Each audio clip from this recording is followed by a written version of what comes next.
Ladies and gents, welcome in, boys. How's it going? How's it going? Well, hello. How we doing? First of all, Closure, I'm excited for you, man. I'm super excited for you, dude. Hello. Good afternoon, good evening, good morning, wherever you guys are. What's up? Kata, Closure, Key, LZ, Happy, Tricker, Villain, Nist. Welcome in, boys. Lovely to have you here. Good morning, Coach. Good morning, Sinister. And Cadenza. Let's go, Cadenza and Dave. The whole gang is here. Canes is early. Happy to see it, man. Good morning, chat. Good morning. I have a little bit of news. In 2.5 hours from now, we're going to have a crafting podcast with our boy Key. We're excited for it. Super excited for it. Welcome in, everybody. Second piece of news, I have finished the Ice Strike build.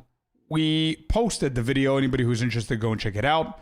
And piece number 3 is I was messaged by one of you over in YouTube and said, hey, Scorp, I love your builds. Why don't you try Shattering Palm with COC? With COC. So I said, you know what? Not a bad idea. So that's exactly what we're going to be doing today. What time, CET? In 2 hours and 40 minutes. So my time, 7. I think I posted a announcement last night on Discord, and I put the time as your local time. So yeah, that should help, bro.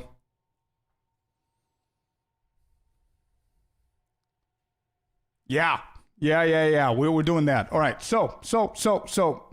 Also, I completely forgot about it. Monk without a no. We're gonna do Monk with a COC now. Same time as you at the moment. Beautiful. So 7 p.m. our time. Kenza, feels good to say our time. I gotta move to America to say it more often. So, last piece of news here.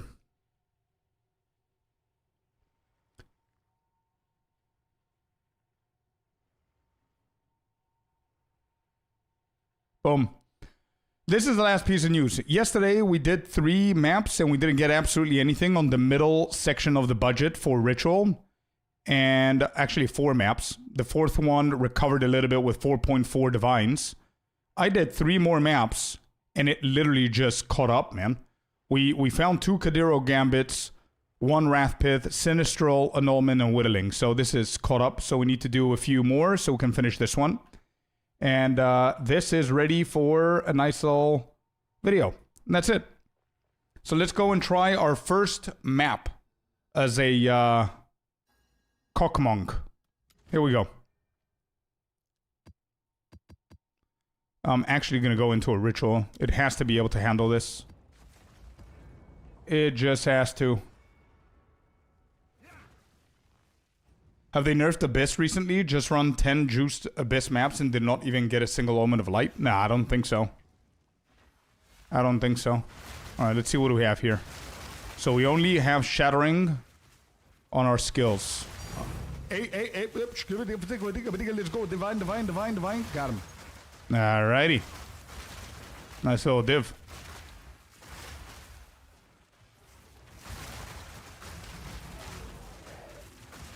I want to see how it performs under pressure. That's what I want to see with the bosses and everything. So far, clear is effortless. 0 issues with the mana. I might actually take off mana remnants.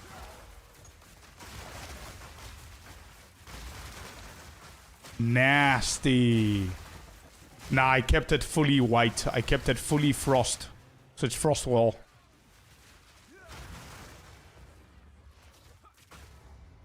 Oh, boss. All right.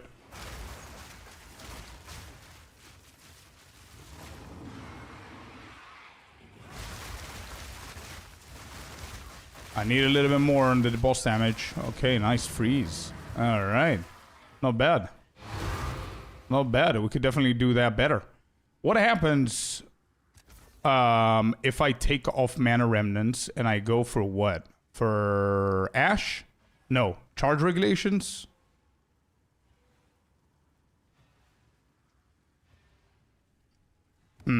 We'll see, we'll see. What's in COC? Frostwall.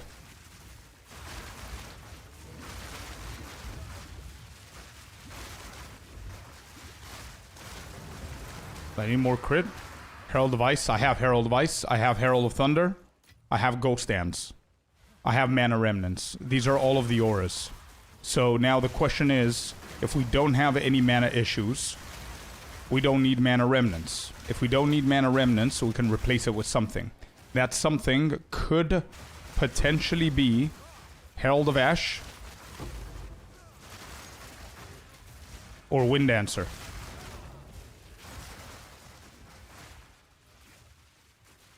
Convalescence, good call. Convalescence, and we can move away from Chevron. I guess. Icy, welcome in, brother. 75 stream streak, let's go. What a legend. Never? What's the never for? Oh, we could do comets, you mean? You want me to put comets as well? Instead of just Frostwall?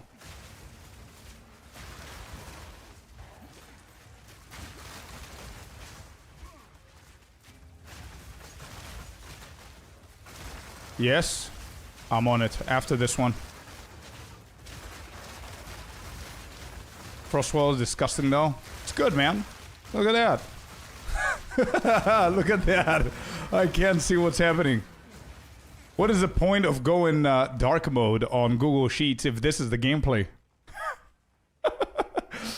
Comment so we can get the mana problem right back on track. Exactly, yeah. Another cool and fun build. Bro, this is unexpectedly cool. Actually, it's not that unexpected. It's COC. How's your headache? Yeah, I'm feeling much better today, man. Thank you so much for asking. How does HPT and Thunder Fist Gloves fit into this build? Is it just objectively worse? I'm gonna go ahead and just say an easy yes. And not think about it too much. I'm gonna go with a yes. Someone else might have a different opinion, but I'm just gonna go ahead and say yes. Is Queen up and moving better? Yes. She is much better. Still on painkillers and antibiotics and anti-inflammatory and whatever other pills. She's got like 12 pills. But yeah, she's getting healthier by the day. Thanks for asking, man. Good morning, Mr. Connor, the pirate. Yar, baby. What's up? Welcome in. What's wrong with Queen? She had a small little operation. Surgery. All good now. Everything's good. I mean, we've got 6k energy shield, chat. Hey, Connor, as long as your name ends with pirate, you're going to be getting the yars every single time I see you.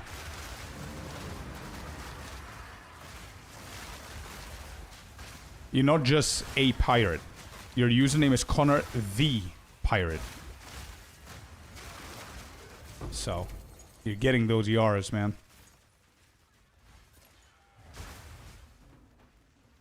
Are you going to add this as an alt build in the guide? You already know it. Not only that, I'm one step ahead. It's already there. It's already in the new ice guide.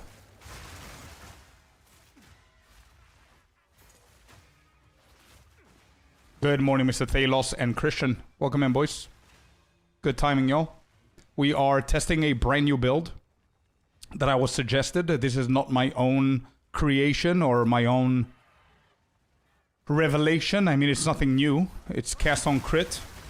But this time on a monk with Shattering Palm. And it's just beautiful. It looks good. And I think we can even improve it.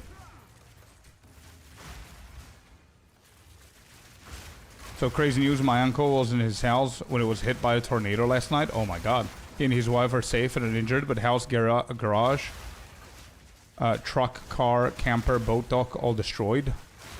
Oh my god. Sorry to hear, man. That's awful. That's awful, man. the nuisance, like the... It must be very frustrating, annoying. Obviously, thank God that they're fine and they're safe, but at their age, I could just see that as insanely annoying thing to happen.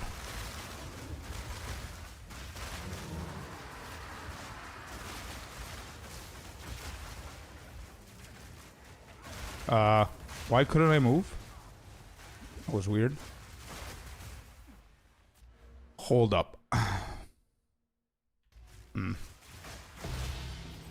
Alright, that's 5 out of 5. What do we have here on the tribute? Let me just write everything down, Chad. Give me a second. Let's do this proper.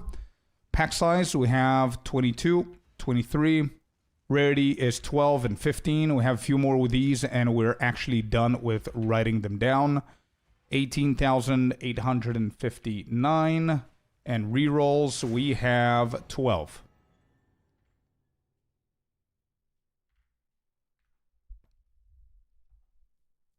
Good morning, Celestina. Welcome in. 75 stream streak as well. Hell yeah. He's probably 74 if I had to guess. Wow. And Shockwave with a 75. The streak and grind continues. Let's go. A what monk? A monk with a cock, Jimmy. COC. Cast on crit. That's what it is. That's what it is. All right, here we go. 3, 2, 1, roll out. These are 600 per... Yeah, I could defer these two. This is the one I told you about for the Kadiro's Gambit. I got like 2 Kadiro's Gambit back to back. It's not bad. I think they're 1.5, 2... Yeah, 1 divine. Not bad. Alright, can I have a Mageblood today, please? Pretty please. Close. A belt. Not the one we need.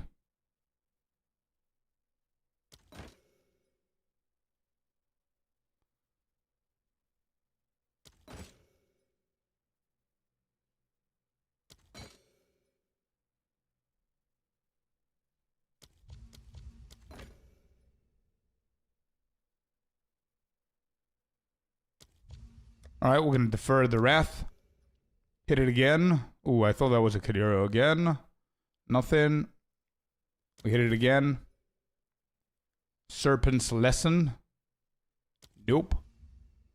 Let's hit these two. Roll. Nothing good.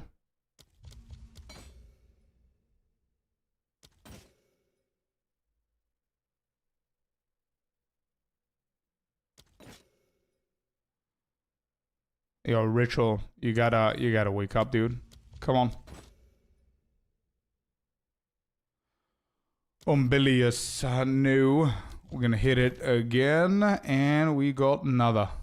Nothing good here. All right, we're gonna just defer this and move on to the next one.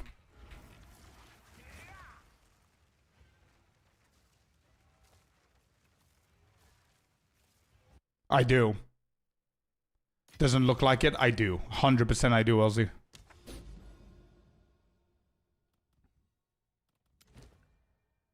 %61%. I do. Good morning, Fabs. All right, moving on to the next. That's 0. I've got like 20 omens being deferred at the moment. I just cashed out everything, bro. Big boy omens, nice. But I did cash out absolutely everything. Oh yeah. Comet. Let me just try.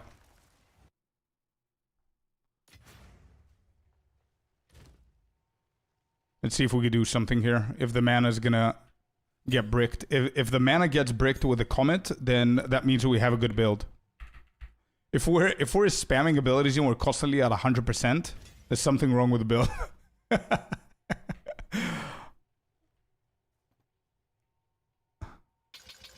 Alright, so what we're going to do here is I think I'm going to replace...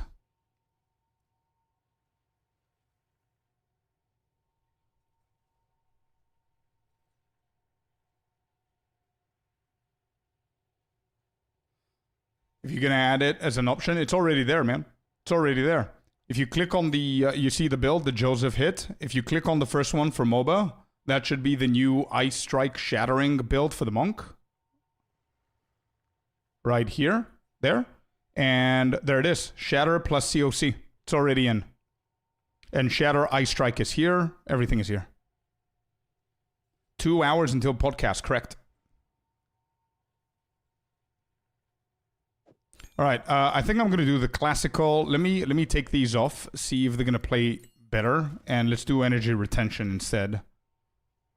I'm going to start formulating this one in my own way. See how that's going to be. Okay, Spell Cascade, Boundless Energy, Energy Retention.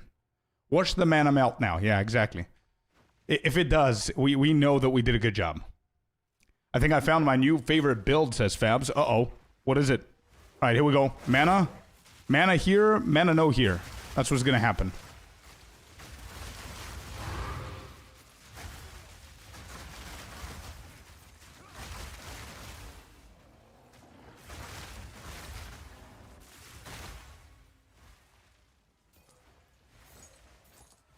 Wait, this is, I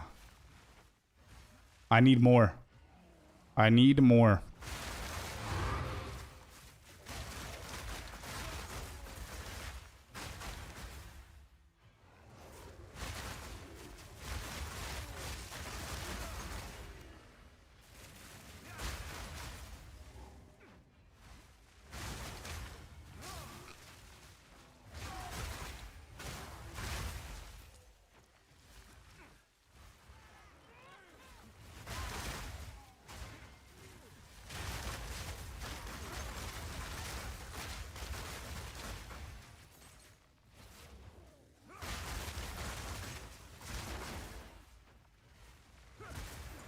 Why is the mana not moving? Mana, move. Hello? The mana is capped at 100%. I mean, I'm not complaining, but what is happening?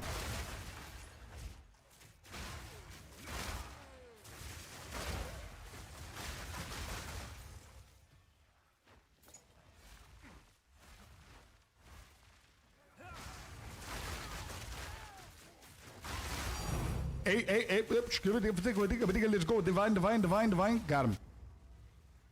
They died too fast, I guess. Oh, this guy. Whoop. Yes. All right. We're doing something. Let's go.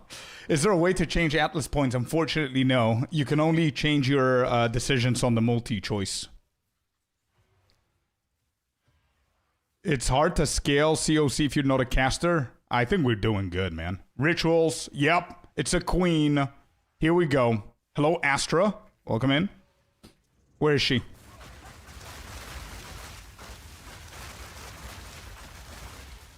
And she's gone. How's my crit, dude? How is my crit? 90? 100% with pinpoint. Without pinpoint is 79.8. Alright.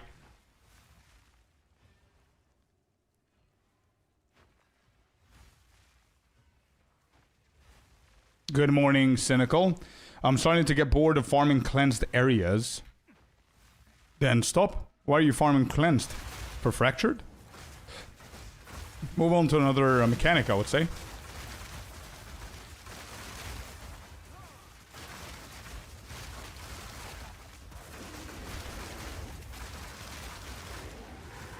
All right, I don't see the comets dropping so often, man. It's not too often, chat.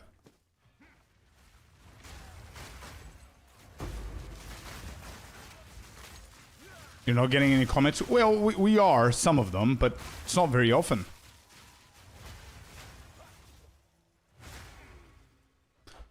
What can we do here?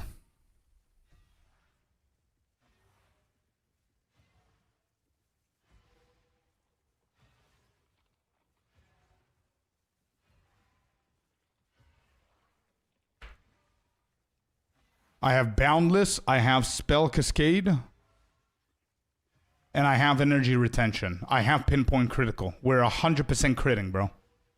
The cast on critical is not the problem of not being triggered. The comets are not dropping. Take out Frostwell and see. I'm scared to do it here on this ritual.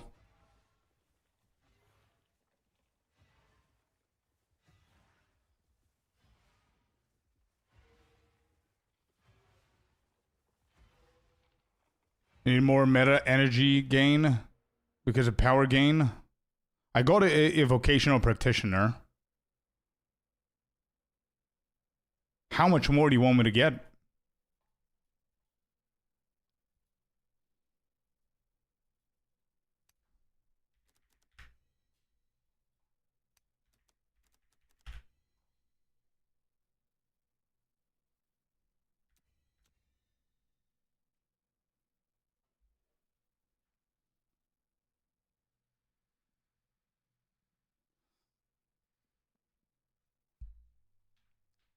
Where are you getting your power charges? From Hollow Focus.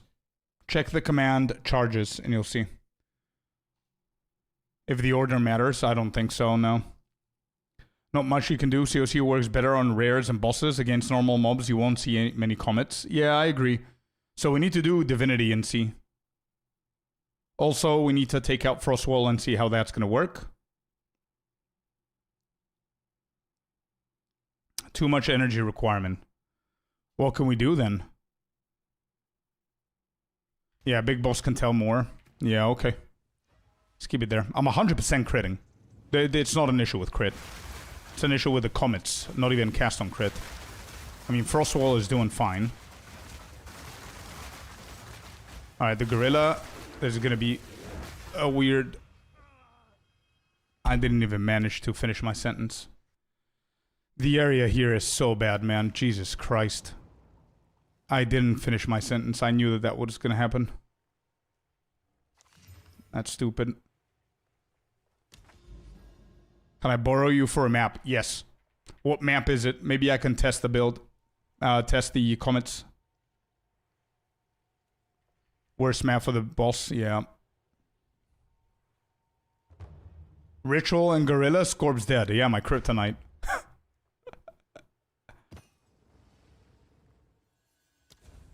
Celestina, what are we doing? Because I'm pretty sure I'm gonna lag your server. Good morning, Pack.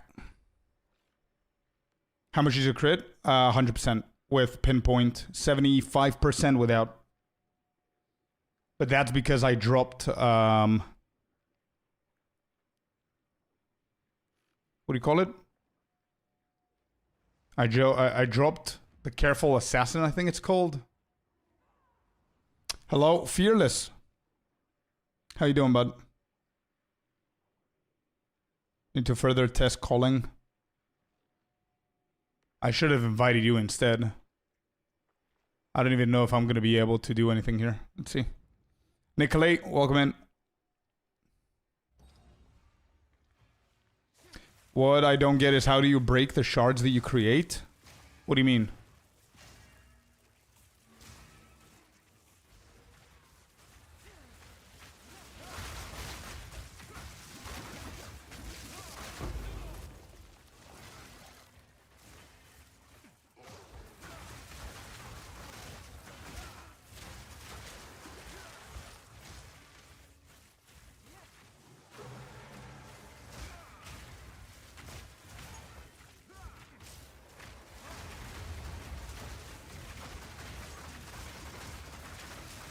Wait, where's my energy? What?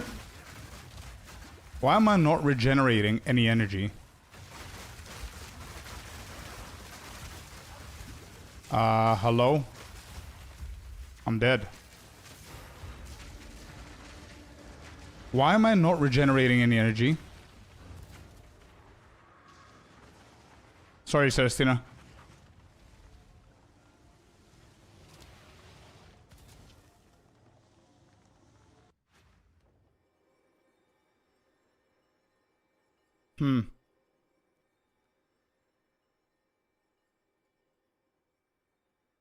Map mods? Oh my god. Did you have the reduction of energy shield?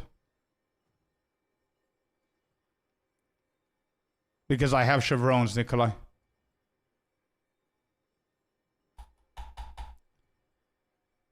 Probably.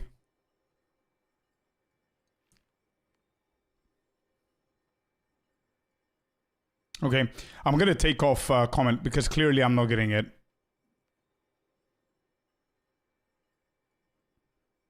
I'm not getting it. So I'm just going to go back to the normal setup with COC. Or just do comets. I could try that as well.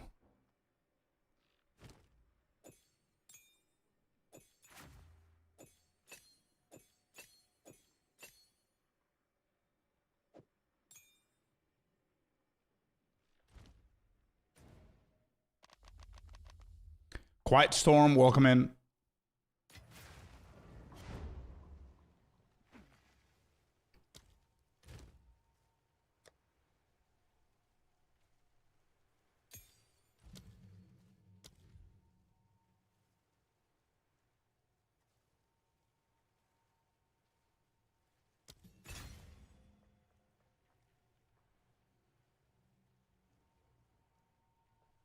All right, let me try this.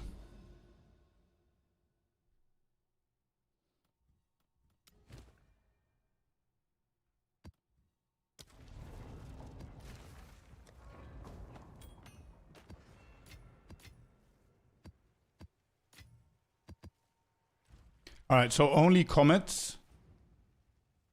We try this and see. No, I haven't, Cyan. I have not. I'm not getting energy as often as I should. Is it because they just die, or?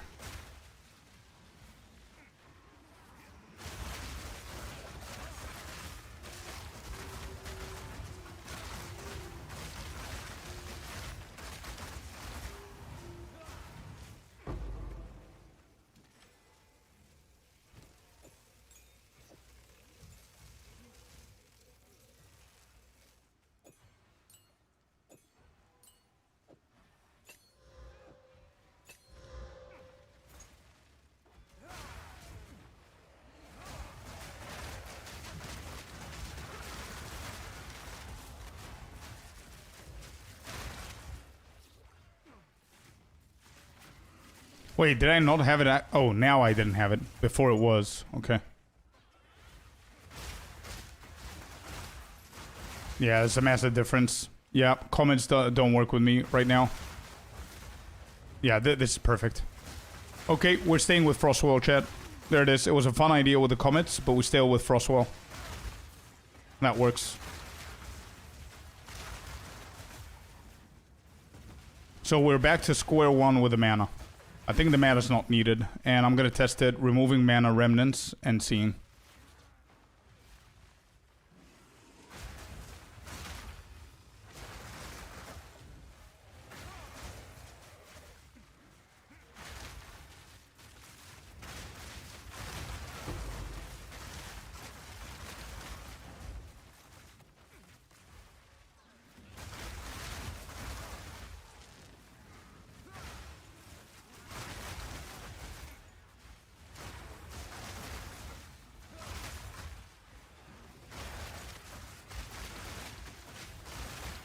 Yep, okay, there it is. We have an issue with mana. Okay, so mana remnants is definitely needed. Good. Good to see it. Good to see it. Brilliant. So now we know. We definitely have an issue with mana, but we don't see it because of mana remnants. It's that good.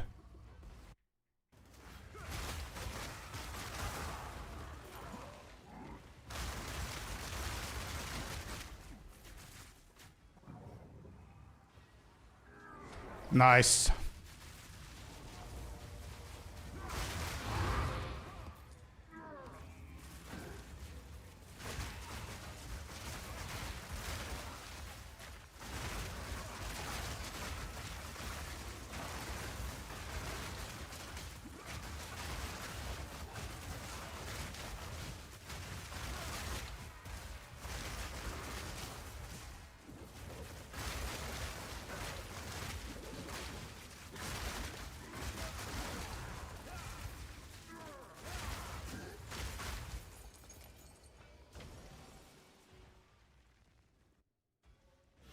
How much did you spend? I have no idea. I didn't count. It's the same build that I've been playing since the league launch, so I have no idea, man.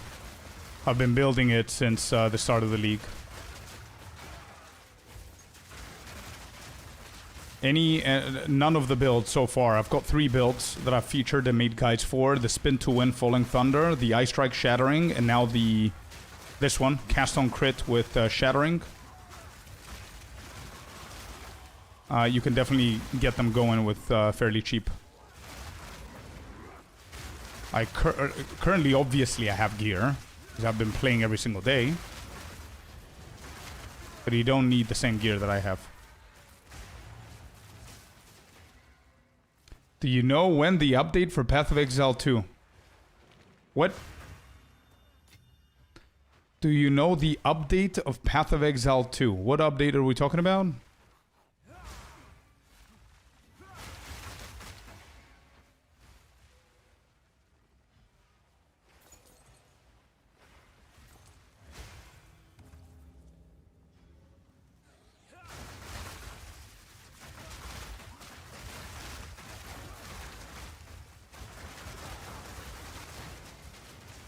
Did they even say what it's gonna be in? I don't think they did. They probably will release a video or something. Maybe.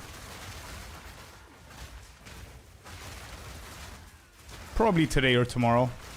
But we have no idea what's coming, so.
Yeah, the clear is nice.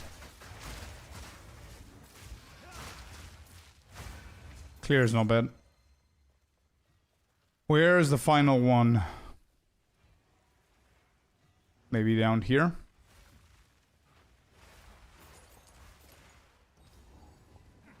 Nope. Oh, it's up there. Okay.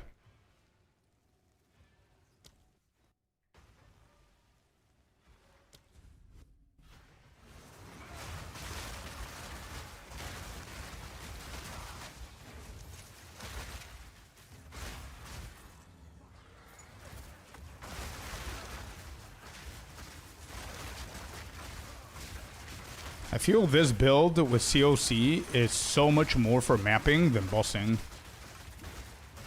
with Frostwell.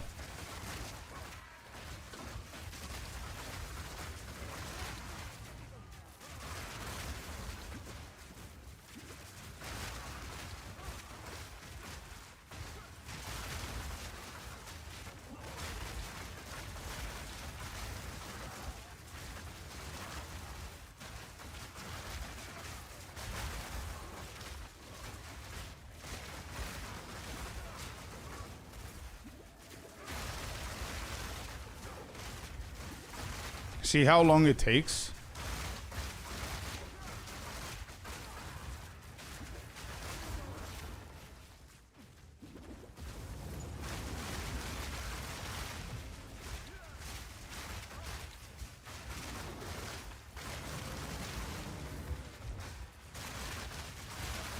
Okay, never mind. It was just that guy.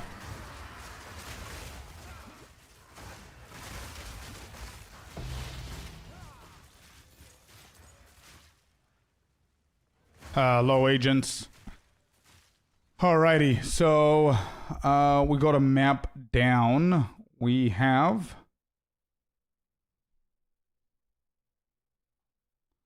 What do we have? 20% of the pack size, 6. 3269, 3116, 21,000.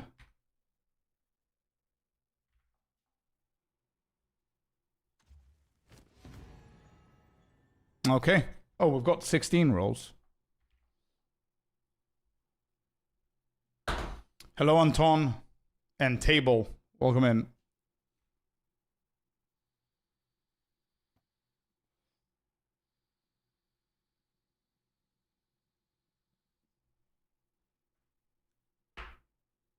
Nice, agent.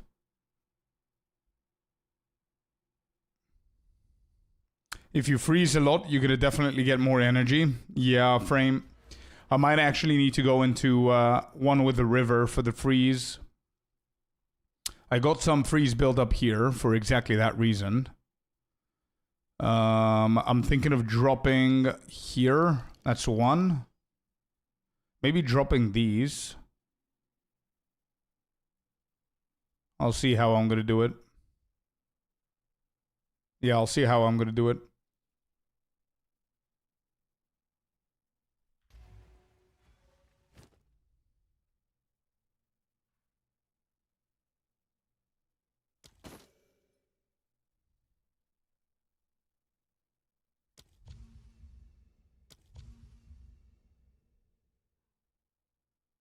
Cast on elemental element. Yeah, but I'm 100% crit. Why wouldn't cast on crit work if I'm 100% crit?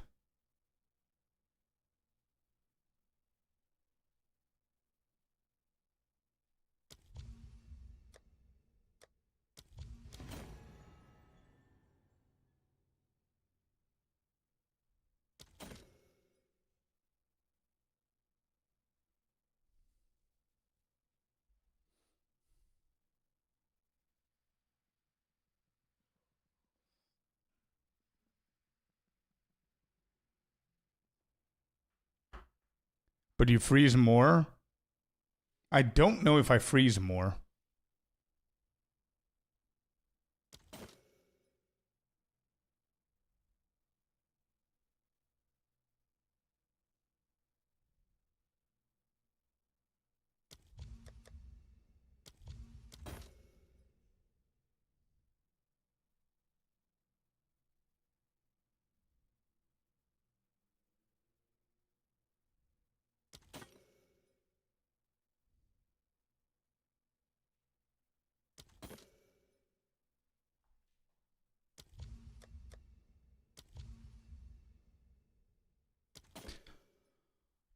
Any good rolls here? Nothing. 6.5.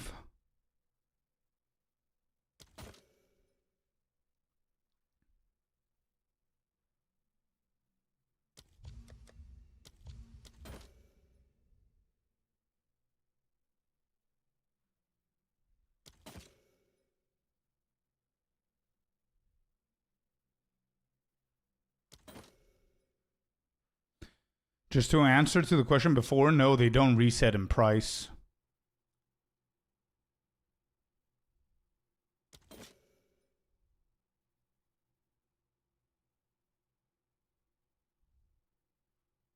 The advantages? There are no advantages or disadvantages, just a different build. One is spin to win, the other one is dashing and shattering. Very different.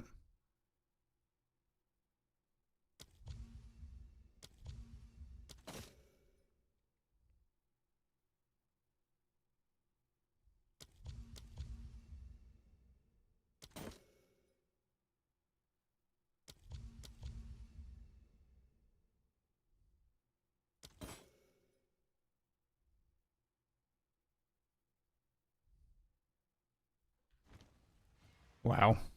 0, dude.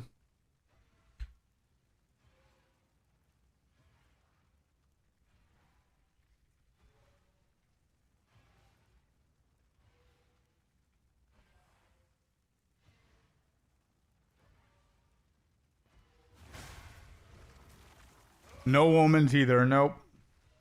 And the omens are at 92% chance, by the way.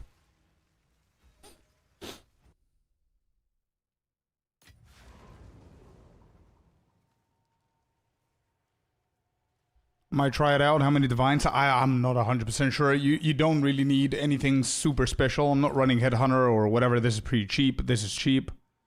The rest of my gear, don't pay attention to it because I've been building on this character, obviously. So you guys are saying cast on ailment. So I'm freezing more than critting. I'm critting 100% of the times. How am I freezing more? My cold freeze buildup is 35%, chat. What are we saying?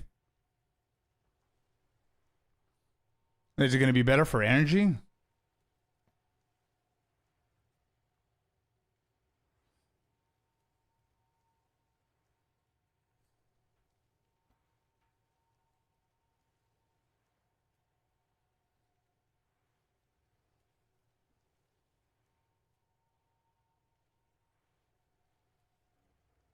All right, let me just pull up my POB here. See if we could do something.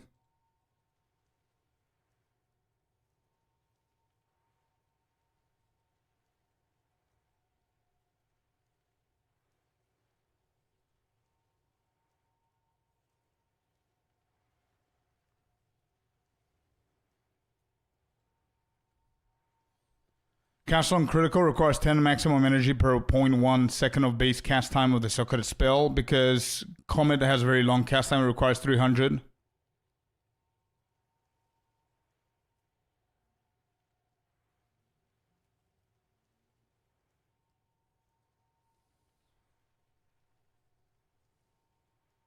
Well, I'm not playing Comet now. Okay.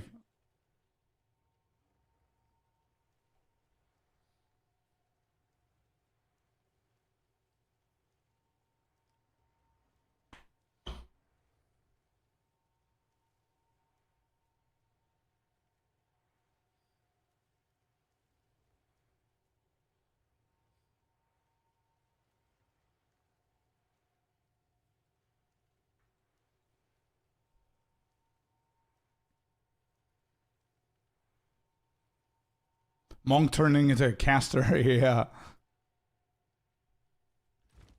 Alright, I'm checking my previous POB to see what we could do here.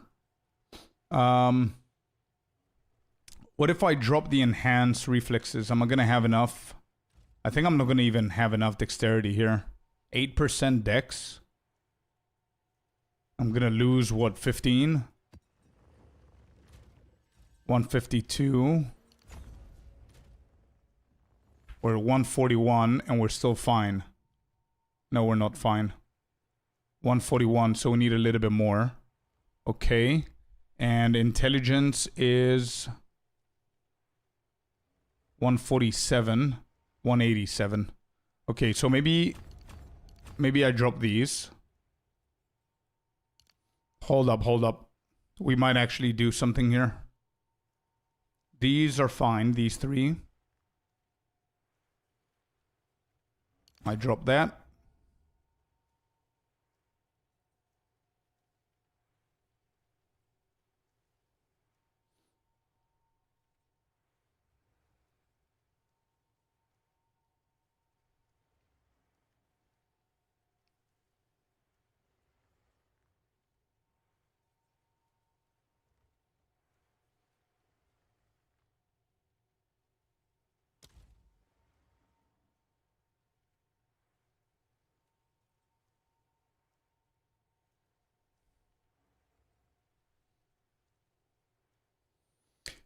Interesting.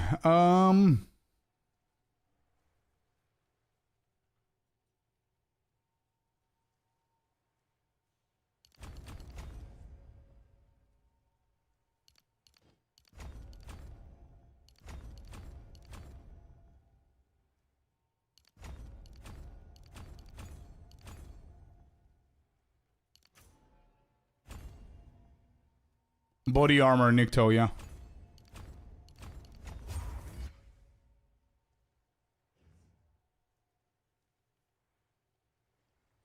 The chain, yeah, it's already there. You already have a new variant in the guide for this one.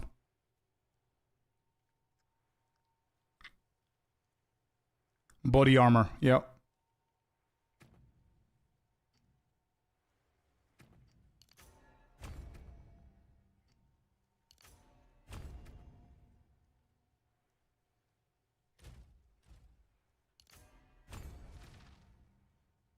Okay. So we gained 7. I'm still at 6k energy shield with patient barrier. I don't have melding and the recharge and stuff here.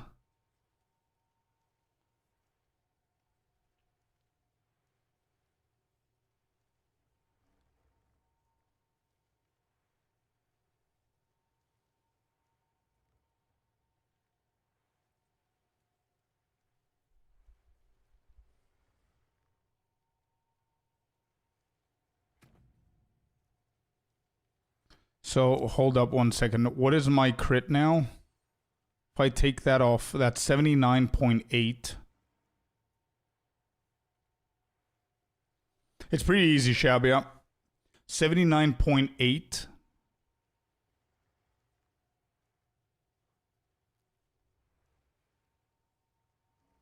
You know what I want to try? Where's my POB? Where's Zarok something something? Zarok. Where was it? What is it called, Chad? Zarok's something.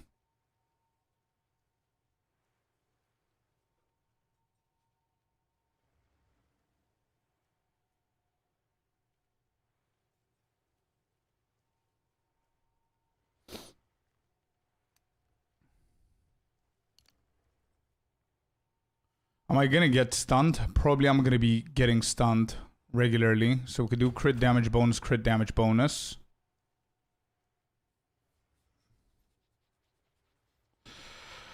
The meta skills are needed. I still need pinpoint critical for the 100%, I guess.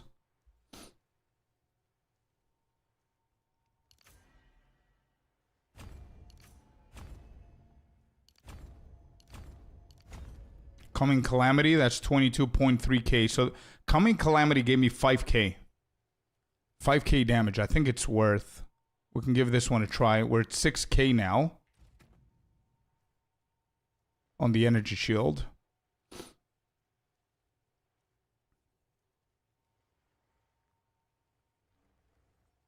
Huh. Hold up a sec. We need this more than this. Right?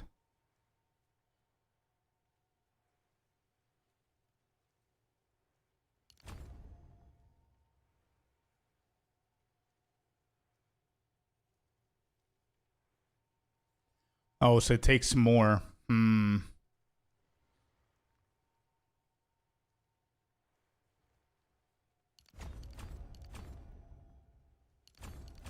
Zarok's Gift. That's the one. Yeah. Zarok's Gift.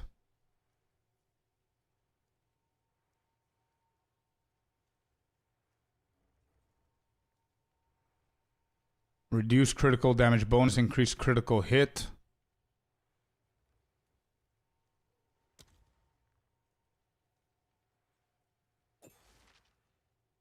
So if we remove pinpoint critical, we're at 79.84.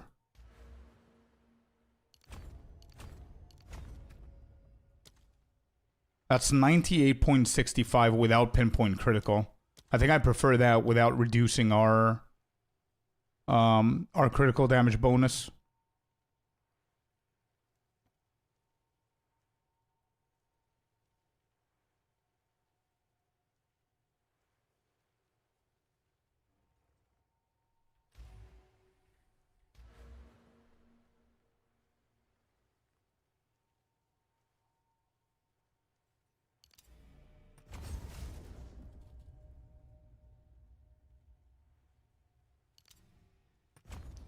What is it on now?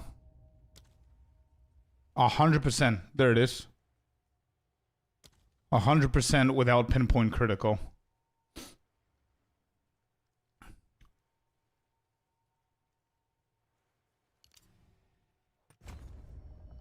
Okay. And now we have one extra one. How are we on this? So we can reduce the intelligence a little bit.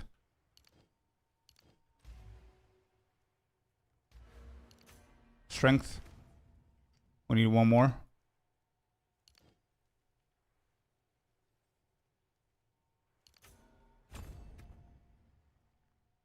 Okay, there it is.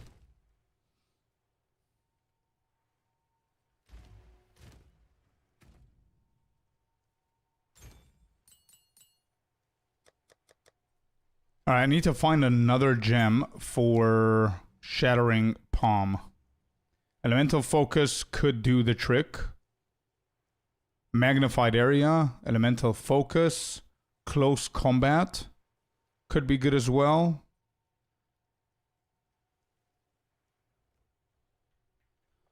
Is there any lineage that I'm missing out here?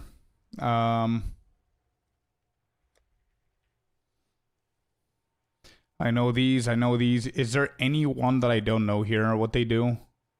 I know that, I know. Wait, what is this? Perfect timing, no. Yeah, I'm using the Citadel. That's a pretty good one for the Fishers. Zarok's Refrain echoes 3 times area of effect.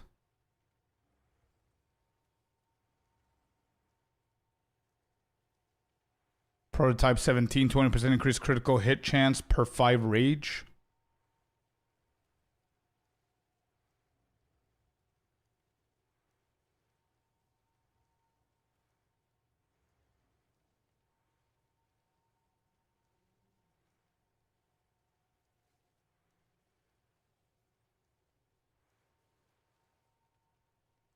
Wait, how does Medved's felling work?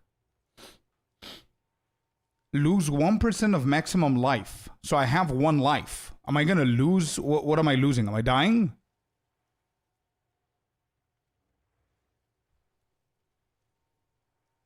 Hello, Vlad. You too, brother. You're dying on no regen maps? Wait, what kind of regen? I have 1 life. How am I going to lose 1%? So in 100 seconds you die if you have no regen, even if you have 1 life?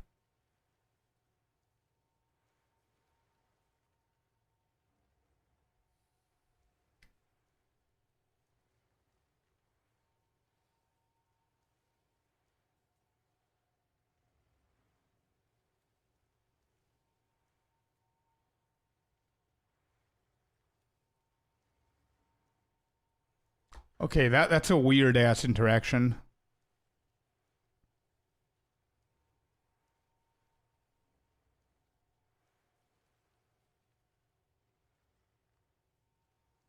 So this is our, you know what? Forget about it. How much does this go for?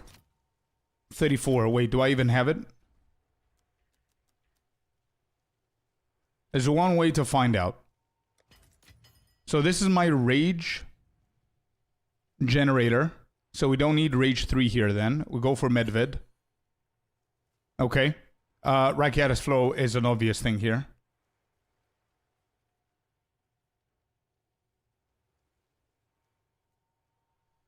We did a lot of testing with Corbing on the rage skills that cost life per second. And you tested it with 1 life and you died. Is that right? On that specific mod. Is that what happened?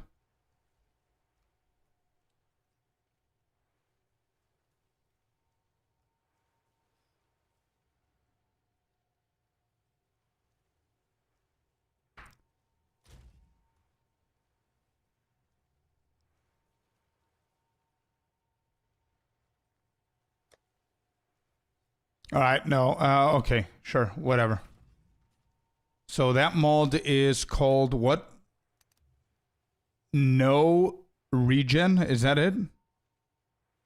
Is it the players have less recovery? Is that the one?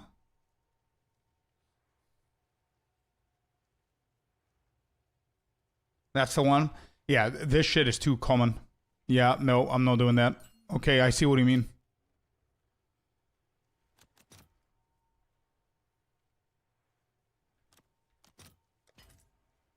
No, we're not doing that.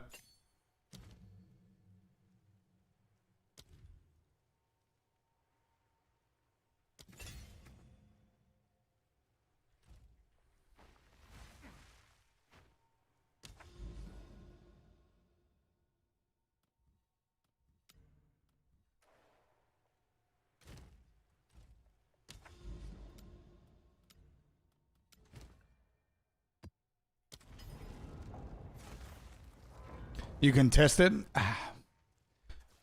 If you've run all the tests, there's no reason for me to run all the tests. You guys run the tests so we don't have to. So, like, I'm perfectly satisfied with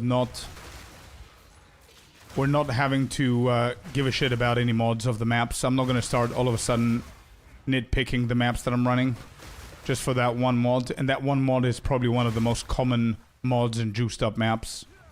Not worth it. Good old Rage 3 is gonna do the job.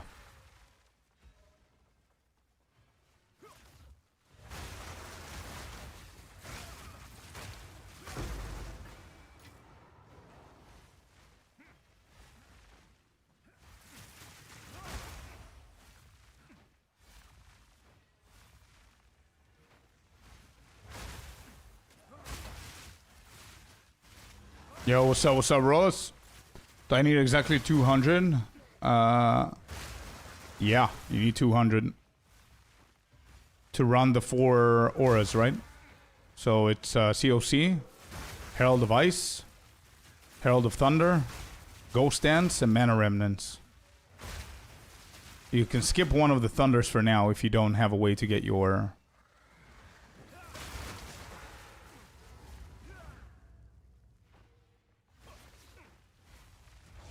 Nice, Rollers, let's go. Big Ice Strike.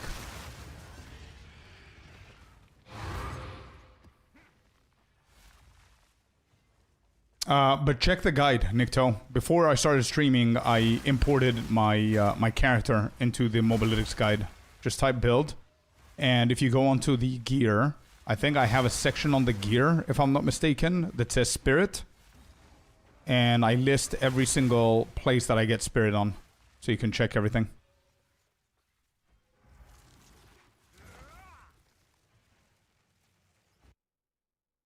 No, it's all good, man. It's all good. Just pointing it out.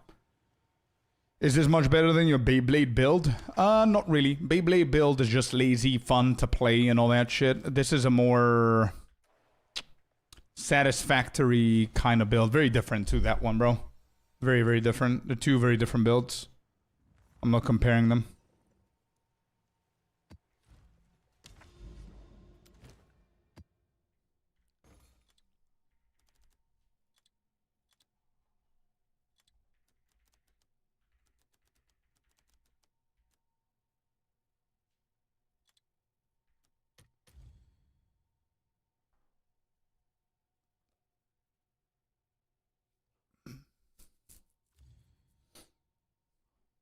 You don't usually need it, Shag.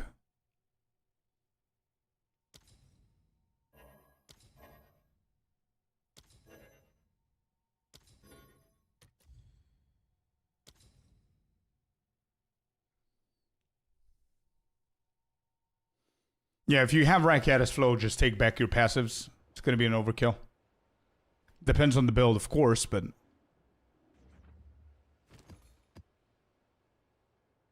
Where is it? They get it?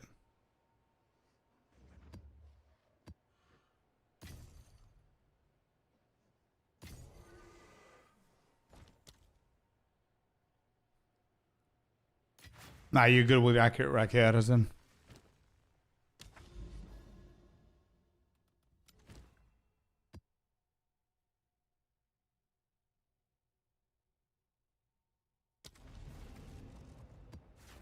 Frostwall, Boundless Energy, Spell Cascade, On Citadel, and Chaos Madness.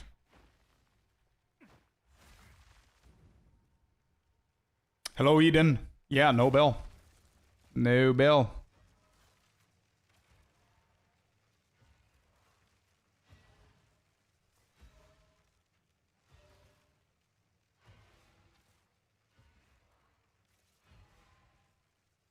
Yeah, Muka. Helmet with an enchant is what you need.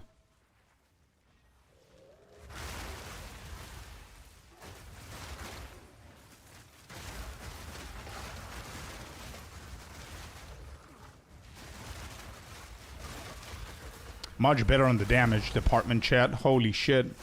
After I changed to Patient Barrier, it's so much better for me here. Because I took back so many passives, and now my damage is so much more. Herald of Ice on its own is at 135,000 in map.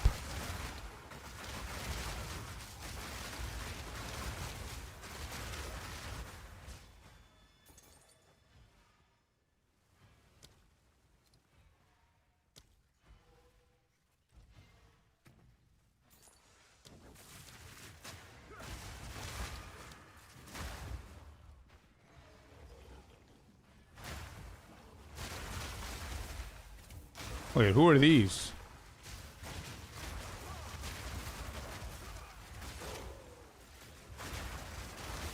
Alright, we did something, chat. We did something. We definitely did something with the change that we just did. 100%. Alright, I'm gonna test it for this map and the next one, and if it's consistent, I'm gonna update the changes in the guide right now.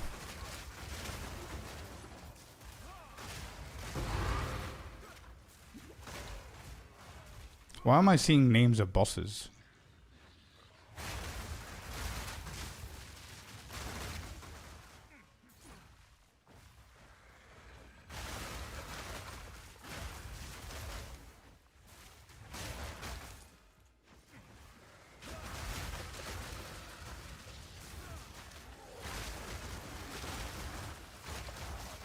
It's not really level-based, Cruci. It's endgame based, so if you get into the endgame, start switching.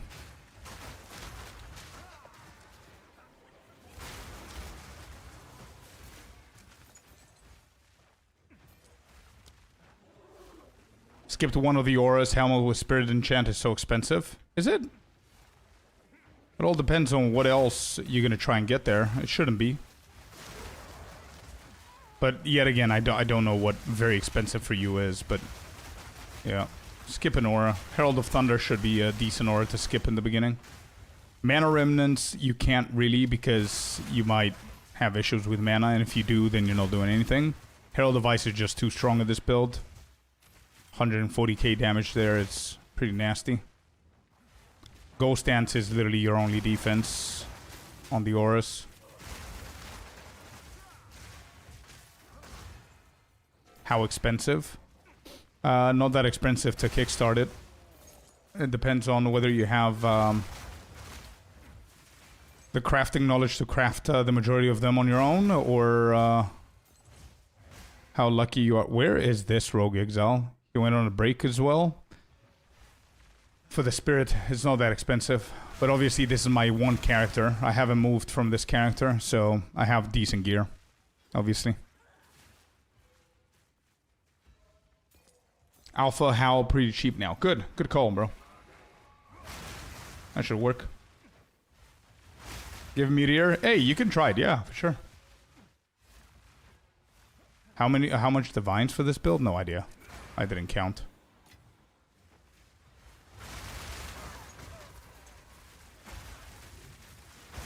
I mean, with the other build with Ice Strike and with the Spin Blade, I was playing with one divine gear. And I completed the whole content, so it doesn't really matter, bro. Like we're not. It's not a build that needs Mageblood to work, right? Or anything crazy like that. It needs Ever Petals, and Ever Petals is pretty cheap.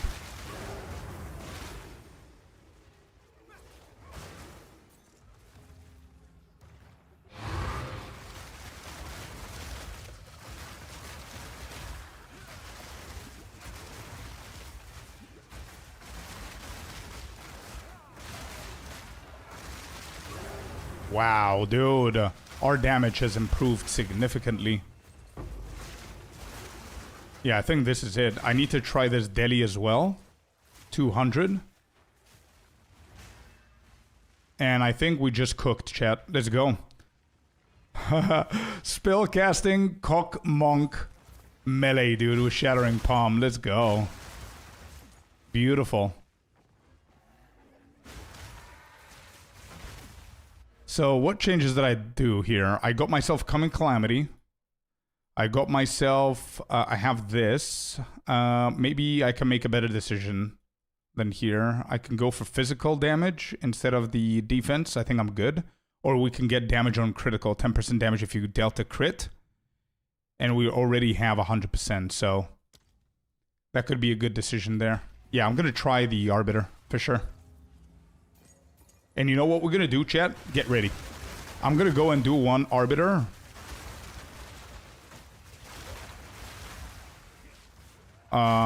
Solo, just to see the damage. And then, if any of you need the ritual points, and you have the cores, then I can kill the Arbiter for you. So we can try 2-man and 3-manning it. I'm saying it like that because I don't really have a lot of divines to spend on that shit. And it's still pretty pricey and expensive.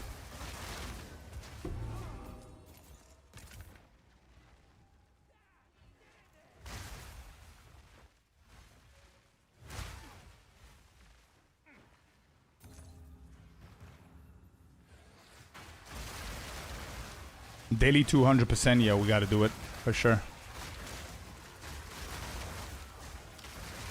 We've got 1 hour and 15 minutes more for testing and just playing and mapping.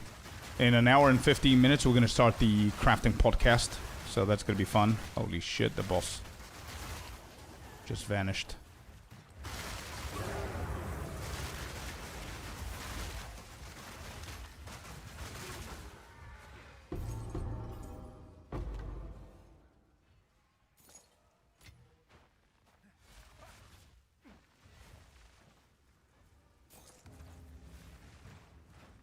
Yeah, keep using it, but it's not going to be very tough to find a better core staff than Hollow Palm. It's not going to be that hard, bro.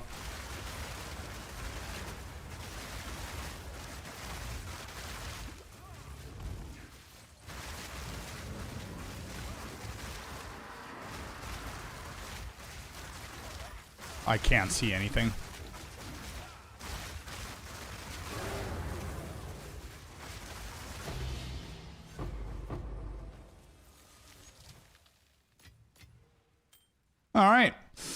Alright, let's add it into the notes.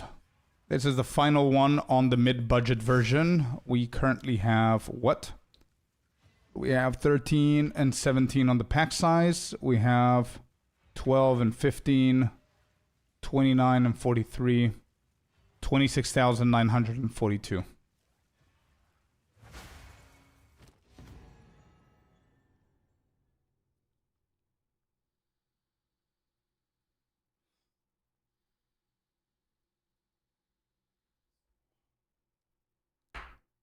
GPU melting monk, I guess so, yeah. Only it's not melting, it's just freezing it. Nico, you can go for low, man, so they can explode quicker.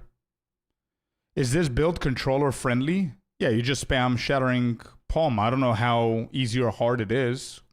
Console players, can you confirm? Is Shattering Palm easy to spam with console? Definitely says Fab. Yeah, there you go. You should be fine.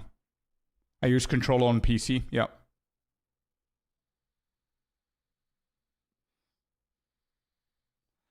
Dana, I'm going to show you in just a second. I just finished the sheet of recording everything. We've got 18 rerolls. Pretty unlucky this session, but let's see if the luck is going to turn around.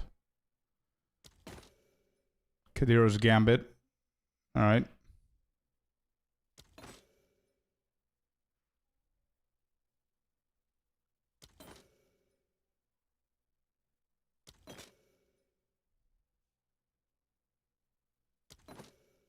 There's something definitely wrong with this session. It's insane.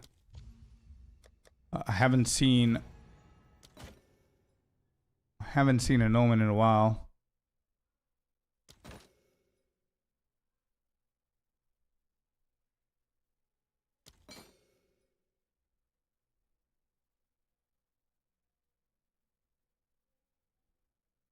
Maybe it's building up for a headhunter.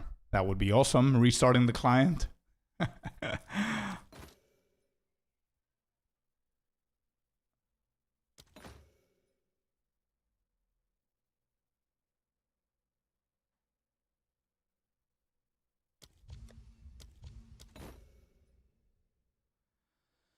Silver Charm. No.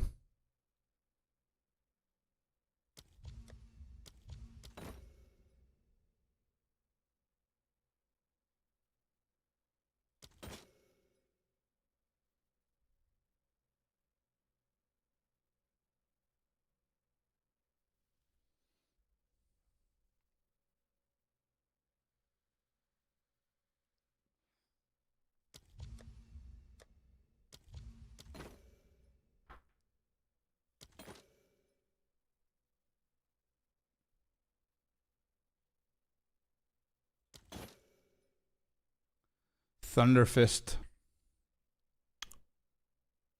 2D. Alright, that's a tink. Thunderfist. Not bad, chat. It's okay. Could have been better. Could have been worse. It's alright.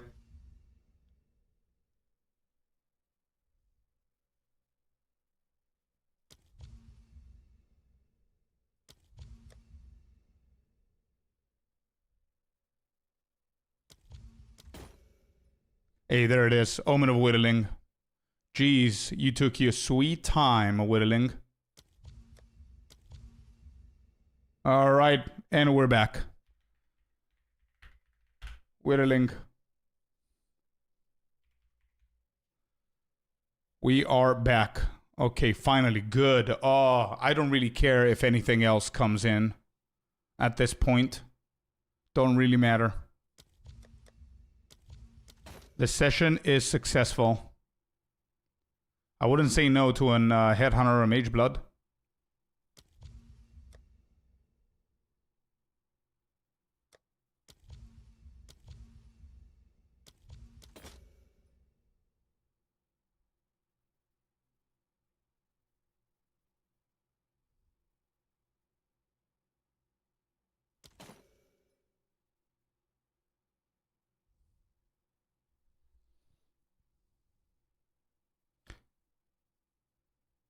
Four and a half, 5 divines now. Pretty good, yeah.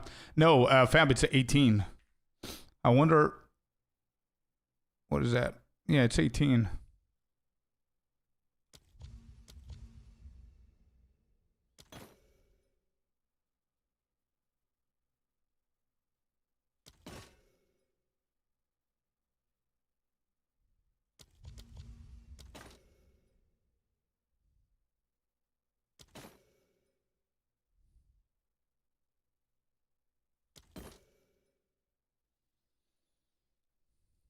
All right, can I buy 2 things? I think I can buy off these 2.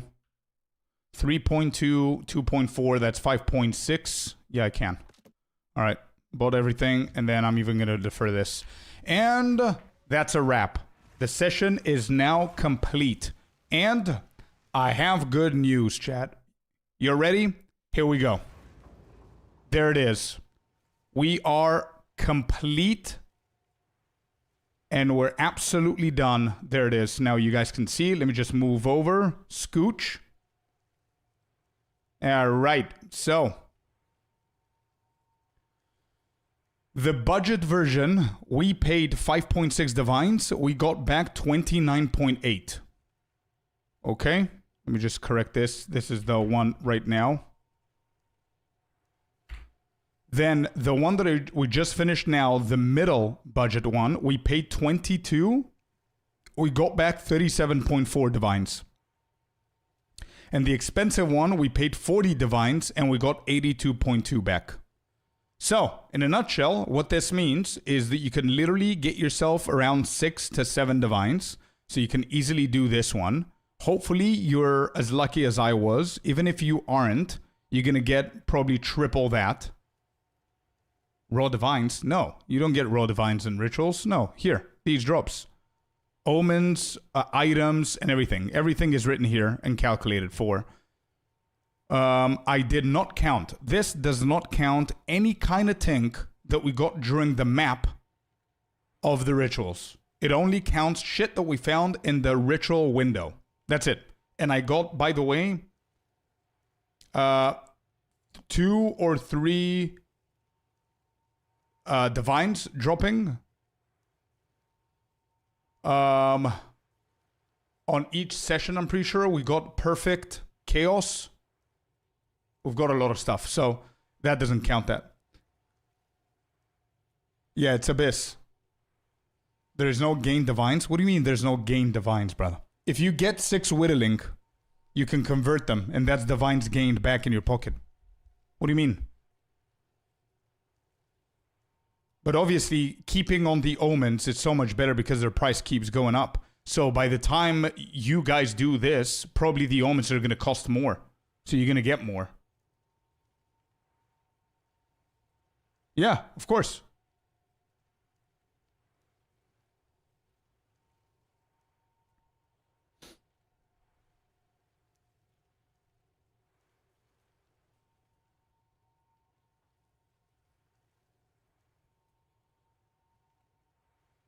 So what you're telling me is you spend 5 divines, you go into ritual, you open the window, you get yourself a whittling. Does that not count as profit?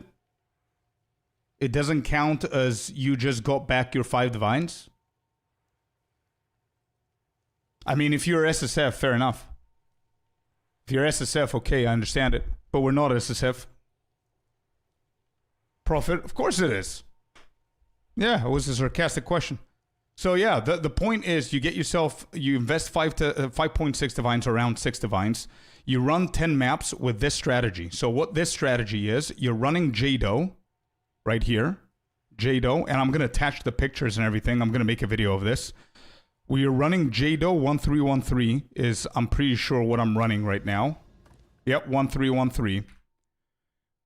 And you run 3 tablets is what I did with the low budget one. 3 tablets only, no city, none of that. And without even the head of the king, by the way. No head of the king, no city. One of the tablets has increased chance of omens plus reduced reroll. The other one has reduced deferring plus omens again. And then the third tablet is the unique freedom of faith. The waystones, this is the good news. And I cannot believe that I'm saying this.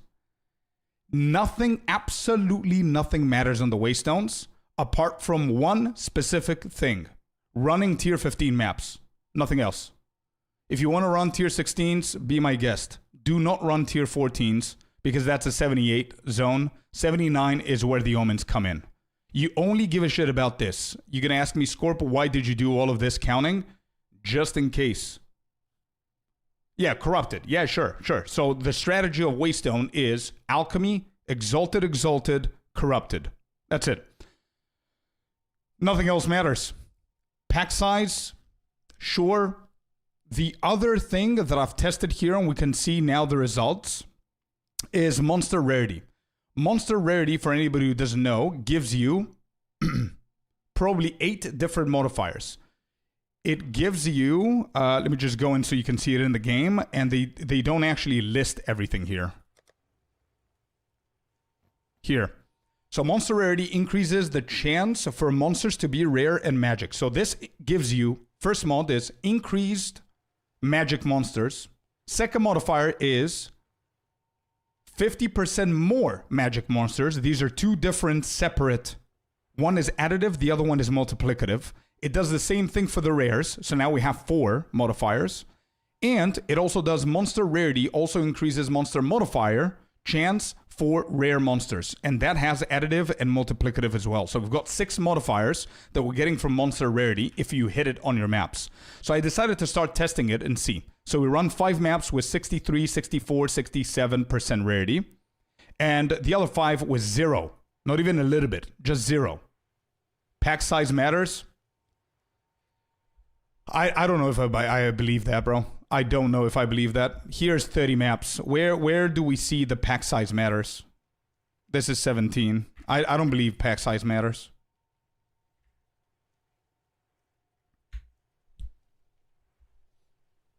So we have 10% increased pack size. 8% more pack size. We got 14,000 tribute. Then we have 13 and 17%. Exactly the same ritual. How did I gain more ritual? On tribute. Yeah, sure. But I mean, if that's the logic, then monster rarity is much better than pack size. And also pack size exists in every single waystone, so it's not hard to get. But monster rarity adds more rares or converts them to more rares.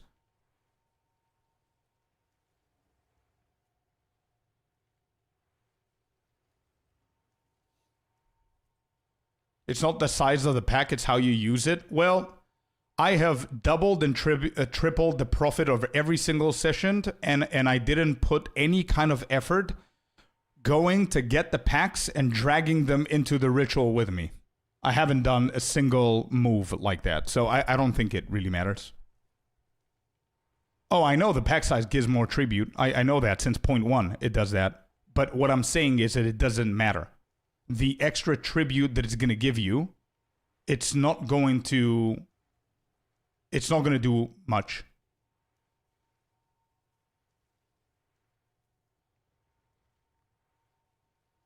It's not going to. At least I didn't see anything. 0% monster rarity. And look at the tribute. These right here. These are 0% monster rarity.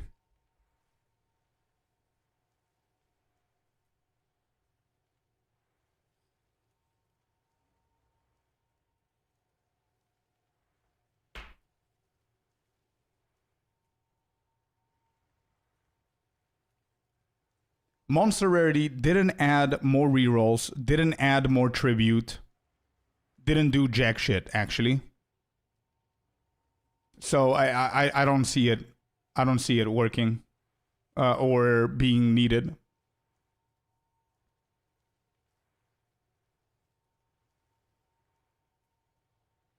Yeah, exactly. You can always force pack size, get a little bit more tribute, but the gain is negligible on your profit, so why bother? Exactly, yeah.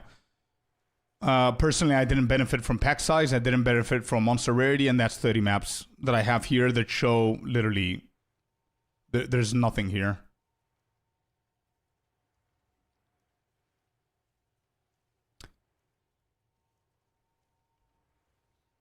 So here's a good example, chat. You cannot see it because of my face, but look at this. We had this map, which had 10% increased pack size and 6% more pack size, giving me 19,000 tribute. And then 25% increased pack size and 20% more. So that's literally 2.5x of the previous one that I just mentioned, giving me 1,000 tribute more. That's it. That's it. Anyway. It was a good triple session. So each one doubled the profit and the investment that we did. So you can, what I said before is you can literally get yourself 5 or 6 divines. Do this first if you're low on budget. Hopefully get around 15, 18 to 20. And from there, you do the second one, you double that. And then with those, you do the last one, you double or triple that because this is going to be the most profitable.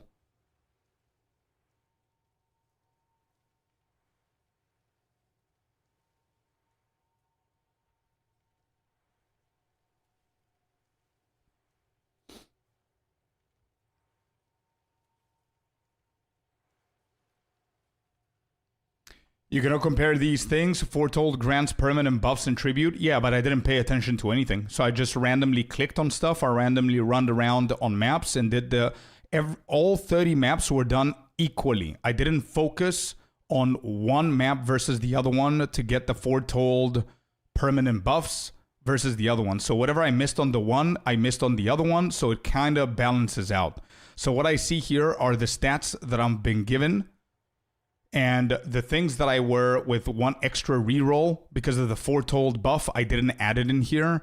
If I was getting extra divines because of the foretold, I didn't add it in here. If I was given like reduced on the rerolls, it doesn't add in here. So I don't think that the foretold, apart from one permanent buff, maybe, that might have counted without me noticing, I don't think that the foretold were even that beneficial to what I was trying to do here.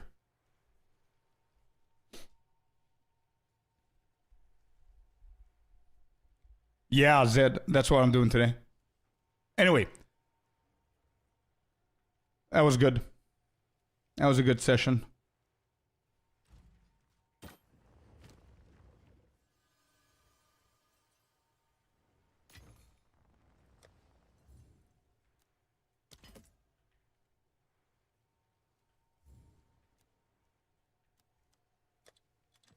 $119 Exalted on the Kadiro, 7 Divines on the Wrathpith.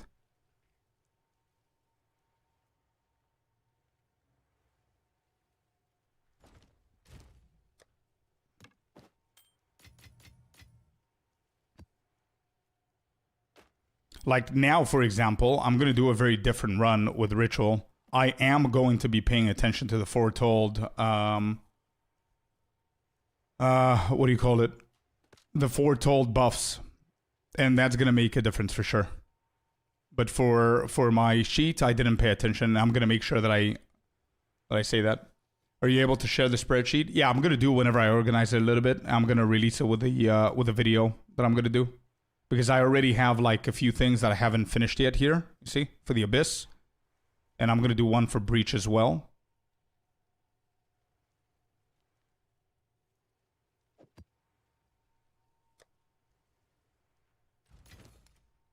Oh, what sold? What did we sell?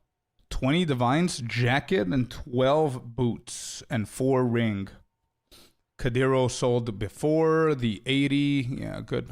Good sales. Good stuff.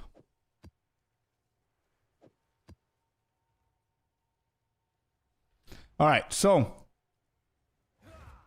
I need to path and find... Oh, I have another one. Oh, shit.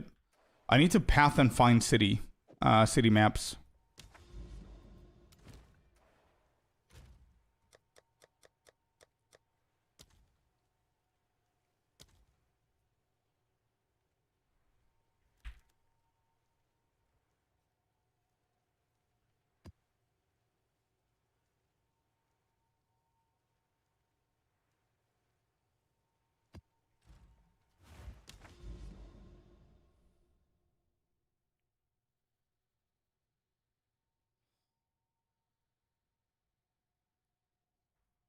Yeah, you need the unique one, this one, but to make sure that it's not above 10 or 11% increased tribute. How many uses? 10 uses? That's going to be big if it's 10.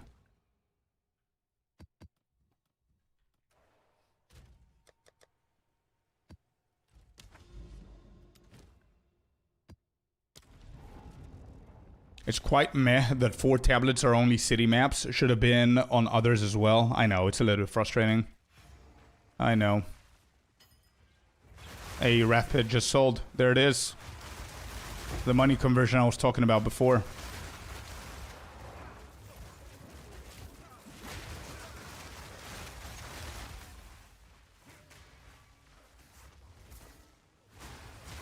Yeah, you just drag them into your inventory, villain.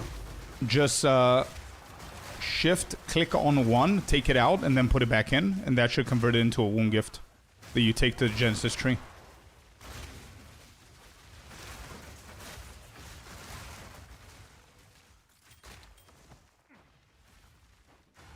I don't even think that it's a bug, to be honest. I think that's intentional.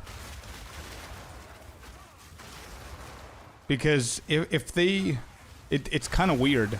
Because they need to have both items. The Breachstone as a Breachstone item. And they also need to have the new Womb Gift that gives you the Breachstone from the Genesis tree. You cannot have both at the same time. They're converted by the splinters. Because that just wouldn't make sense. You know what I mean? So I think that's an intentional thing. It's 15% 5 uses. How much does that go for?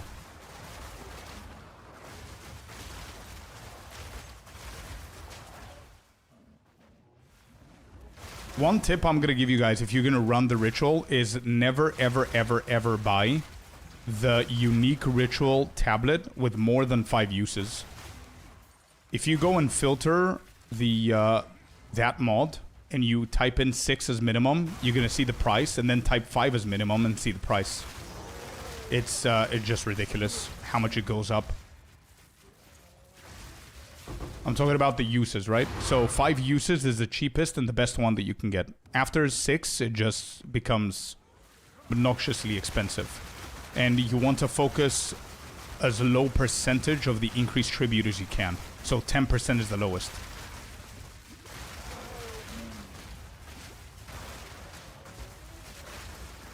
$50x 15. I think you should sell that and then use 50x so you can buy the 10. I'm pretty sure that that's what I did. Yeah, 65 for 10.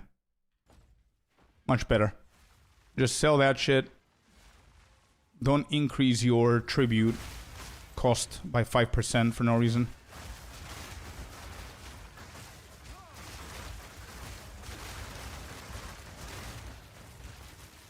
Yeah, just don't get baited with the uses. Don't buy anything above 5 and don't buy anything below 5.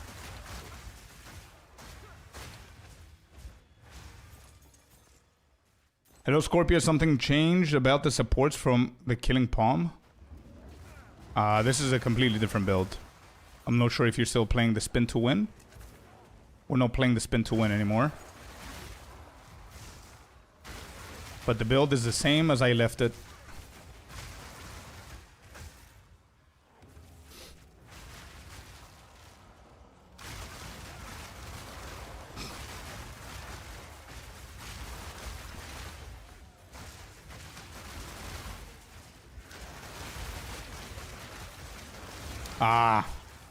Good call, but I don't think they're ever going to do that. I think that's going to piss off people even more. But yeah, it's a good call.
Where's the last ritual?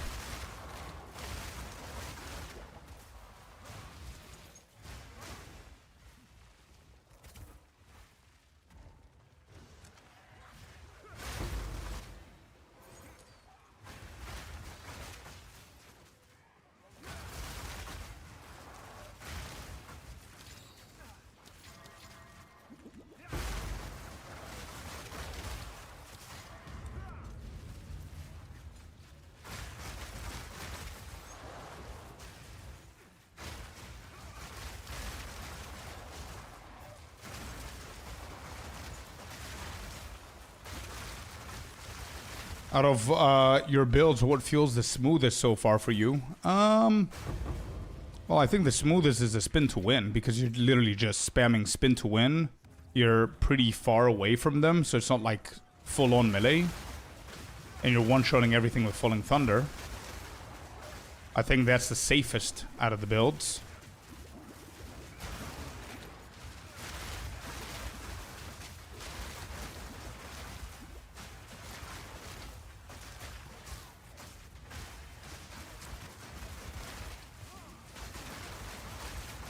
This, I would say, is more... It's not the smoothest, but it's more satisfying.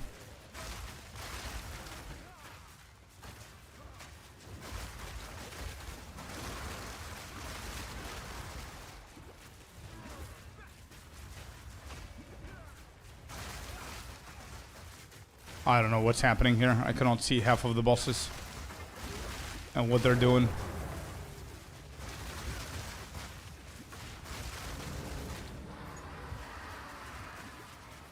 Oh, I can't move. Was that light stun?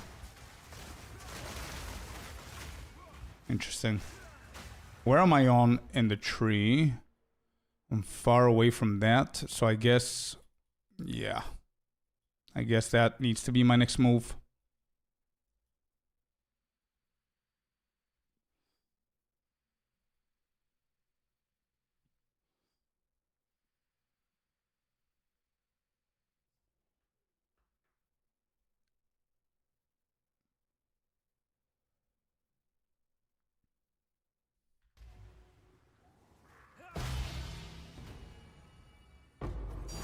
Hey, let's go. Divine. Got him.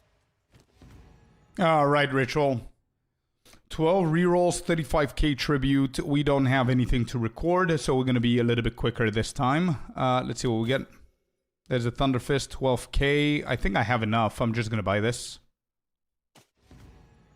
Just so I can free up the space here. Let's keep moving.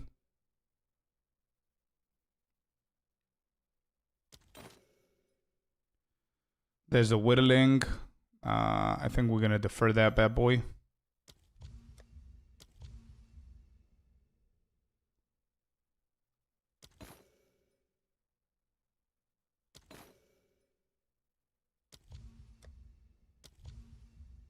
I think next time I see it, I'm going to buy that Whittling. Eden, I'm going to show you in a second. That's Metamorphosis with a massive ring. Yeah, it's 3k. I'm buying that. Get rid of this. Alright. No space has been occupied. Come on. Come on.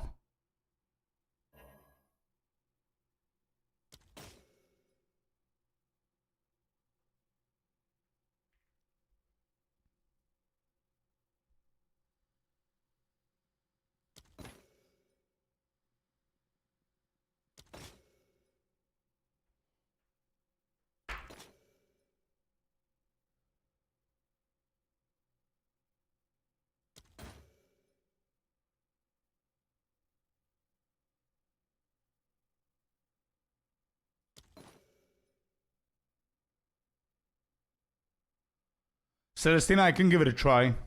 Again, now that I think I did something with the build, it should be okay. I might try one map just to see.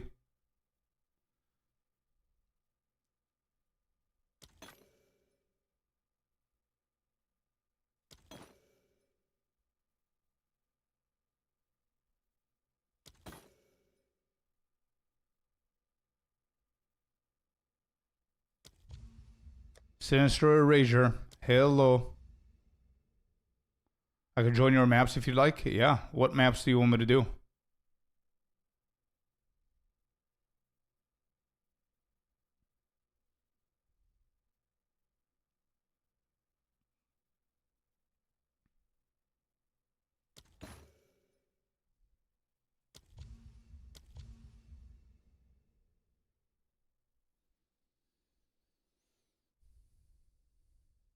Omen of the Blessed. I don't think goes for anything, right?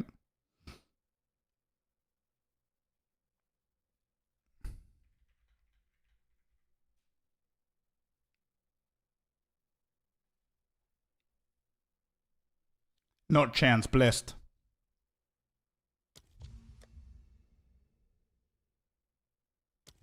Blessed is around 35. Okay. Well, we're done.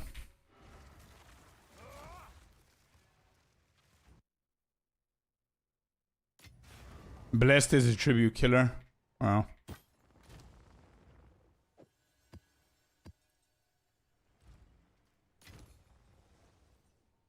Actually, you know what? Let's give this one a slap.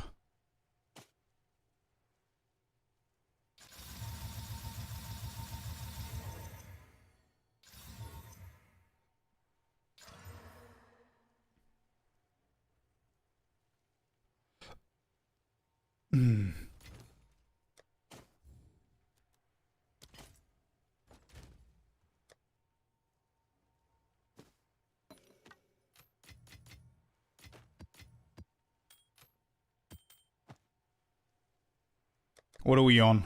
8, 3, and 1. It's not bad.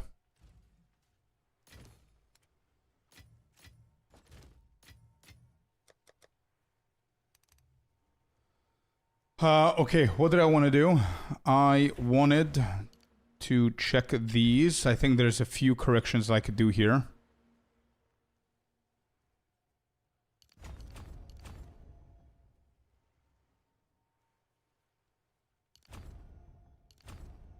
That's gaining 2 passives right here.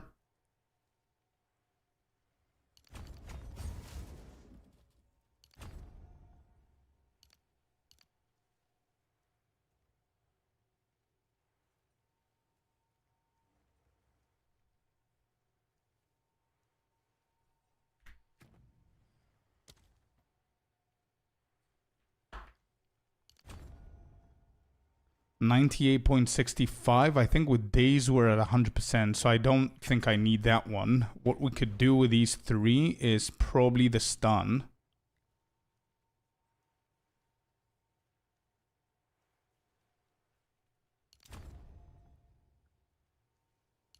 Alright, we're gonna try this one. Something like this, I guess. Yeah, that should do.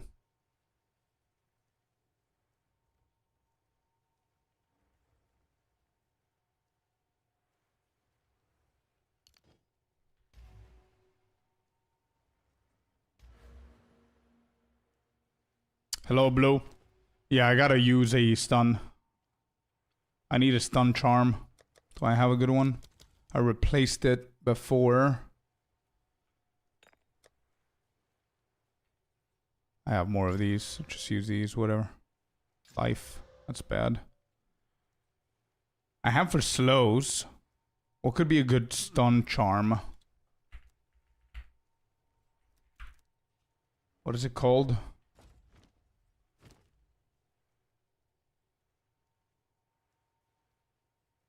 What's a good stun charm, chat? That we could use instead of the ignite?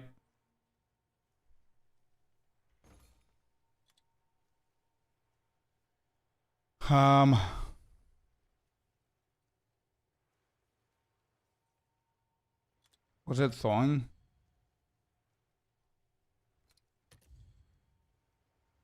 No, it wasn't thawing. That's freezing.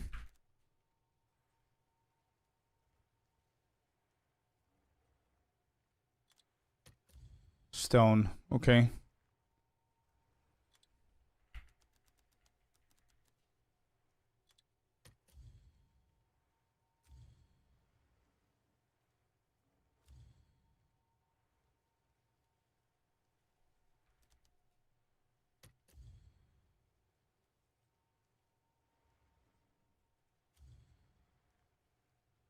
What's the unique's name?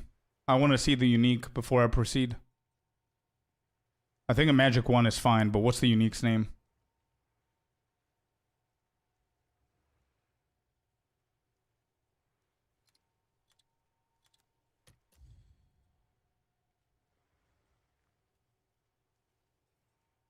Isn't guard better? Why would I need 200% of armor?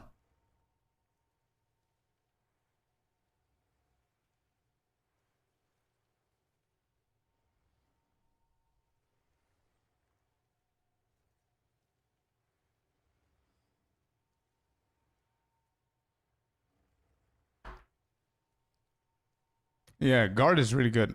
I'm going for guard. Unless if you don't, yeah. I'm going for guard.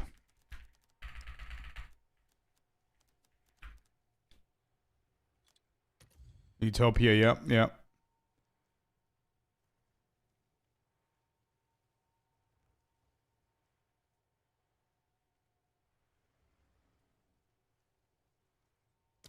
Doesn't matter. Just give me one.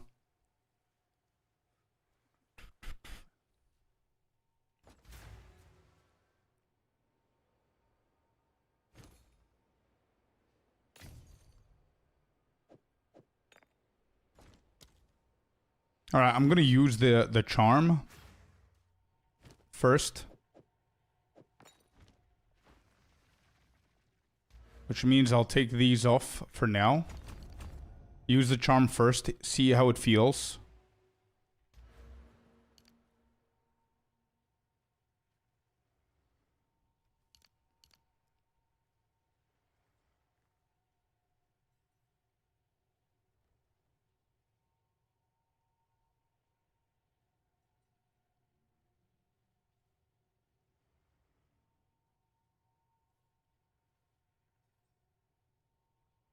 Brain freeze. Bro, brain freeze is not bad at all. But it's just increased cold damage, right? It's not bad. I don't know why more people don't get brain freeze. I mean, you literally get 24, 36, 56% increased cold damage. If you get the whole cluster. Hello, Klima.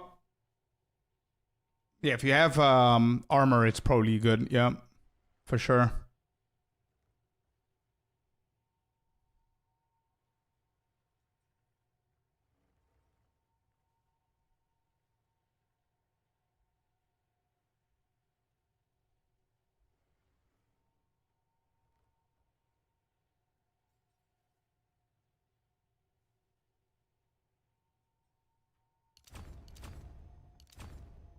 Alright, I'm going back to Chakra of Impact. We need one more.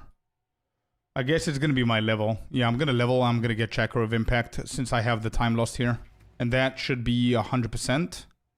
98.6.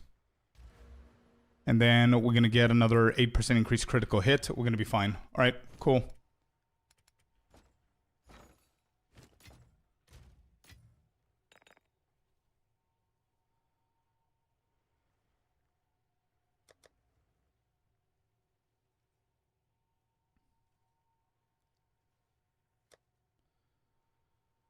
Got 20 minutes before we start preparing for the podcast. 25 minutes. So let's run. What do we want to run? I wanted to run something with Celestina. What should I run?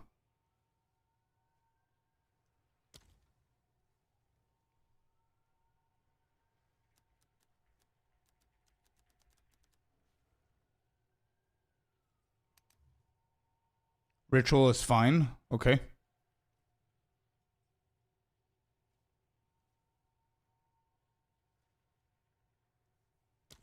Let me see if I have any decent ones here.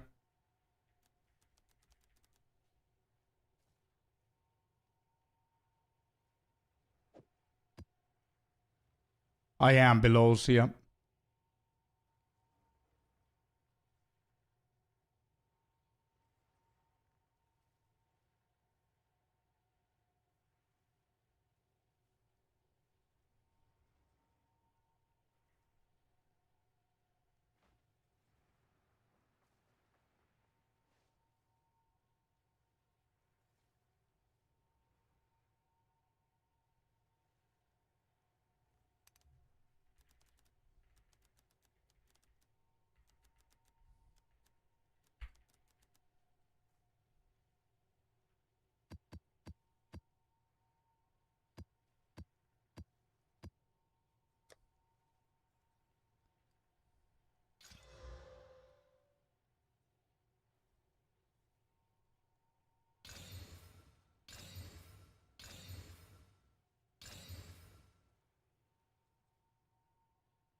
How much does this go for? It has an additional abyss here. 55 rare magic. I don't think they matter, do they? 70. Yeah, we can run this with Celestina. We can run this. Yeah, whatever. Let's just do these. These are my big ones, so I'm not going to touch those. We're going to do 3. All right, where's Celestina? I saw some birds flying around here. Yeah, there you go. Invited you.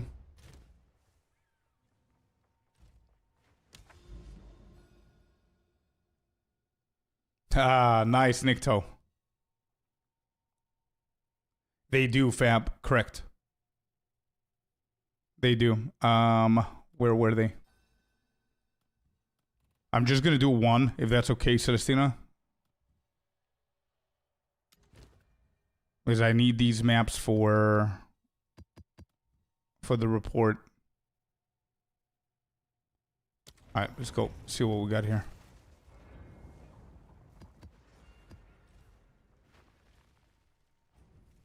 How is bossing on this build? They just melt, Lito. What runes are you using on the weapon? The Soul Cores for Spirit. So, wait, what do I do? Am I your pet or you're my pet? What's happening here? You're dealing insane damage.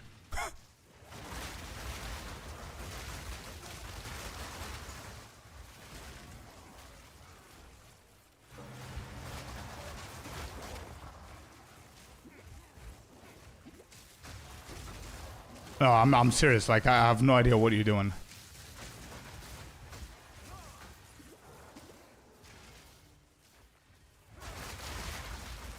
Do I just keep mapping and you're gonna follow, I guess?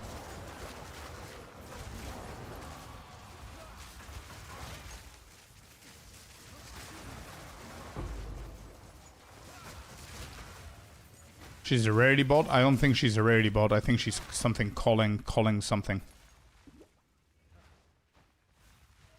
I think she's AFK. Let's see. She's typing. No, she's not. Okay.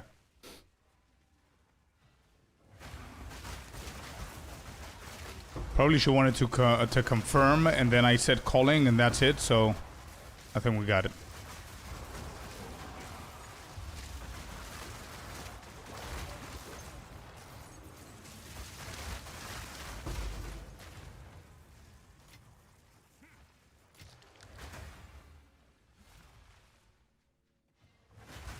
Is it both rarity and calling? No idea. I'm gonna figure out when we finish. There's just a greater exalted orb in there.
Did I miss somebody?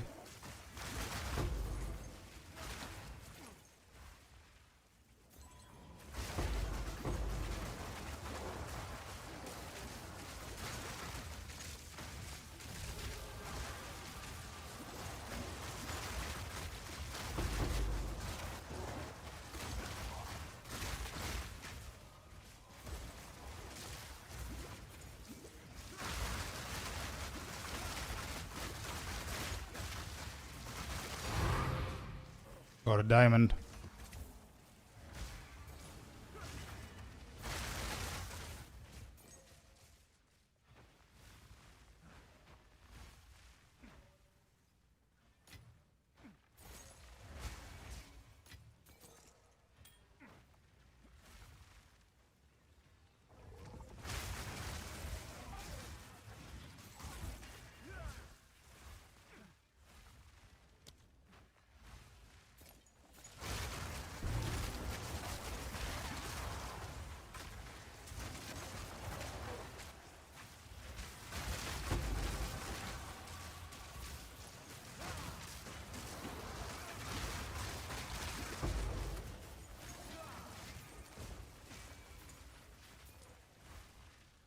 Wrong way. We gotta go to the bottom, I guess.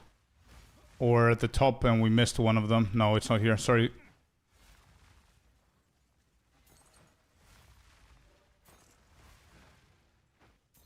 Raphael, check the guide, man.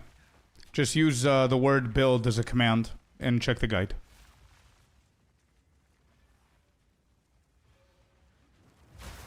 You're gonna see everything about this build in the guide.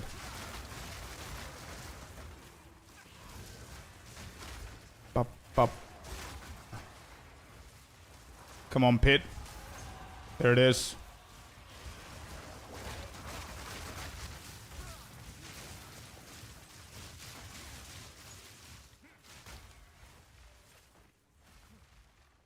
Let's go, villain. What a question, dude. Why are you having cereal? What time is it now? Oh, it's actually morning. What is it, 10 a.m.? 11, maybe? Oh, it's half 11.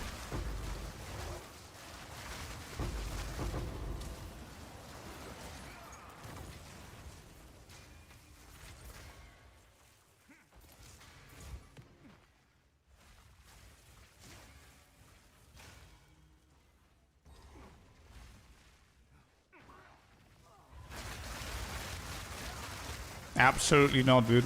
I've had cereal at 5 p.m. So definitely no.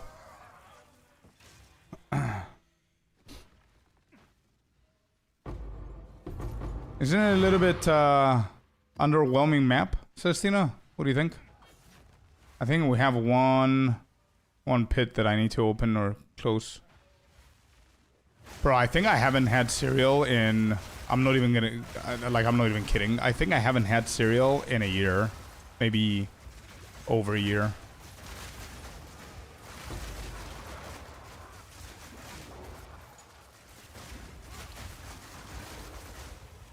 Oh, there's 2 rogue exiles here. We skipped. One of them's dead. Damn. The train shattering of this build. Love it.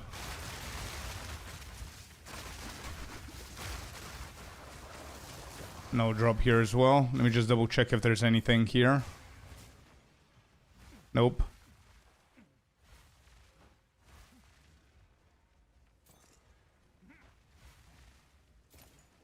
I think it's the rare behind this, maybe? This guy? Has to be him. Yep.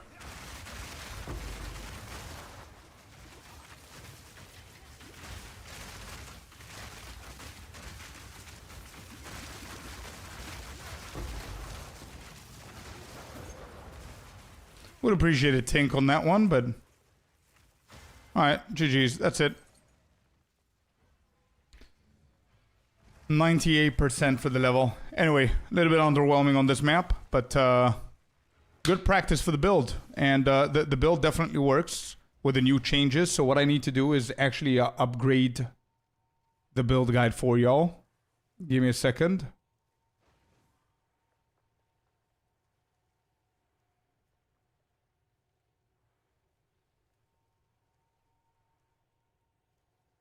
We're gonna run more later if you're down, Celestina. I want to chill a little bit. We've got 20 minutes for the podcast. I want to chill a little bit, prep the podcast and everything. All right, so here we go. Edit this bad boy. And the changes that we did for this specific build is... Shattering Palm. We removed Pinpoint Critical. And we went for Elemental Focus. Focus. There. Okay. And let me just confirm that that's correct. It is correct. And what I need to add here is this. If you get a Rakiata, use it here.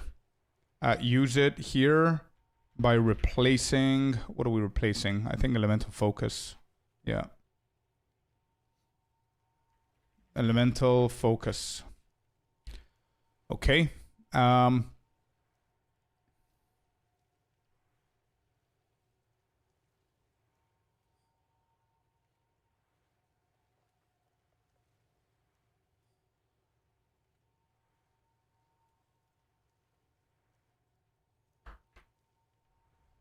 Is it an endgame build? Yeah.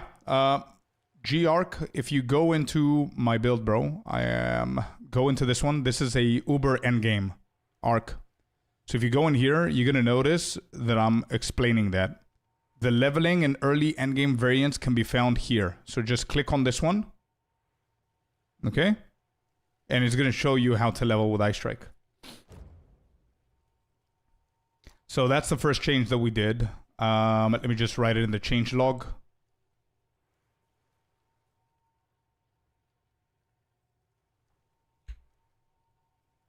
Added a new build variant for Shattering plus COC.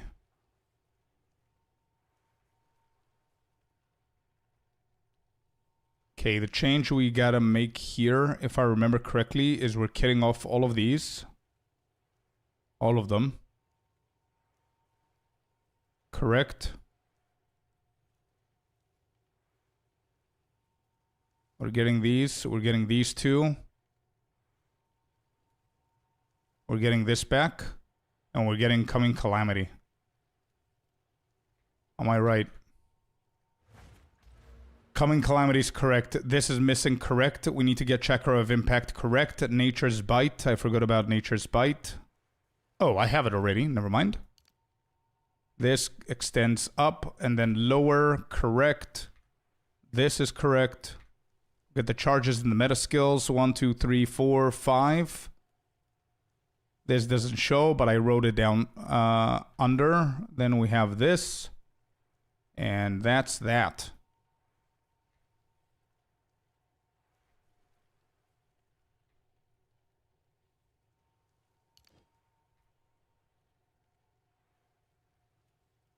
Okay, there you go.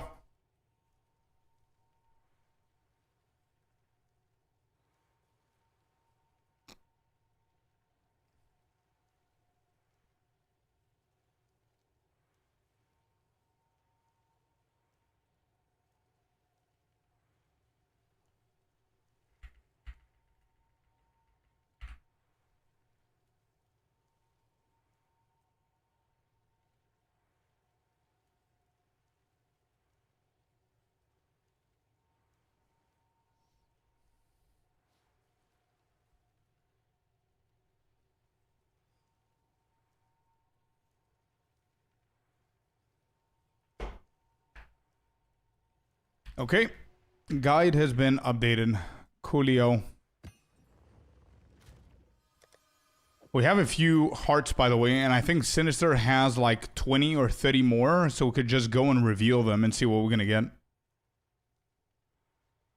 But not now. We could do it later on. Would be pretty fun to see what's gonna roll. I have 30, I think. Beautiful. I have a few as well.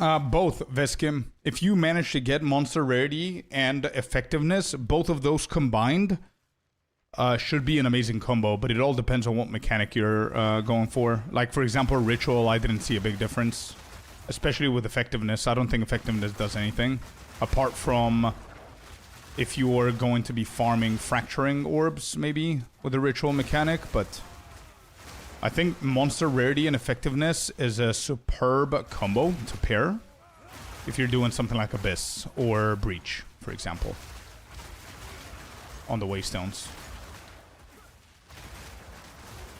All right, I need the level here.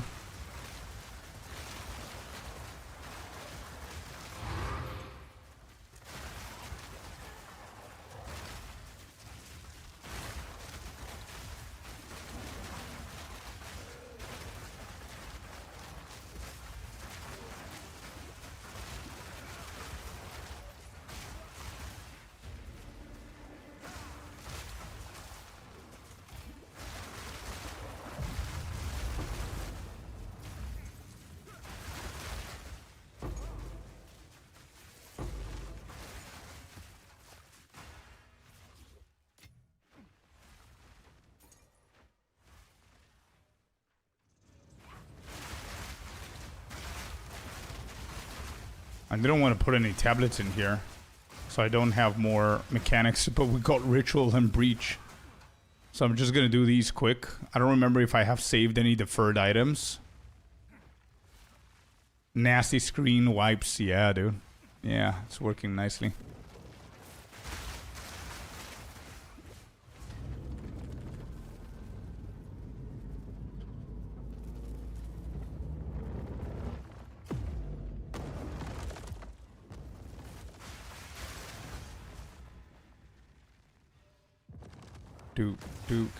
Duke.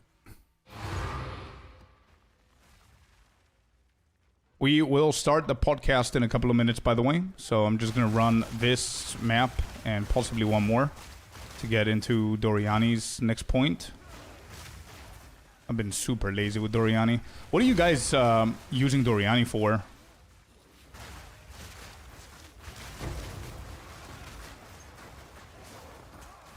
Actually, for probably Pinnacle boss farms, right? Or Uber bosses. I only use Jado. Me too. Me too, Celestina. I'm only using Jado, but I'm just thinking the Doriani is going to be probably better for the Pinnacles. Like the Arbiters or something.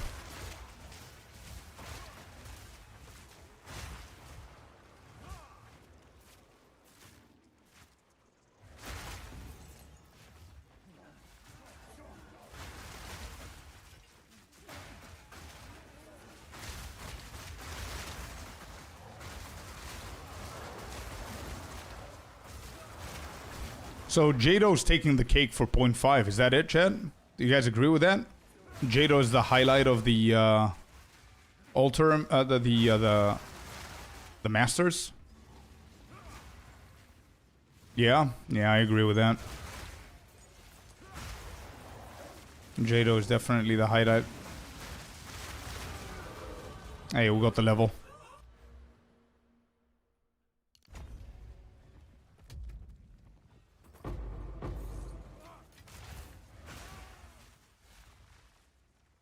I use for Abyss.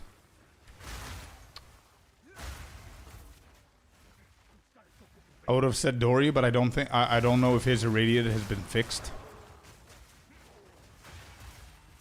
Yeah. Well, I don't know. Compared to what I see a lot of people playing, it seems that Jado is like the fan favorite.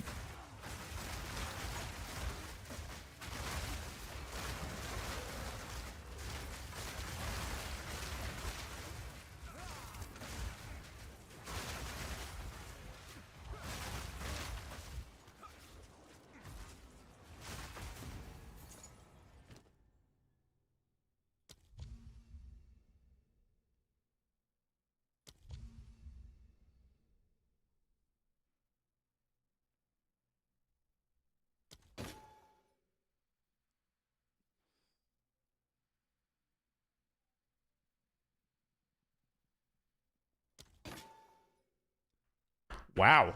We got ourselves a Dexter annulment on a shitty ritual. Okay. All right. We like that. Hilda was OP. Yeah, I think Hilda was the GOAT. And then they nerfed her. And now Jado's the GOAT. And now they fixed Doriani. So, I don't know what they're going to do. So Doriani's most probably gonna be, where is it? Yeah, disengage safety. So you guys are saying this is fixed, huh?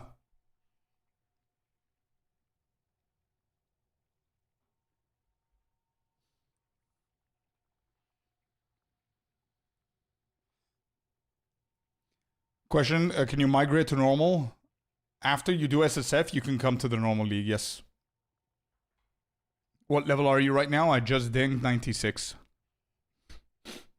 Because I played with that node. It's fixed. Okay, good. Good. Yeah, Hilda is very appealing. Really appealing. You've got the breeding season. Effectiveness is pretty good. For rogue exiles here, it's not bad.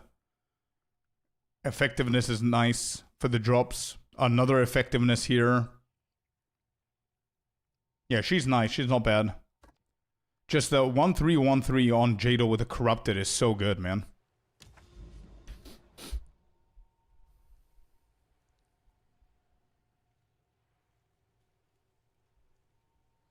Alright. Be right back, chat. I'm going to go quickly to the bathroom. I'm going to come back and set the podcast, okay? We're going to start with a podcast. So get ready.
All right. Okay, we're back.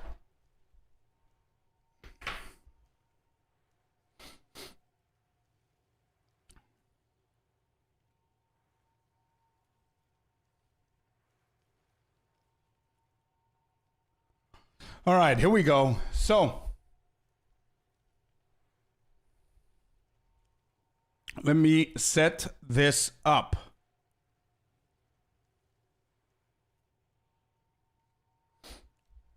Do we need the game now? No, we don't. All right, pause the music.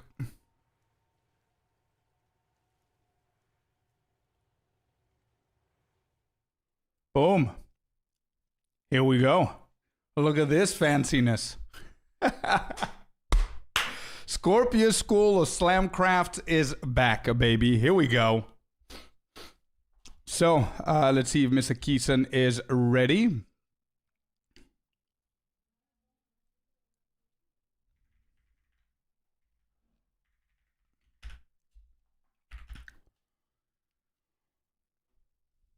You're ready. Nice. All right. Let's give you a call.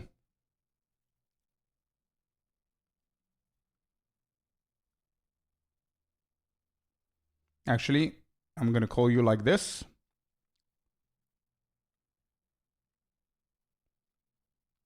And then you can turn on your cam. There it is. Hello. Hello, hello. We're doing good. Let me just set you up real quick, and then we're gonna see if the audio and everything is good. Oh, there you are. There it is. Beautiful. It works. Okay. So, Chad, you can see Keeson and the audio. Let's see. Can I do that? No, I can't. Okay. So we're gonna keep it as it was. Give me 1 second, chat. Let me just set everything up here.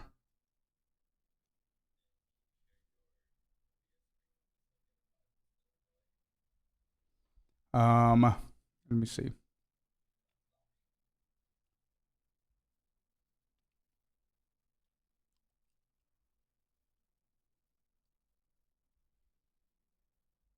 Where is it? Where is it? Hello? Here. You just need the OBS screen. Is that right?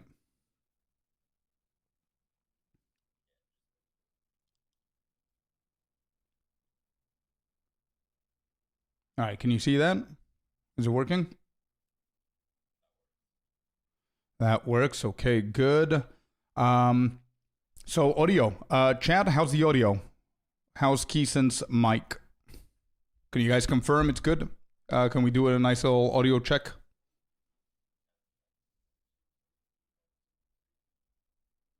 How was that, Chad? Yes, it's okay. Soothing. He's low here. A little quiet. Good for me. Okay, I just raised the volume a little bit. Maybe a little bit louder. Yeah, it can be a little bit louder. Okay, okay. Pushing it.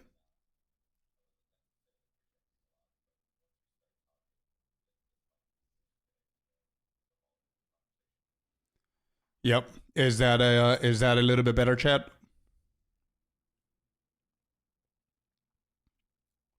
I raised it up a little bit. Yes, that's better. Okay, beautiful. Excellent. Okay, so made a giga staff because of him. Yeah. Okay. Can't hear Keeson. Wait, why? Wait, give me a second. Let me just double check what is happening there.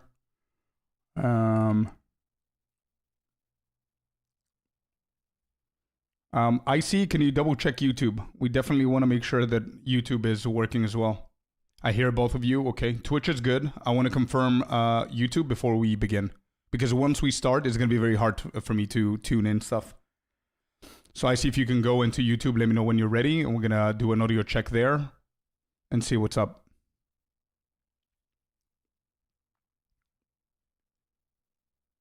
Yep. Can you do an audio check, Key?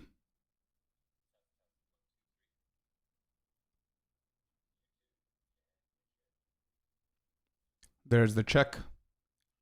I see just reply onto the Twitch chat so we don't have the delay of YouTube. Por favor. Here, there's a delay if you talk.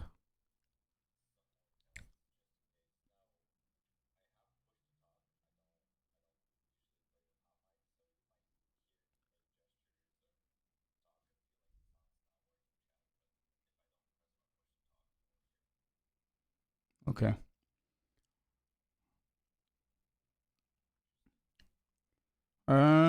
Let me see.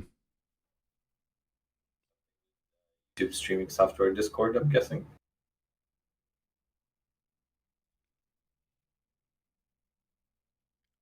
Maybe. Let me just double check here if I do this. All right, I added more tracks into Discord. I don't know if that's going to help. I'm going to go into the settings of YouTube, but let me just double check.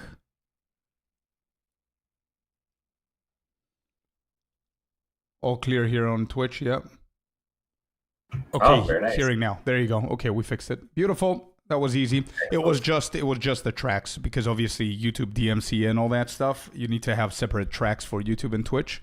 So I just enable all of them now. I don't think we're going to be featuring any music, or you're not going to randomly start singing, right? He said he wants you to make me talk again. Works. Okay. Okay, works. Okay, perfect. There you go. Beautiful. Excellent. So that should be good.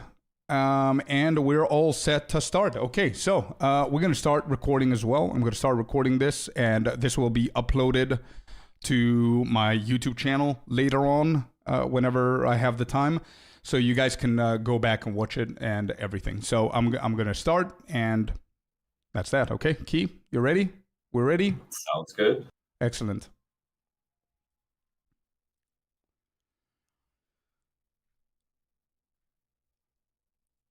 All right.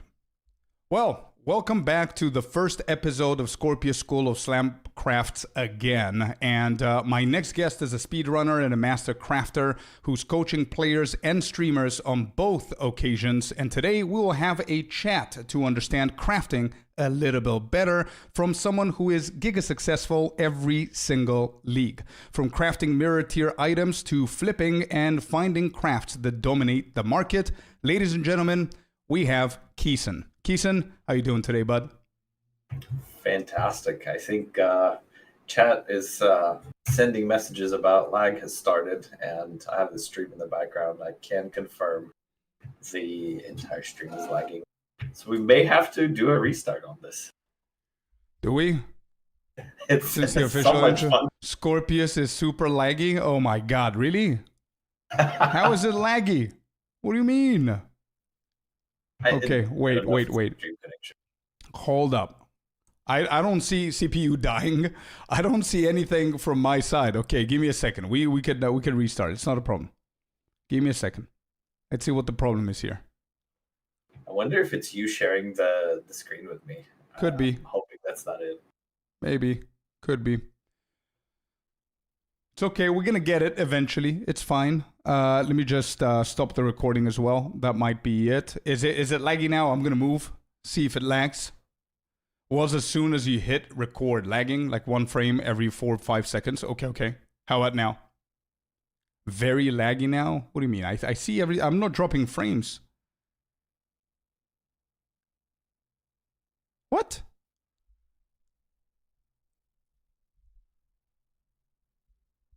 No issue when you were mapping, but it's laggy now? Okay, that's weird. I see Key fine. Key, you see me okay? Do you see it lagging? I see you through the Discord streaming software just fine, but I have your chat and your Twitch open next to it, and the actual Twitch on the browser, it's not working. I can't. It's barely moving. I don't know if they could hear us very well, but the video not moving at all. Still laggy, they're saying? Bro, I am literally not dropping a single frame. I don't know if they need to refresh or something. Sound is good, video is lagging. Okay, that's weird. What if you stop the screen share and see if that fixes it? Let me see. Actually, I refreshed the page and we're moving. We're not moving. Okay. Stop streaming. Let's see if that's gonna help. Sound is good. Good now. Audio good, but lagging hard. Discord DMs. Yeah. Lag stopped now. Maybe need to restart, and now it's good. Oh my god, there it is. Okay. So, guys, if we're good now, refresh again, please, and just confirm that it's good. And I think that was it, man. I think it's the stream share. Cool. Well, I get to watch this in slow-mo with delay then. Moving visual now. I didn't refresh and it fixed. You're good now. Everything is good now. Okay. So, yeah. So I don't know, bro. Maybe just stare at the screen and you just listen to the voice and answer accordingly, and that's it. I had the same, by the way. I had the exact same thing with Blaze and Try. It wasn't like a video call, so it was weird for me as well. That's all right. That works. Okay, you good with that? I'm perfectly good. I'll get to re-chat a bit anyway, so that works. Okay, excellent. So I'm gonna do the whole thing again. So here we go, take 2. I'm not going to click on restart this time or on record. I'm just going to go. All right. Welcome back to another episode of Scorpius School of Slamcraft. We are back with another episode today for 0.5, and my next guest is a speedrunner and a master crafter in PoE2. He's coaching players and streamers alike, and today we're going to chat more about crafting to understand it a little bit better, and just from somebody who's giga successful every single league, from crafting mirror tier items to flipping and finding crafts that dominate the market. Ladies and gentlemen, welcome, Keeson. Keeson, welcome in, bud. How you doing? I'm doing fantastic. Thank you for having me. Good. I'm so happy to launch the brand new episode of School of Slamcraft, where we learn a little bit more about crafting. It is quite popular for a lot of players that are trying to understand stuff, and I'm really happy to have you for the launch again. Yeah, it's really good to be here. I was super excited. I was buying mats and vigorously thinking about what we're gonna do, and I sent you some messages and you're like, bro, that is too much. Yeah. And we just to let you guys know what you're in for today, we're gonna have approximately around an hour of a discussion of crafting. We have a couple of questions that I want Keeson to share his opinion and his mindset and everything. And towards the end, like I always like to do, is we will start crafting something that Keeson has prepared. So what he was talking about is I asked him to prepare a craft that we will showcase, and he came back after 2 days and said, okay, bro, it's done. I've got a 500 divine craft. I was like, what? What do you mean 500 divines? Tune it down a little bit. No, we just want to showcase 500. He was ready to go for 500 divine mats. That would have been insane. Yeah. But okay, so you tuned it down. We have something roughly how much now? 50, 70. Okay, that's good. So all of that is going to happen towards the end once we finish with all the questions. But the first question before we go deeper into crafting key is, how's your league going? What are you playing? What's the number one change that you absolutely love about 0.5? And in general, tell me a little bit about your opinion on 0.5. I think, so my opinion on it is that it's the same as everybody else's. This is an absolute knockout of a league. GG killed it. They absolutely cooked. They gave us a lot of stuff. They made it like it's a 6-month league, and it feels like it's going to be a 6-month league, so it's a fantastic time. Of course, The end game's great. The extra builds, the ascendancies. I'm playing Monk. Nice. I'm playing what Corbin's cooked up with the Bonk and Flicker Strike combination. Nice. That's a good build. And yeah, so far, the league is actually not going as well as I thought. We're only up to about a mirror and some change in Raw, and about a mirror on each character. So altogether, 3-4 mirrors between me and Corbin. Okay. And I was thinking we're going to be somewhere on the 8 to 10 range at this point into the league. And some of the market changes were actually interesting, and they've created some new ones, and they killed some of the old ones that I was used to. So Hmm. a lot of my time is spent searching for new ones. I But see. you asked what was the one change that I absolutely love from this league, and it is a strange one. Okay. It's the Jado one Okay. that lets us put a random layout on a corrupted map, Yeah. because I cannot run another mire to save my life. I can't do it. I refuse. Okay. Actually, that's if we just take the generic answer that you gave as the masters, it's a great addition. But yeah, it's very specific. Talking about that one point of Jado, but masters has been an incredible addition to point 5 for sure. For Yeah, sure. love So you're playing a monk martial artist with Corbin's build. Beautiful stuff. You are you're saying that you're a little bit short to what you thought you guys are going to have, and you have like combined 3 mirrors. By the way, Chad, that's something that they call short, I guess. But okay, sure, we'll take that. But again, you're the master crafter. What is your, for example, in point 4 on the 3rd week mark? What was your net worth back there? It's hard to gauge, because that's when all the temple shenanigans were going on, and I Yep. wasn't crafting, and I was more interested in the temple and Mm. running it. So that was actually behind Mark 2. So maybe I'm exactly even on the mark. I would say probably 1 or 2 mirrors then.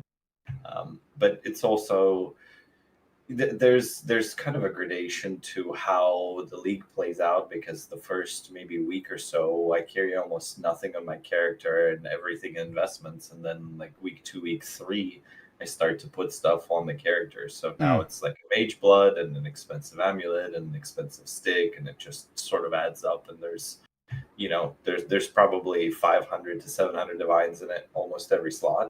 Yeah. um, and so technically speaking, if I were to sell the character and reinvest this into crafting, and I could have 5, 7 mirrors tomorrow if I did some work and played around for 10 hours and had a naked character. I see. Okay. Well, speaking of a naked character and just sitting there, some would call you a hideout warrior at times. Not in point 4 with the temple, like you just said, but would you consider yourself as a hideout warrior right now in point 5, or do you like to balance things out a little bit? Mainly hideout, absolutely. There's going to be sometimes 3, 4, 5 days when I don't run a single map.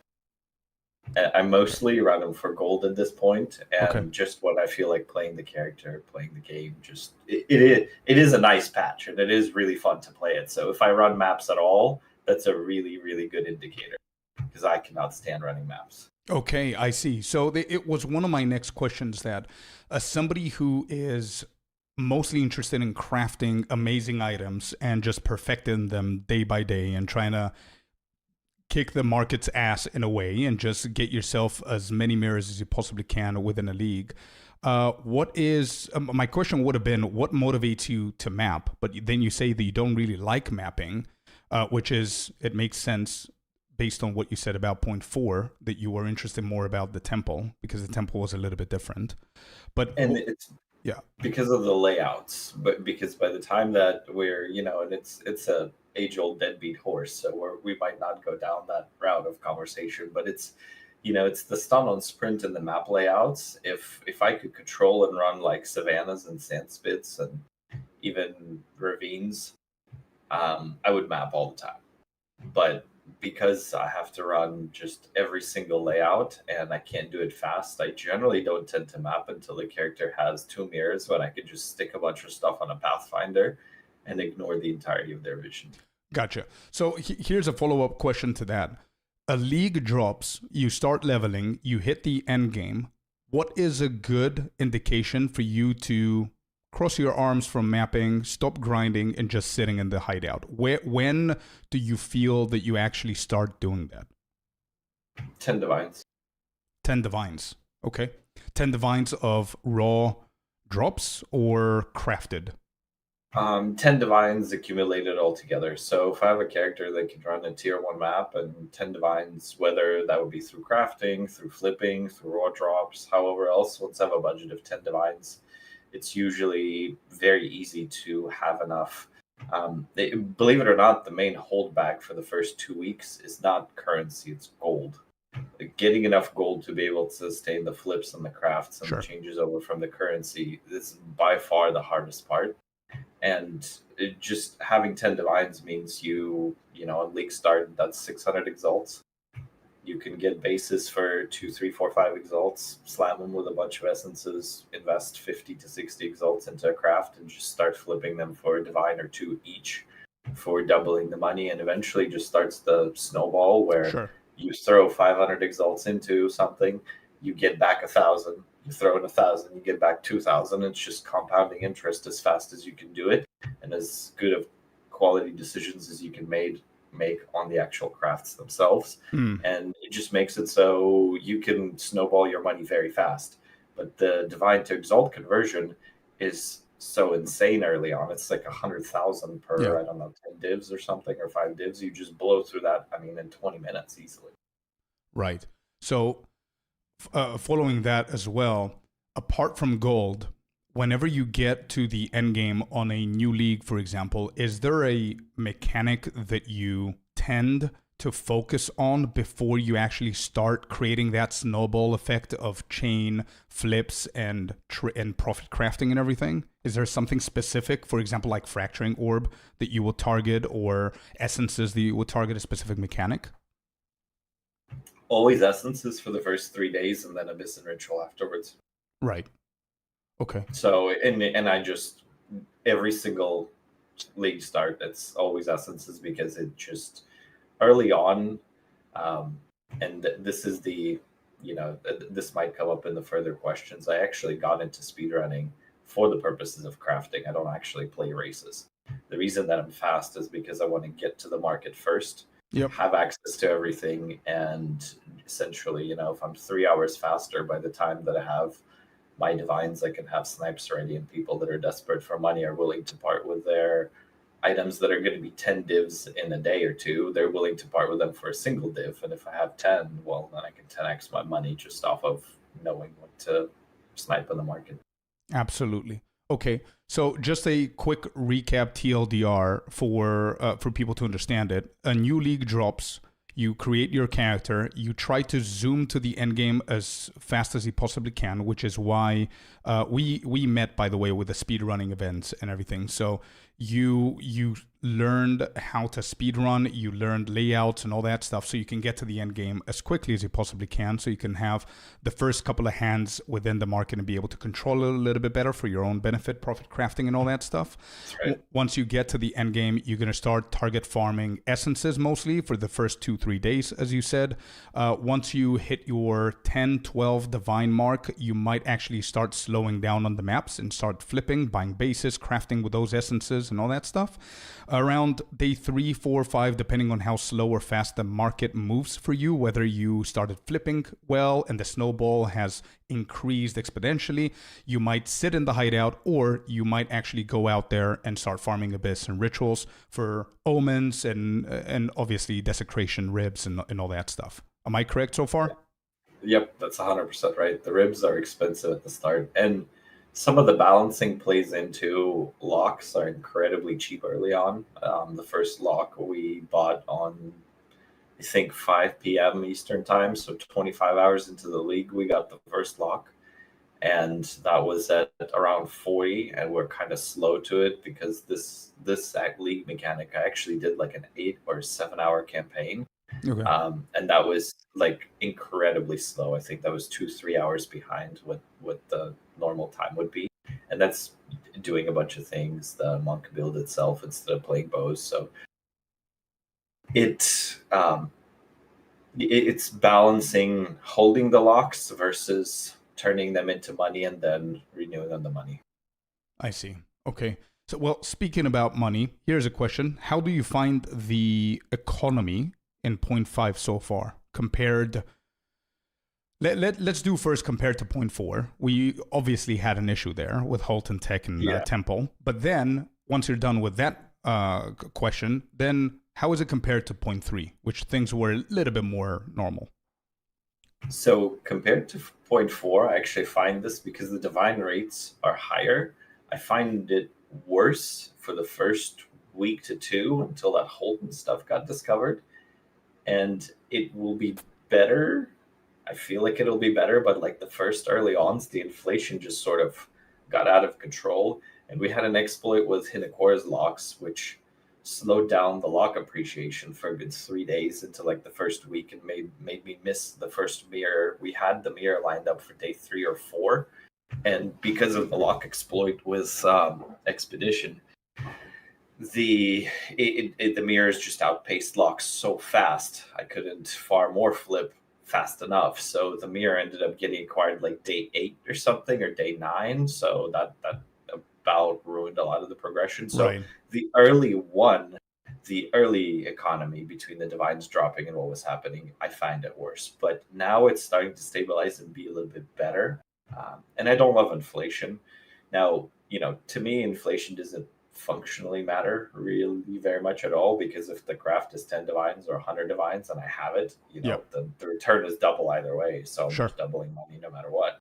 But for the average player that's looking to pick up divines off the ground, the inflation sucks, because I want as many people playing as possible. The more people are in the market, the more fun it is to play around and craft. And, just all around, it's better for the health of the game the more people are playing. So I think the divines being more common, it's going to be better than temple, but I think the inflation's going to just keep rising. Like I think a month from now, we'll be seeing omens of light at 30, 40 divines. They might not hit 70, but I think they're stabilizing like half of what the temple economy is, and that's just going to be, it'll still be painful for the average player. I think the divine change will probably get reverted. Now, point 3 economy was fantastic. I mean, I don't love the divines being more common. Like, I understand that people want their tinks and stuff, and there's obviously merit to that, but I think people are missing the boat on, like, if you get more tinks, 500,000 other players are getting more tinks, and now your one tink doesn't really mean as much. If you could have bought a quarterstaff for 5 divines, in point 3, and especially everything was cheap because we were printing with Hamogs. But even that aside, you buy an upgrade for 5 divines. This league, it's going to be 20. In Temple, it was like 50. So, how many more divines do you got to get to be able to improve your character? Yeah. Okay. Understood. Okay, that's a nice perspective to think about. Obviously, the majority of people, I think I can use the word majority of people, are getting the most of their dopamine from the raw divines they're dropping. And this league, personally, with doing the subathon and everything and being online for hundreds of hours within a week, I have noticed such a huge amount of people being so much happier the first 5 or 7 days of the game that I've seen them ever throughout the last 4 leagues because of the divine drops. Like, I remember I was a little bit unlucky the start of my league, and I didn't get a single divine until my tier 8 map or tier 7 map or something crazy like that. And every single person in chat, I was insanely unlucky, but so many people, the majority of people have gotten their divines, and so many other people were finding 2, 3, 4, 5 divines within their campaign. And they were so happy with themselves. They were buying stuff, whatever. Now, whether they're using it correctly or smart, it's a completely different story. But they were satisfied. Kind of irrelevant, isn't it? We just want them to be happy. We don't really care if they're good with the money, right? Yeah, I mean, for them, I think for a person who plays 6 hours or 8 hours a week, finding 3 divines within the campaign and just buying whatever item that's gonna juice their performance and make them better, I don't think they should or they would care whether it's the perfect choice or not. It's just something that they got an upgrade, right? So that person now is happy and is going to come back for week 2, week 3, week 4, and keeps on going.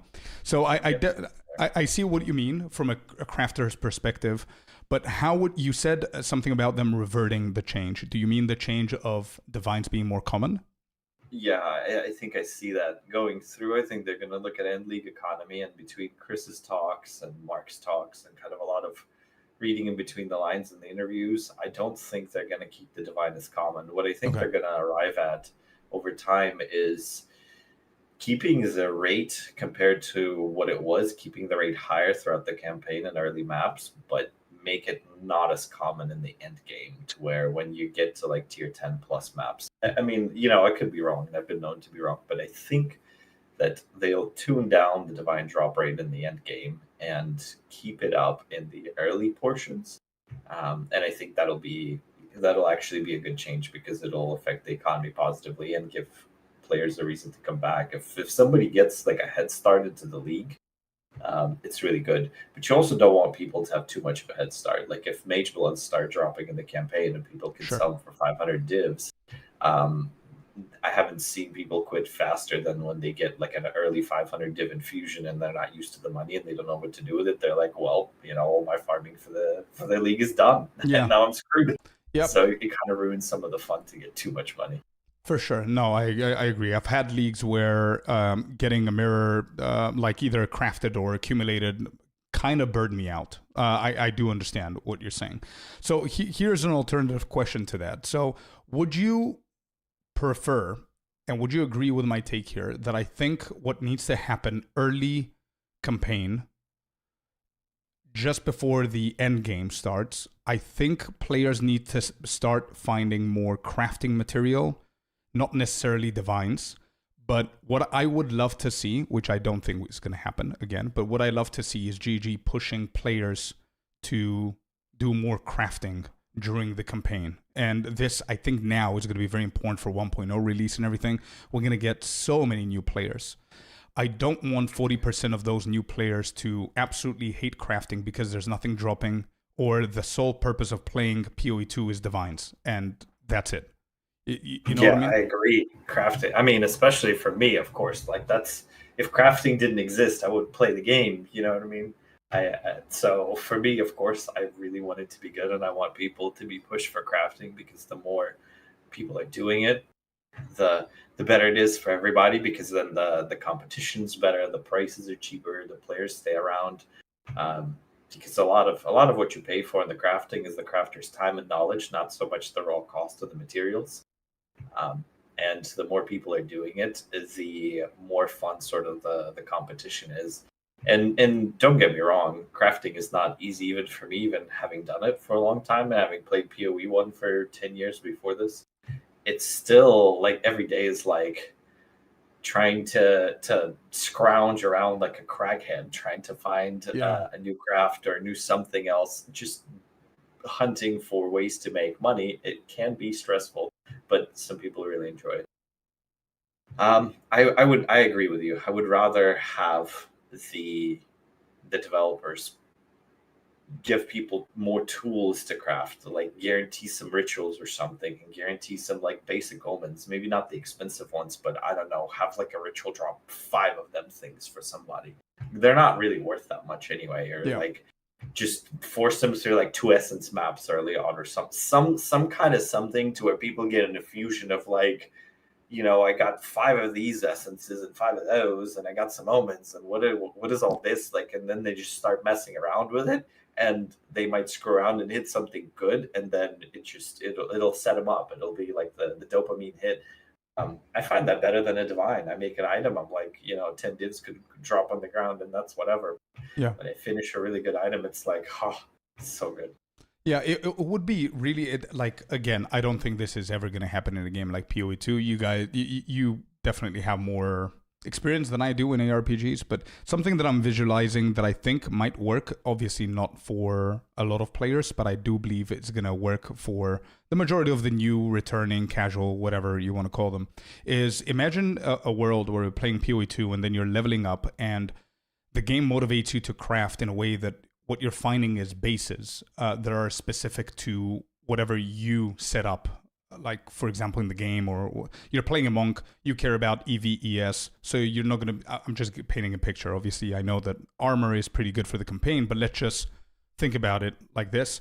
You're playing a monk and you care about EV and ES. Those are the bases that you see. And within the campaign, something about the tiers of the mods are going to be more powerful early on within the campaign. And then even though the tiers are going to exponentially go higher, the value that you're getting at higher level is going to be less and less and less. I don't know if that makes sense, but if I'm finding a chest and I'm slapping it with the mats that the game is giving me, and I'm not short of regal orbs, which is one of the most prime ways to upgrade a chest piece or something while you're level 22, and for no reason you're in Act 2, end of Act 2, or mid Act 2, and you don't have a single regal orb, which is weird, you have enough mats to slap everything. And the beautiful thing is that you feel psychologically, the game makes you believe that you're hitting every single hit, because everything lower level, as I said, the tiers are good for leveling. So you do 4 different crafts. You now are in habit of crafting every single thing that you can get to see if it's better than the other one. Whereas what's happening now is, did something drop on the ground? If it's good, I identify it. If it's not, I throw it in the bin, and you just keep on going, and that's it. People go to the end game and they have no idea what crafting is. I've encountered so many people that didn't know what Chaos Orb does, and they're level 94, given an example, right? Because there's nowhere in the game that it stops you or requires you to try anything like that. Yeah, and I think the scarcity of materials kind of plays into it. I don't know if I had the answer. I'd probably have my own gaming company at this point, because that's definitely a hard question. How do you balance the scarcity of materials with what you want players to do, and how does that create a good experience? I mean, that's the question of the ages, isn't it? Yeah. I just feel that it doesn't necessarily need to be like this, and it's not about ruining endgame. The endgame's mods are going to stay the same as we are now, but they're going to just empower the campaign mods that we get, so it feels better whenever you're crafting, so that way it's going to push people to craft more. So I just feel that there's a gap. Yeah, for sure. No, there definitely is. And even knowing where all the guaranteed currency drop, like, players don't even know that there's guaranteed currency in the campaign to begin with. So even knowing where all the guaranteed currency drops and having, the layouts and the pathing and all that, I still only ever have enough materials to craft my weapons at specific breakpoints, once per act or once every 2 acts. Am I regaling any armor throughout the campaign? Never, ever. I mean, I don't even, I feel like I get more currency on average than a player playing the campaign the first time, just because of all the guaranteed stuff and knowing how to roll boxes and checkpoint reset for boxes. And like, I get more tools. I'm still not crafting, and I know the odds and a whole lot of stuff. Like, I can't expect a regular player to even want to interact with the system in the campaign. So I agree with that. I think something should be done on the level to empower players and encourage players to craft during the campaign, because I could totally see it. It makes perfect sense. Yeah. And okay, so now we're in the end game. We spoke about the crafting, a little bit of a gap there in the campaign. Let's talk about the end game. How do you find crafting in 0.5 versus 0.4? So I feel like, this might be a little bit of a hot take, or maybe not. Okay, we like hot takes here. I feel like they did the thing where, the new president comes to power and he says, we're going to do everything right this time. And then what they do is they cut the taxes for the rich, and then they tax the poor even more. I feel like that's what happened. They've ruined the early crafts for the people that don't have the money. It doesn't affect people that already know how to craft and do everything, because we just found other ways to make money. We didn't really give a shit about the essences that much. But now most of the player base can't make weapons. And now all the weapons are screwed. And so up until you get into the 500-600 divine range, like, I was trying to build a video on making a quarterstaff. Scorp, I shit you not, for 3 weeks, I've been trying to figure out how to teach people how to make a quarterstaff. And the answer was, just go buy one, because I can't teach you reliably how to make one, because they ruined all our methods for early games, and the other part of this is I finally released a video on it. And when you were talking about, newer players don't necessarily know, because I've interacted with streamers and like coaching streamers on crafting and speedrunning so much for like the couple of months before the league, my brain didn't register to explain some of the basics. So I do a video on like a 300 divine craft. I didn't delve too deep into the asteroid's creativity. I didn't explain some of the methods. I didn't post them. And so I get people in my Discord showing up and going, buddy, why'd you do this? Or how did that work? And somebody like one guy spent 500 divines. He's like, yeah, I see why I did that, but I wish you had explained it. So yeah, I think all around the early and the people without a whole bunch of money, the crafting has been made worse for them with the current change. And it was actually made more fun for me because now I get to find cool methods and I get to play around with Asteroid's creativity, and I get to find markets where people can't even think about it, don't even know it. I'll just search through weapons where I can stick the rune in, slap it with a second essence, and double my money. Like I'm loving it. So it's easier for the rich and it's harder for the poor yet again. Yeah. And not only that, but as you said before, you're getting paid for your knowledge and knowing how to craft, right? So knowing how to do that is the reason why you're doubling the profit there. So yeah. Do you think that knowledge is the number one reason that stops people from crafting or getting deeper into crafting? 100%. It's everything. Do you think that people are scared of the knowledge that exists? Because it's not a small thing. You know what I mean? You're not just learning by heart a page and you're good. It's like people tease it in PoE2. You need a PhD. So it's pretty tough. Yeah. Well, so the reason I actually started my channel, and it's like I can't even say that I'm a content creator. I have like 200 subscribers or something and 50 people on my Discord. So, but the reason that I started is because throughout the years I would search for like, how do you craft? How do you get better at craft? Like, especially when I was newer at both of the games, there's just nothing there. Like the extent of how do you craft is Farmer makes a video on amulets, and then 6,000 of his subscribers show up and ruin the market, and it's like, well, that didn't do anything for me. Like, what am I supposed to do? I need a new amulet. How does that help me? So there's nobody really explaining anything. And then the other side of the coin is like somebody going over like, hey, this is what an Exalt Orb does, and this is what a Chaos Orb does. And while useful for new players, the majority of population can at least read what the Exalt Orb does if given proper motivation to do so. So there's a distinct lack of content on how to make anything on, at least it feels that way. I don't know. I dug through YouTube searches for a long time, and there's really not a whole lot of stuff that explains to players how to find creative interactions and how, for example, what to look out for the mod levels, and some of it gets really detailed and really deep, but there's nothing even inviting players to go and sparking their curiosity, like, hey, this is how we get into this, and this is like, you can make this type of money with that. And, you can make these items. There's it's empty, it's dead to me, at least. I can't really find a whole lot. There's a severe lack of content in the crafting space, I feel like. I do agree. There is definitely a gap, and I really hope that you'll manage to take advantage of that, because you know what you're doing. I think the reason why there is a gap is because lack of knowledge. I'm pretty sure that's there, or lack of motivation to do stuff like that. Because as you said, if you open that can of worms, it goes very, very deep. So if you explain one thing, you cannot not explain the other thing, and then it goes on and on and on. But yeah, the majority of the crafting videos are basic step-by-step how to create this quarterstaff or that glove or that boot or whatever. And as you said, there's inflation obviously with content creators. We've had it happen similarly with my video of the gloves as well, which was for an hour. It went from, what was it, 3, 4, 5 exalted to like a divine.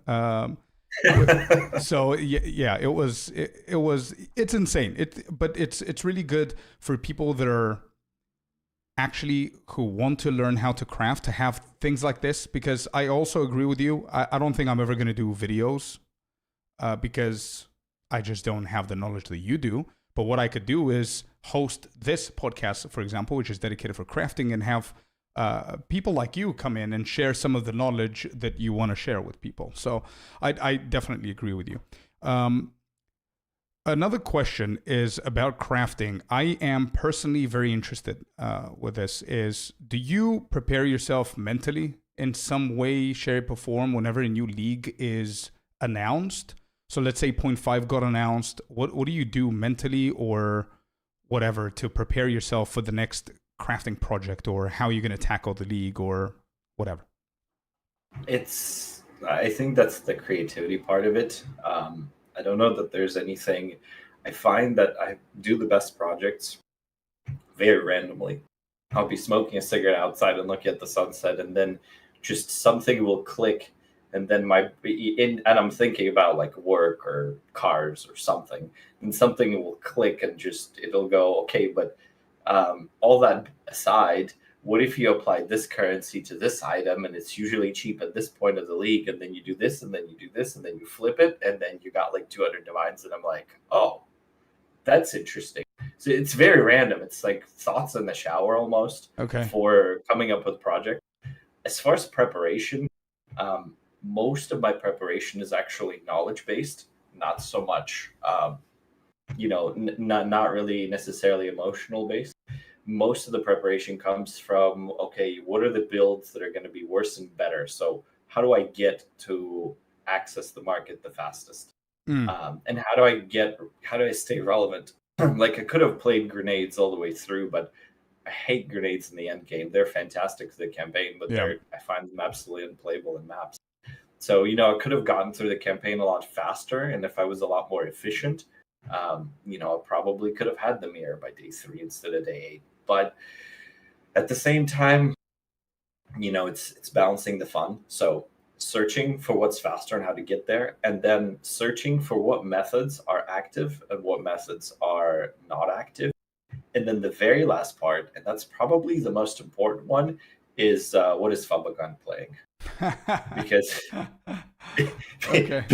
because 10,000 players are going to be ravaging those items, and when there's a gold rush, you sell shovels. You don't go digging for gold. I see. That's that, and maybe not specifically Fabagan, but just kind of getting the general idea of like what's getting played. Sure. And obviously this was Twisters and Monk this league, so it's spears and sticks. That's how you sell shovels. Didn't help in my plans this time around that they actually ruined the early ones, or otherwise it would have been a whole other, like if they kept the essences intact, it would have been so over. Yeah, it would have been a completely insane league for money wise, but that's neither here nor there. It's still completely fine. I see. So you kind of also answered my next question there. For what do you do? What are some of the crucial steps for you to guarantee yourself a successful league start? And it's basically what you said of preparing, understanding the meta before the meta hits, obviously. Looking at people like DM, Gazi, Rax, Dead Rabbit, probably, Fubgun, all of these creators together. They have like a big chunk of audience, 50, 60,000. So if you know what 50, 60,000 people are going to play, you most likely know what could be a little bit more popular, right? Did sometimes this tactic fail? I'm going to give you an example. Whenever they announced the Ritualist and whatever, it was a huge hype with Ritualist, and then it was bugged, and then it was a meta until 2 months later until they fixed it. So are things like that or situations like that could have potentially harmed you because you thought, oh, this sounds like it's going to be meta, but it isn't? I don't remember even the Ritualist hype even hitting my radar at all. And especially that was the Huntress League at point 2. I've done very little preparation, so that's been how that maybe was more so on my end, but I could definitely see it being that way. But at the end of the day, it's not like we decide, or at least I don't decide what I'm going to make a month before the league. Like I just kind of prepare the methods and prepare the ideas, and then when it comes time to do them, there's not like a time pressure to go, okay, well I need to do this now and figure this out.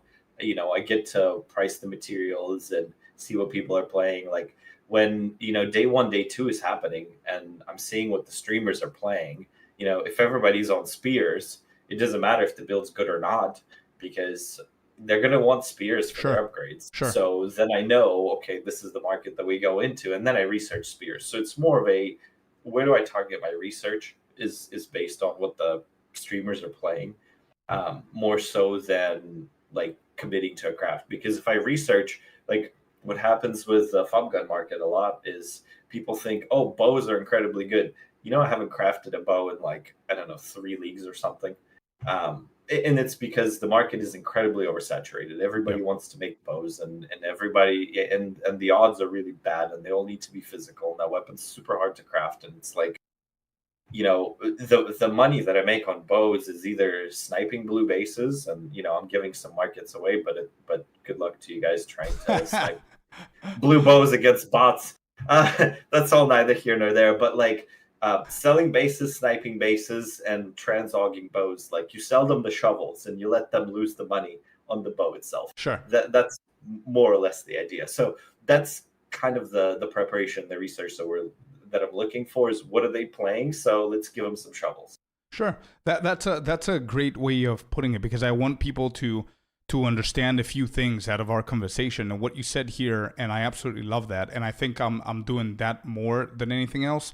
When we say crafting, we don't mean like the full thing. Like you don't need to know how to do a giga insane min-maxi item, right? So crafting could be just flipping something, or knowing what bases you need to get, or hitting a transmute an aug, or just fracturing up to the point of fracture, and then you just sell the shovels, like you said. So crafting is a lot of different levels that people could learn and make money off of, right? And yes, and I want to stress this, like there's a couple of things that I actually wanted to touch on, but this one, if there's two things that somebody's going to take away from this, number one is that most of my money is not actually made by the perfect crafts. It's not made by the mirror tier gear. It's not made by 6 tier 1 mods down the list. Most of my money is made on, like, I buy 100 bases for 10 exalts. I slam them with basic bullshit, and one of those 100 hits and goes for 100 divines, and then the others are in like the 1 to 2 div. It's the small gains, and it's not banking that one item is going to win the whole thing. It's making sure that the volume always is going to beat the variance. So making sure that I do enough volume, and it getting, like, sometimes you'll just get lucky. But guess what? If you never get lucky and your average craft is 1.5 times your money, and you're 20 exalts per item, and then you end up spending 40 for the total craft, and you're selling the items for 60 exalts, who cares? You're playing the slot machine for free, essentially. Yeah. Agreed. So if somebody had a question based on what you just said now, because obviously I think now it's a little bit difficult for the more the more casual player base, or the slower player base. We have a lot of newer players as well, or returning players that are still just getting into the end game, or just hit tier 15s or whatever. And I can start feeling the frustration of the economy being insanely in front for them, which again, it's not really the case, because they could find one or two things on the ground and then quickly get into the hundreds of divines. But obviously now getting bases of 1, 2, 5, 10x is not that easy to do at the moment, week 3. Yeah. Is there a way, without revealing like anything major, but is there something simple that they could do other than farming Jade Isles or Citadels or whatever that are still overpriced for the fragments, which is a great thing to see, because people can catch up with some currency in that regard. But is there something that you think that people could do to try and get themselves some currency rolling at this point? The thing is understanding how Abyss works, and I know this is not so much crafting, but if I had to start the league today, blank, like if my computer was dead, and today at 12:52 Eastern time, I finally got it going and I logged in right now for the first time, what I would do is get to the campaign as fast as possible. And if I entered this market with absolutely zero currency today, what I would do is I would farm basic abysses with like basic tablets with nothing crazy, and just farm omens of light, because they don't care about any of your packs or anything else. They don't care about the mods. You can influence it by having more abysses, but one Omen of Light is like 7 divines. Yeah. And it's not that hard to get it because these Anamumu mobs, you just pull them out and eventually you'll get your little 7, 8, 10, 12 divine jackpot. And that should set somebody to be able to do builds. They drop in tier 1s, by the way. It's not like they're capped on like tier 15. So you don't even have to do super hard content for it. So understanding how pulling out of the mob out of the cloud works and jackpotting on an Omen of Light, it's not like exactly a guaranteed jackpot, but it's not that rare. You do enough abysses. I mean, for in an hour you can find one, and then that gives like a startup for the base. As far as crafting, the biggest thing I can tell people for this is actually, this might be, I don't know if you have any more questions, but might be a good segue into what we're going to do. So when we show the method, I'll just say this: the method that we showed today is applicable to more than the item that we show it on. Okay. So you can apply it to other pieces of gear, especially defensive ones. But a lot of it is like getting a basic method. Okay. Finding a blue base. Yeah. Like the one thing that I could tell everybody to be able to craft is you find a market where you can buy a base with 2 good mods, and you hit it with 1 decent essence, and then you desecrate with a reveal, and chances are you have 4 good mods. Then after that, you're just hitting it with greater exalts and hoping for 2 good mods on the greater exalts. And you do that enough times, one of the items will hit. And that's applicable to a lot of things. I've done that way on weapons. We showed off a helmet craft on your stream that way. It's a very, very common basic thing. Now, of course, if you get into like rings or amulets or something and the base is 10 divines because people have figured it out and the craft is profitable, and so certain unnamed streamers have released 7 videos on it and the market's ruined, maybe stay away from that one. Yeah, true. But there's other, the beautiful part about crafting is when you learn a method, you don't learn the method so you can do it to that exact item in that exact way. You do it so you can understand how it works and then go, wait, so if this worked on quarterstaves, do you mean to tell me that this will also work on spears? Okay. That's exactly what I mean. Okay. So I see. Stuff like that. And how do you find these crafts? That's my final question before we get into the practice. Is it like trial and error mostly, or? It's a combination effort. I think it's just looking out for things that, like, for interactions. So like I'll watch other streamers and I'll talk to people that stream and kind of like watch how somebody does it and kind of pay attention to the crafting videos and the methods and pick up little tips and tricks like, oh wait, he did the Astrid's Creativity rune to be able to use 2 essences on a staff. I wonder if there are 2 essences. Don't listen to this, chat. I wonder if there are 2 essences that work that way on a glove on a Take suffix, notes. so I could force any 2 suffixes that I want on a glove with a fractured suffix modifier. Things like that. And it's looking at what can I do that's not this, but how does this work in other ways? So it's searching for understanding, if you will, and it's going for, okay, well. And then some of it is like market research, like going to PoE Ninja and looking at, okay, what are people playing? Mm-hmm. What are the mods that are people wearing? Like with the whole rarity rush, everybody wanted rarity on everything. Rarity. So you hit rarity, you had jackpot. Well, now, believe it or not, rarity doesn't mean shit in a lot of places. Like you think you would hit double rarity on helmet and that's good? No, worthless. 1 exalt. Good mods, 4 other good mods, double rarity, worthless.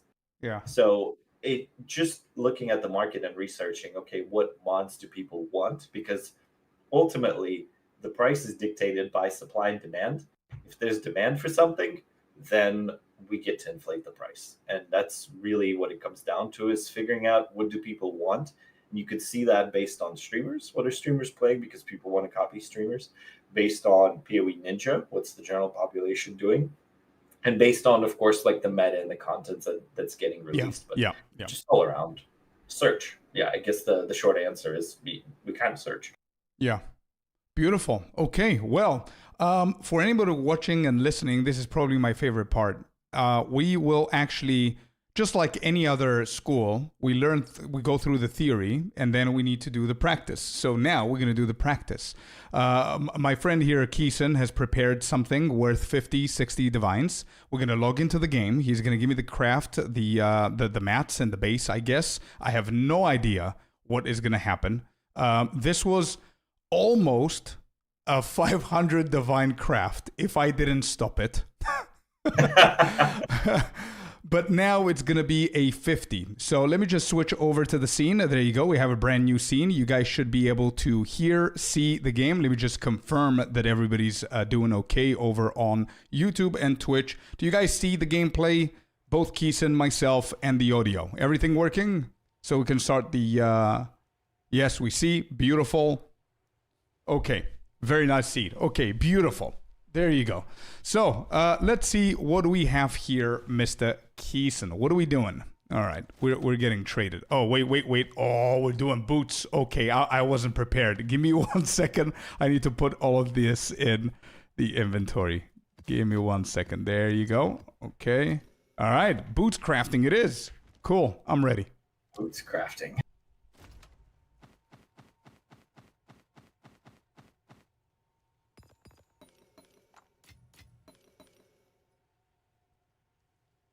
Okay, so let me just set everything up. So we have 2, 4, 6, 8, 10, 12 boots. What I see here is all of them are ES boots, and all of them are hit with the Greater Iron Rune. We have, okay, there it is. So tier 1 movement speed, and we have a resistance at tier 2 and tier 1 on some of them. Yeah? Yeah. Okay. Yep. Next thing, before we actually give you the mic and you can guide us through what we're doing and how we're doing it, I just want to make sure that people know what we're doing because some people just listen through. So tier 1 movement speed on every single one of the 12. There are some of them with tier 2 resistances and some of them with tier 1 resistance. So we have one prefix, one suffix so far, and we have the currency right here. We've got the Greater Essence of Opulence that gives the rarity, upgrades a magic that gives the rarity. I'm assuming this is going to be our first hit. Then we have Omen of Sinistral Necromancy, which is going to target a prefix with a preserved rib for the desecration, which is, I'm assuming, is going to be the next in line. Then we're going to fracture. Yep. We've got the fractures here. We're going to fracture. Then we have Greater Exalted. That's simply going to add 2 additional modifiers. And that's basically it. So keep the first thing. Oh, there's something else. Yeah, I forgot to give you some rerolls. Oh, yeah. We'll need the rerolls on what hits well. Sure. Okay, beautiful. So here's my first question, Key. Why these specific boots? So everybody's playing CI and everybody's playing ES. Most of the monks are playing CI.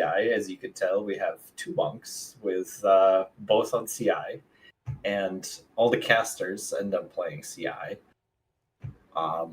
Almost half of the bow users end up switching to it, so it's the energy shield base for that reason. It's specifically Sekima Sandals because it's the highest base ES of any boot that exists out there. Now, these bases, most of this craft, when I said this is a 50 to 70 divine craft, like 95% of the cost of this craft is in the bases. They're 5 divines a piece. And I specifically picked something that people can't necessarily scalp too hard, because if I picked a 20 exalt base, then this would go to 2 divines after enough people watching. Yep. But these boots specifically, and the 35% movement speed is a very needed mod. Without that mod, the boot is worthless. Yeah. So that's the main part. And then on the suffix, really anything could do, but resistances are always they're a pretty safe bet. Okay, so we established why this specific base. I am correct to assume that this is one of the simplest, quote unquote, I would say, full crafting sessions that people need to learn, and this is also applicable to other items as well, and it's pretty generally profitable. Am I right? Yes. So, okay. So anybody who doesn't know crafting or just wants to learn a thing or two, this is definitely a session that you need to take notes. My next question for you, something specific, is I did notice that every single base is item level 82. Is that something intentional? Do you cap it as a minimum of that, or do you only want it at item level 82? Super easy answer to that. Tier 1 movement speed can only roll on item levels 82 or higher. Okay. And because we set up all the bases must have 35% movement speed, the search could not return anything below item level 82. I didn't specifically cap it, but what happens is the market and the pricing dictating what we buy, essentially, because item level 83 and 84 and all of those, it's just really, really hard to drop them. So there's not a lot of supply because tier 15 maps are level 79. So you need to have a tier 16 map and it drop off of a unique monster, because unique monsters drop +2 item levels. Or, you would have to have a tier 16 map and either one of those cleansed or corrupted +1 to map level modifiers, or also irradiated, which means you run inefficient tablets. So just to get 82 item level boots is hard enough, but to get like 83, 84 is really, really annoying. It's mostly like pinnacle content type stuff. Or I'm pretty sure that they also fixed Doriani, Atlas Master dude, right? Which gives irradiated. So that's also something that they do. Okay. Brilliant. Okay, perfect. So we established the base. So we're going for the Sakema sandals because they're the highest they can roll. So that's the best base there. For ES, the reason we're targeting ES is because of a lot of Chaos Inoculation builds and a lot of other builds that are not Monk CIs that are using Energy Shield bases. The most mandatory and the number one mod here is going to be 35% movement speed. Without that, the boot is worthless, like you said. And then we generally go for lightning resistance because resistances are always needed. Nothing wrong with that. Yes? Yeah. And I specifically set up a count for any resistance. It's not specific to lightning. Yeah. It could be any one of them. I think lightning happened to be in the market a lot, so that's what I bought. It's a mixture of all three, And for the chat, for the people that are trying to find other ways and find creative ways, one tip for you is another base that gets used a lot is called the Daggerfoot shoes. So if you want to look those up and see what they do, you might find a market there. Perfect. There you go. Hey, little sneak peeks here. Okay, beautiful. So we're going to move into the first hit of these boots, and I'm assuming it's going to be the Greater Essence of Opulence, which for anybody who doesn't know what this does, it upgrades a magic item into a rare item, and it guarantees the modifier increased rarity of items found. There's a bracket between 15 and 18%. What you're going to hit is going to be RNG, but it does guarantee the rarity of the items. So we will just convert the magic boots into rares with the rarity, correct? That's correct. And important parts, and this is a little bit more advanced, so some people might zone this out, but rarity is possible in prefix or suffix. This essence always gives suffix. And 15 to 18 range is a tier 1, so it is the highest level of rarity that's available in boots. That's important because you will have tiers 121 or tiers 111 on the item by the time you're done with your essence, essentially saying I have 3 of the best mods available on boots without doing weird stuff. Yeah. Like this one, for example. Now I'm going to hit the first boot. I ordered the first 3 that have both of the modifiers at tier 1. Everything else is tier 1 and 2. So if I hit these 3, we're just getting tier 1s all across the board. And this one actually maxed out at 18% on the rarity. Yep. Same for the second one, and then 15, a low roll on this. So I'm just going to go ahead and hit all of them with rarity. Yeah? You got it. All of them. Okay, there it is. So now every single piece of boot has 1 resistance, the 35% movement speed, and rarity right there. So is there something, I think the answer is no, but is there something here that makes you stop and look at something, or we just continue with the next one? Nope, I could literally do the entire craft without looking at what happens on the items. Okay, well, we can't do that just just relevant yet. Until they reroll. Yeah, understood. So To explain what we're going to do next, and now we have the 3 modifiers. Every single item is now rare. We have, as I said, the movement speed, 1 resistance, and rarity, a tier 1, 1, 1, or tier 1, 2, 1. The next hit is going to be a preserved rib, which is what provides the desecration mod onto an item. The preserved rib is specifically for armor pieces, and what we're going to be using is Omen of Sinistral Necromancy, which is going to force the hit from the desecration to hit the prefix instead of the suffix. Here's the question before we proceed. Why prefix? So a lot of value in this boot is going to be from being able to have higher energy shield. And on the suffixes, there's a range of mods that could be good. And there's a lesser range, and there's an even greater range of mods that could be really, really bad. Yeah. And what we want to do as far as the pricing, just with the pricing of the mods, it's much easier to hit a really good mod on a prefix on a reroll to be able to get like percentage ES and increase the ES a lot. And especially if the Greater Exalt hits either flat or percent ES, if we can get 35 move speed, 1 resist, and really heavy ES, the rest of the mods and the suffix almost don't matter. The boot will sell and it'll be expensive. So it's trying to extract maximum value. And that's something that is a little bit more complex than people arrive at over time. For the Daggerfoot, it's actually the suffix. The suffix is better on the Daggerfoot. But for the Sekima base, it's going to be the prefix. Okay, just to focus on this base so we don't confuse like people a little bit more. Just the TLDR of what you said, and correct me if I'm wrong, please, is that Sekima sandals, good things that you can find on the suffixes, I assume, are things like resistance or maybe energy shield recharge, for example. Exactly. Yeah.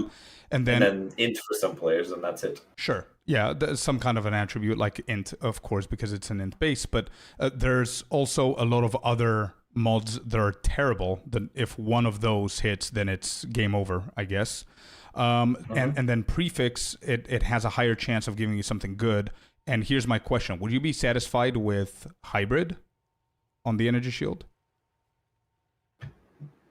If I have to take it, yes, okay, but not so much. And part of the reason which I failed to convey is prefix has basically 1 or 2 mods that are really, really bad, and desecration gives us 3 mods. So we're essentially guaranteeing that no matter what we look at least 1 is going to be useful, period. The 2 bad mods are life and mana, and everything else on the prefix is good for us. It's basically flat ES, increased ES, or hybrid ES. Yeah? Exactly. And then so basically the 2 mods that we're looking for is flat and the increase, and then you just either settle for a lower tier or reroll for a higher one. That's basically what we're going to be doing. Exactly. Okay. All that's simple. Okay, so I'm just hitting these with a desecration, yeah? Yep. Here we go.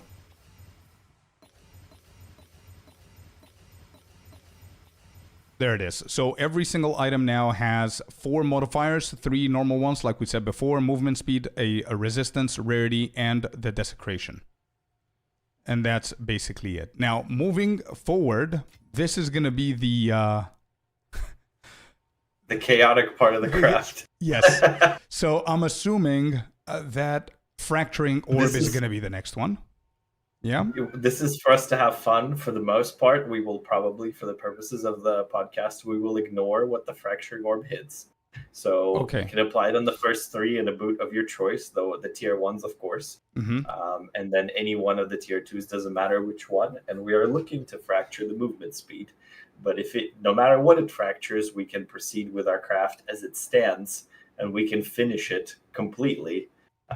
And then, if we have the time and the desire for some chaos, then I can show some crazy stuff, or I can show it to you afterwards off stream. Okay, so just to explain for anybody who might not know, Fracturing Orb, you could either get it from the exchange market, or you can be farming the cleansed zones. The cleansed zones are the ones that transform from corrupted zones. You do the corrupted nexus, it transforms the whole area to cleansed. You definitely need to have the Atlas node called something hidden something. I don't remember its name exactly, but it was Hidden Scars, this one right here. So you can get the Fracturing Orbs. And what this does is if your item has at least 4 modifiers and it's a rare, RNG is going to hit one of the 4 so it can lock it in. It's going to fracture it and nothing can actually take that mod off. What Keeson is saying is the best case scenario for us is to hit the 35% increased movement speed. The beautiful trick that's happening here, and Keeson, I'm going to have a question just yet because I've noticed with my older crafting videos, a lot of people have this question. The reason why we're desecrating first is to create the pseudo 4th modifier. So then we can actually apply fracturing, but fracturing cannot actually ever hit the desecration. So that means that we're just reducing our chances of failing with 1 out of 3 instead of 1 out of 4, correct? Correct. And in this case, we have 3 good mods, and this is a insertion of a more complicated craft into a simpler craft, which is a trick that you end up learning over time. And what I end up doing a lot with my crafts is I'll build a simpler craft and I'll throw some fractures at it, fishing for the outcome that I want. And let's say 2 fractures hit the movement speed. If I was making this myself at that point, I take the movement speed fractures out, I put them on my stash, and I will have basis for more complex craft, and then I'll proceed with the other 10 boots as I would normally. Yeah.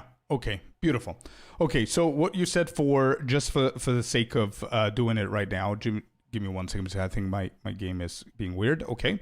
So we're going to hit the tier 1s. The 3 boots that have all modifiers at tier 1, I'm going to hit these 3 first and see what the outcome is. We might hit, right? Here we go. 3, 2, 1, hit. That hit the rarity. 3, 2, 1, hit. That hit the cold. 3, 2, 1, hit. Okay. You want me to hit the 4th one? Of course. Hit. That's why I gave you 4, because the first 3 fail. Okay, there it is. So, we're working off of my luck, not your streamer client. Okay. Okay. So before we get to the actual hit that we care about, the first 3, would you consider these as bricks? Nope. No. Beautiful. That's where I wanted to go into. So the first 2 hit the rarity on both cases, and the 3rd one hit the 41% cold resistance. Would you proceed normally here without rolling? Absolutely. Yeah? Yeah, it literally does not matter. The fracturing orbs is an insert for another craft fishing for a base. It changes absolutely nothing as to what we're doing. Whether it exists or doesn't exist does not change the craft, does not change how we approach modifiers or anything else. We're simply looking to, and especially this is really nice earlier into the league when fracturing orbs aren't 5 divines a freaking piece. When they're like, a divine or less, you just buy 10 divs worth of fractures and throw them into the middle of a craft. And if you happen to hit on some stuff, this is used a lot with jewels. If you do jewel crafting, when you're in a point where you have a decent jewel and you have a mod that would absolutely turn it on and make it crazy, you just throw a fracturing on it, fishing for it. And if you land it on something like upgrades a radius to large, now all of a sudden that's very expensive. Yeah. But it's so the fracturing itself doesn't really matter. And I only did 4 just because fracturing all of them is kind of it changes the parameters of what we're doing, because then our return on the money, because we're looking to show off and price check at the end how much we spent versus how much we're getting back. So fracturing all of them would mean that our return on the value is going to come from a completely different craft that was going to be the 500-600 divine craft. That is okay. No longer it. Okay. So you don't necessarily. I mean, if you want to fracture them, by all means you can. But I don't know if you should. Listen, I'm gonna fracture 2 more because my OCD is killing me. Okay, there's a perfect line here of no fractures, and it has to be a perfect line of fractures here. Okay, so I'm gonna hit 2 more just for the fun of it. Okay, here you go. 3, 2, 1, hit. Nope, and nope. There it is. Okay, so we hit 1 out of 5. Is it 5? No, 6. 1 out of 6 we hit. The rest we didn't. Yep. Okay. Yep. The 4 fracturing orbs was it's not a math-based solution. It's a very feels and experience-based solution. So you literally took, you probably did something like you went to the stash, you took out 3, you walked away and you said, no, he's going to fail the first 3. So you just got one more. That's literally exactly what I did. And I was like, I'm not going to get 5 because the 5th one is going to fail. And I'm not going to try to go for 6. Okay. You know. Okay. But you know, like I'll go fracture 10 jewels and I'll hit 5 of them. So it's random. Sure. It's sure. Okay. So we hit 6 out of the 12. We with fracturing. The other 6 we didn't touch them with fracturing because fracturing right now for anybody who's interested is at 3.75 divines per piece. So you could do the math there. The next step key is using an Omen of Greater Exaltation. What this Omen does is if you activate it in your inventory, the next Exalted Orb or Greater or Perfect Exalted Orb that you're using will add 2 random modifiers instead of 1. And obviously we're going to pair it up with a Greater Exalted Orb so we can have a better chance of getting higher numeric values and higher tiers. Now, the first question that I have before we proceed, and I know the answer, and let me know if it's correct. The question is, why don't we use a perfect exalted orb? And I believe the answer is it's not worth for this specific craft. Am I right? Correct. It only adds 1 modifier level because it cuts off at level 50. And so it only cuts off the level 46 on the prefixes. And I think it cuts off 1 level on the resistances. So for the most part, spending, you know, a greater exalt is like, what is it, like 10 exalts? And a perfect exalt is like over 300. Is it like 900 at this point? I don't know. It's 4 exalts for greater. Yeah, 509 is the perfect exalted. Yeah, so just for the purposes of that craft, and especially when you apply this to cheaper bases, like for example, helmets or body armor, you know, where you're acquiring your base for 10 exalts, slamming it with a perfect is just a waste of time because the win here is if it min rolls, the difference between a tier 4 or a tier 5 roll, it really is irrelevant because we're hunting for the tier 1s on the right modifier. So at least half the time it's going to hit random bullshit that doesn't matter. And if it min rolls on a perfect or it min rolls on a greater, it's still not really worthwhile. So to spend that much money going into it, there's really no reason to. It doesn't increase our chances enough to do something really, really good. Yeah. So the same could be said about the fracturing for anybody who doesn't have a lot of currency to just spend 3.5 or 4 divines per perfect or per fracturing. You can literally do this craft without either of those 2. Yeah. The fracturing I don't necessarily recommend. Yeah, don't be like me, Chad. Don't just for no reason. Okay, so as we said, the 4th slap that we're gonna do here, or the 3rd in row, is gonna be the Greater Exalted with the Omen of Greater Exaltation, and I'm just gonna click and just slap all 12. Yeah. Yep. Okay, here we go. I'm not gonna see them now. We're gonna see them once when they're done. Okay, there you go. First boot, we got shock duration, which is bad, but we did get tier 2 increased energy shield. How do you feel about this one? That feels nice. I would use a reroll on this because the shock duration, while it sucks, you know, if we can hit this, if we can get tier 1 flat ES, this boot is going to be like over 300 ES or close to 300 ES. 300 ES with res and 35 movement speed is going to go for divines. Yeah. Okay. Moving to the next one, we have max life at tier 2 and then stun threshold. Obviously, this is pretty bad. That's dead. I would use a reroll on that. No reroll on that. Correct. Okay. Yeah. Moving on. 3rd, we have maximum life for once again and pretty high, actually, tier 1 on the lightning resistance. That's actually not dead. There will be Deadeyes and there will be monks that don't play CI that'll want the life on there. So that one warrants a reroll because if we can hit a % ES and make this like 180, 100 life and 180 on the ES is actually pretty reasonable. So with rerolls are less than a div. Yeah, with 82% on the elemental resistance, it's pretty high. It's pretty good. Yeah, Yeah. exactly. Okay. So these two are going to be the ones that we're going to spend our Omen of Abyssal Echoes. We're going to talk about that in a second. Going to the fourth boot, we have maximum mana at tier 1 and rolled fire res tier 1 as Definitely, well. there's mana stackers that will love this. If we can get percent ES, this boot will pay for the entire craft and put us into profit. Okay, we're moving that to the number 1 spot then. Boot number 5, we have tier 1 increased energy shield and tier 1 cold resistance. Okay, this is now our new number 1 spot. So yeah, the streamer client is back. But Scorpius bro, it was never gone. It just takes its time. It has a progression bar that I need to fill. I need to fill it with not hitting stuff. Don't worry. It's like a delirium bar yeah, for the streamer client. Exactly. Moving on, sixth boot, we have maximum mana with intelligence. How do you feel about this one compared to the double rest before? It's playable. What tier is the mana? Tier 1 and tier 3 is the intelligence.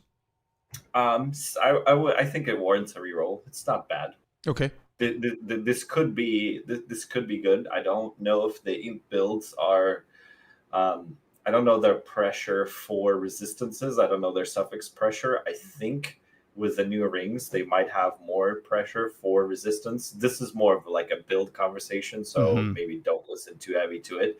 But I'll throw around terms like suffix pressure or prefix pressure, because if you have to, like if a build uses a bunch of uniques that don't have slots to put resistances on, then their rare item slots will have a lot of suffix pressure because all the resistances are suffixes. Sure. So they are very much motivated to get double or triple res. So then that drives demand and that makes it a premium. So the difference between mana plus int or mana plus res really depends on the most popular builds and how many uniques they're using. I mean, usually mana stackers are going to run Temporalis, which doesn't carry res. And a lot of them are going to run an amulet that doesn't carry res. So, but it's not as bad as last league where they ran gloves, belt, and helmet that don't use res. So, last league, the res pressure was insane. I think it's a little bit more chill this league. Yeah. Okay, so we currently have, just to let you guys know what we have so far, 6 out of the 12 boots have been hit. We scanned them, and actually 5 out of the 6 you gave the go-to for the reroll, which means that we're doing good. There's only this one we're not going to reroll. Yeah? Yeah, if this were me, I wouldn't have used the reroll on a single boot. If I hit that, this would have all been life and mana with like shock, poison, or bleed immune. Or duration. Okay. All right. Well, let's go for boot number 7. I'm not done yet, bro. Let's do it. Boot number 7 here, tier 2 on the increased energy shield, and we have life regen, unfortunately, as a tier 3 for the suffix. How do you feel about this hitting the tier 2? Oh, yeah, absolutely. We do reroll. Tier 2 is more than good enough to search for the flat. And it's also maxed out, by the way, 91%. Exactly. So in essence, it won't really matter that much. Like especially when the divine on it is good, it's not really that much worse than like if it been rolled tier 1, great. Yeah. But how many of these boots are we actually going to divine before selling? Probably none. Yeah. Okay. Boot number 8 is at tier 4, hybrid with stun threshold on the energy shield and stun threshold on tier 3. I would not use a reroll on that, but since this is more of a question mark, if we're not hitting anything in our good ones, I would commit a reroll to it, depending on how the craft evolves. But if we got a couple of boots that hit all that we needed them to hit, then 07, then you get the naked reveal with no reroll. Got it. Okay, understood. Moving on, we have tier 1 maximum mana, tier 4 reduced chill duration on you. I would probably be okay with a reroll on here. Also questionable. Mm-hmm. More okay than not okay, but it's completely fine if you don't waste a reroll on this. Okay, we can revisit these 3 later on. Moving on, we have tier 2 increase energy shield and tier 2 on the cold or the fire. I don't remember which one rolled second. This is pretty good, obviously. Yeah. This is an obvious one. Okay. Yeah, that's our bread and butter boot. Like we hit 3 of those and we can sell them for like 50 divines a piece. Like we probably, if we hit a couple of boots out of the 6 that we've got, we doubled our money. Okay. Cool. And then we have 2 more. Second last is a tier 4 on the increased energy shield. It's the lowest tier that we've gotten so far. However, it did roll good enough. Really good resistance. Still good enough? Still good enough. Yeah. Still good enough. Okay. So again, we're looking for the flat there, obviously. And the final boot, we have tier 1 maximum life and tier 1 intelligence. That's very dead. That's dead? Yeah. I mean, we can throw a reroll on it, but the thing is, intelligence is not that useful to somebody that wants to put life on an ES boot. Life on an ES boot is rare enough. But I mean, it's less dead than the stun threshold boots. So sure. I would probably be more willing to commit a reroll to this than the stun threshold boots. And definitely more than the shock duration, probably. What's the other one on the shock duration? Oh, never mind. Tier 2 increased energy shield with shock duration on the. Yeah. No, the energy shield definitely makes that valuable. Yeah. So I would definitely reroll this, in even if omens of the reroll omens were twice as expensive as they are now. Yeah. Okay. So last step here is we're moving to the Well of Souls because we do want the desecrations being revealed on all the boots, and here is where the RNG gods are gonna, or my streamer client, I guess, are gonna decide whether we doubled, tripled, or quadrupled our profits. So what we're going to do, for anybody who doesn't know, just a very quick recap. We have the movement speed. We hit the fractured. You don't need to do that. We got our desecration in there, rarity, and some of them hit, some of them missed. The hits are the ones with the energy shield, either flat or increased, and some good suffixes. We have plenty of those. And the last step is going to be using Omen of Abyssal Echoes, which what this does, if you have it active in your inventory like I do right now, it will actually allow you to reroll the 3 options that you get from the desecrated mods. So if you don't have it active in the inventory, you're not going to be able to reroll, and you're going to be stuck with whatever 3 options you have. How do you want us to do this, Key? First, do you want to start with the bad and then build up to the good? You may as well do show the bad ones with no rerolls so people can see what happens. So this is probably the worst one that we hit. We didn't fracture this, so we didn't spend our money. There's 110 maximum mana, chill duration. This is pretty dead, as you stated before.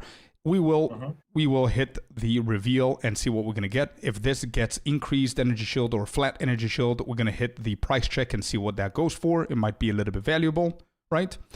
If it doesn't, then it's dead. We're definitely not going to use a reroll for this, correct?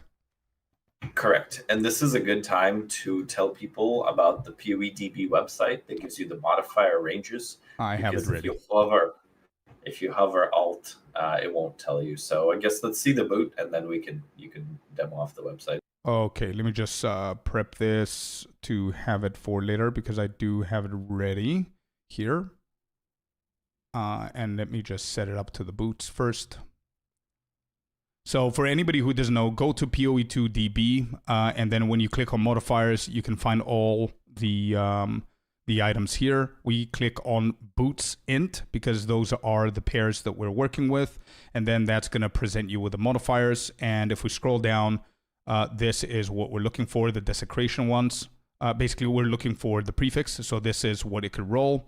And we're going to be looking at the tiers right here. So if it rolls increase energy shield, we can see the tiers right here. So we know what's better and what's not better, and what's higher and what's not higher. So moving back to the game. Yeah, sorry. Notice something that when I was saying, are we going to do prefix or suffix? Notice how there's 6 mods on the prefix and no desecration specific ones. Mm-hmm. So all we're looking at life and mana is bad. Movement speed's already on every boot, and so we're looking at 3 lines that say energy shield. So we are guaranteed to see an energy shield on all of our reveals, no matter what we do. Whereas if you look at the suffixes, there's the shock, chill, and freeze duration. There's the life regen, the stun threshold, the attribute requirements. Intelligence could be good or bad. Yeah. And there's a bunch of hybrid resistances, and there's a whole list of desecrated mods. So suffixes could really go wild on the desecration. We're adding a bunch of mod pools, and none of those are all that desirable. If you play CI, True. Chaos Rise is dead.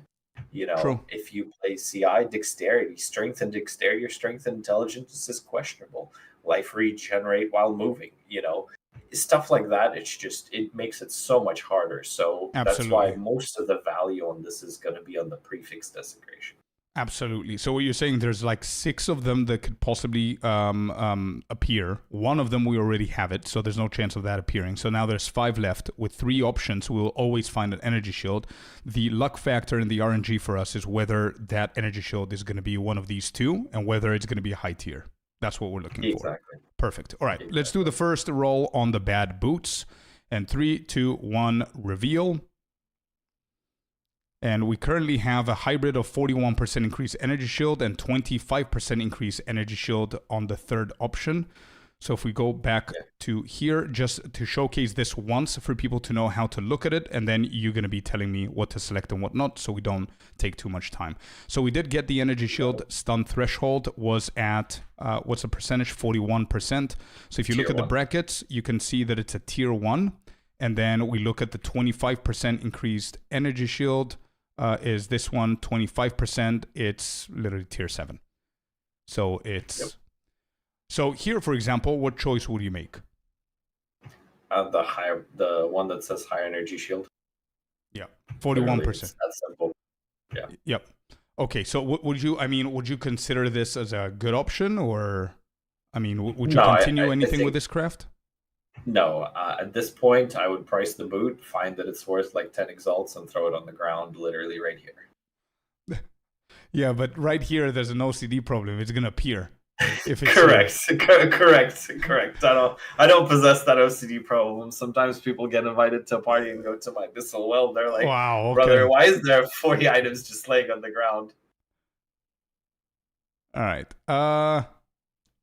So if I take yeah, it's so bad. If I select the energy shield, maximum mana, increased movement speed, 40% elemental resistance, and 16% rarity, it's going currently a 1 divine. If we look at the other person's, what am I hiding here? Is there they have intelligence, we have chill, so that has to be worth more than ours. Yeah. Yep. And very similar. They got a similar rune. Yep. Yeah. Okay. I mean, like 100, 150 exalts. Yeah, it's not bad. Exalts, something like that. It's not bad. Keep in mind that this boot costs us about 6 or 7 divines to produce. So, you know, if you only craft 3, and the 3 that you get are the 3 at the bottom roll range of what we got, then you wasted 20 divines, and you got boots that are worth, I don't know, 3, and now you're very, very sad. Yeah. Because the way that these things work is 1 boot usually pays the craft, and then 2 of your mid ranges are usually your profit margin, and then everything else may as well be thrown on the ground. Yeah. Of course, you still don't want to do that. We'll try to recoup whatever exalts we can out of it, but for the most part, we don't expect any money out of the bad ones. Yeah. Okay. Well, next we have the second bricked boot, which is with the double stun threshold. You agree that we don't reroll on this? Absolutely not. Yeah, it's got 2 mods that do nothing for us. Okay, we reveal, and we get 43% increased energy shield. There's no thinking about it here. We just click on this. Correct. We price check that one. And once again, I'm assuming that it's going to go something similar, most probably. Maybe a little bit more. No, never mind. Okay. That's the second boot. Then we have the third one is maximum life at tier 1 and intelligence in tier 1. What's the final verdict here about the rolls? Screw it. Because the rerolls are so cheap, we may as well commit a reroll. Because if we hit % ES, maybe there's something to be said about this. Okay. And they're like, I don't know, 2.5 rerolls to a divine or something, and I find that to be very cheap. When rerolls are less than a div, I'm very happy. Yeah. Okay. That's perfect. All right, we hit the Omen of Abyssal Echoes, and now we're gonna reveal and see what we're gonna get. We're looking for tier 1 and tier 2s, and I'm pretty sure that this is a tier 1. 92% increased. Yeah, 90. That's exactly tier 1. It's the the lowest value of tier 1. Mm-hmm. So here's a question that some people might have. Do you value flat over increased more? We value increased over flat more, and it's a math thing. You could see you have 98 base, but it's not really 98 base. It's actually, it was increased by the rune by the 18%. So it's like 80 something, 87 or something, or 84, somewhere in the 80 range. So 90% of that can be divined is like 70 or 80 energy shield. Whereas the tier 1 for the flat is in the 60s perfectly divined. And that, even with whatever increases you put on there, is just going to be straight up less mathematical energy shield increase. So we want the percent over the flat.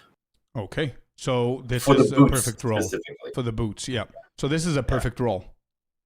Yeah, I wish this went on to a pair. Well, we didn't hit anything with flat, so it doesn't matter. I would be very mad if this was a perfect really rolled flat. Yeah. Because that means we've wasted our streamer client on a boot that sucks.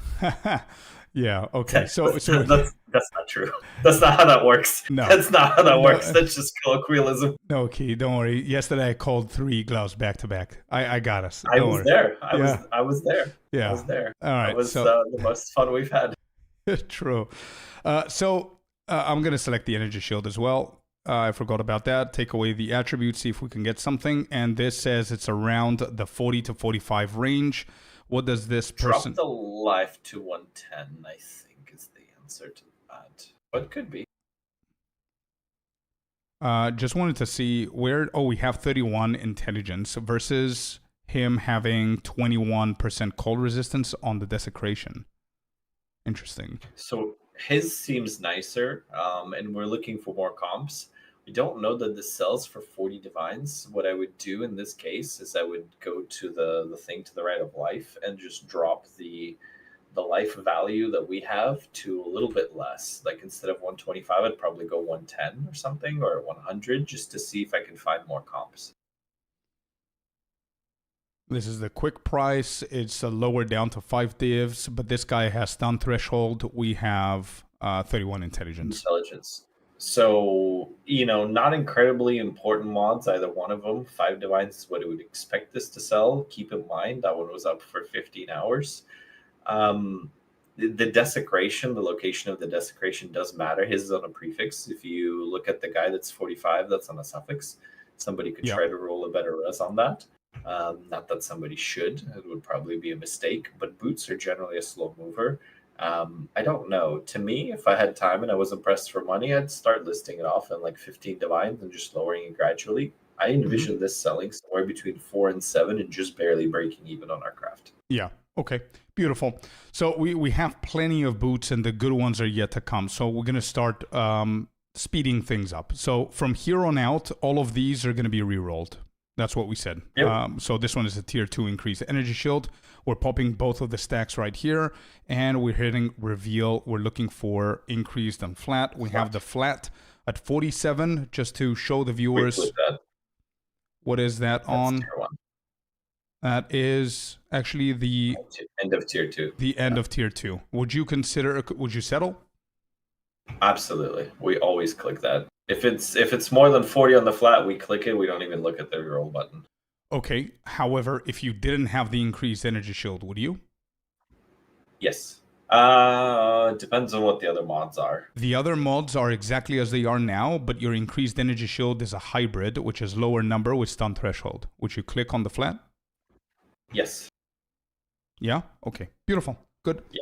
So the only situation where I wouldn't is if the rest of my boot was perfect and I already had tier 1 move and I already had tier 1 on it, and I was intending to Omen of Light it anyway to get the perfect 6 times tier 1 boot. Gotcha. That's the time when I would click it.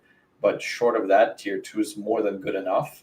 And I mean, 9 out of 10 times you click that reroll button and it's going to show you some bullshit. Yep. So 47 is more than good enough to take away. Excellent. And say, thank you very much. We'll take the price of a reroll. Excellent. And jump to 261 energy shield without even the quality. So that's great.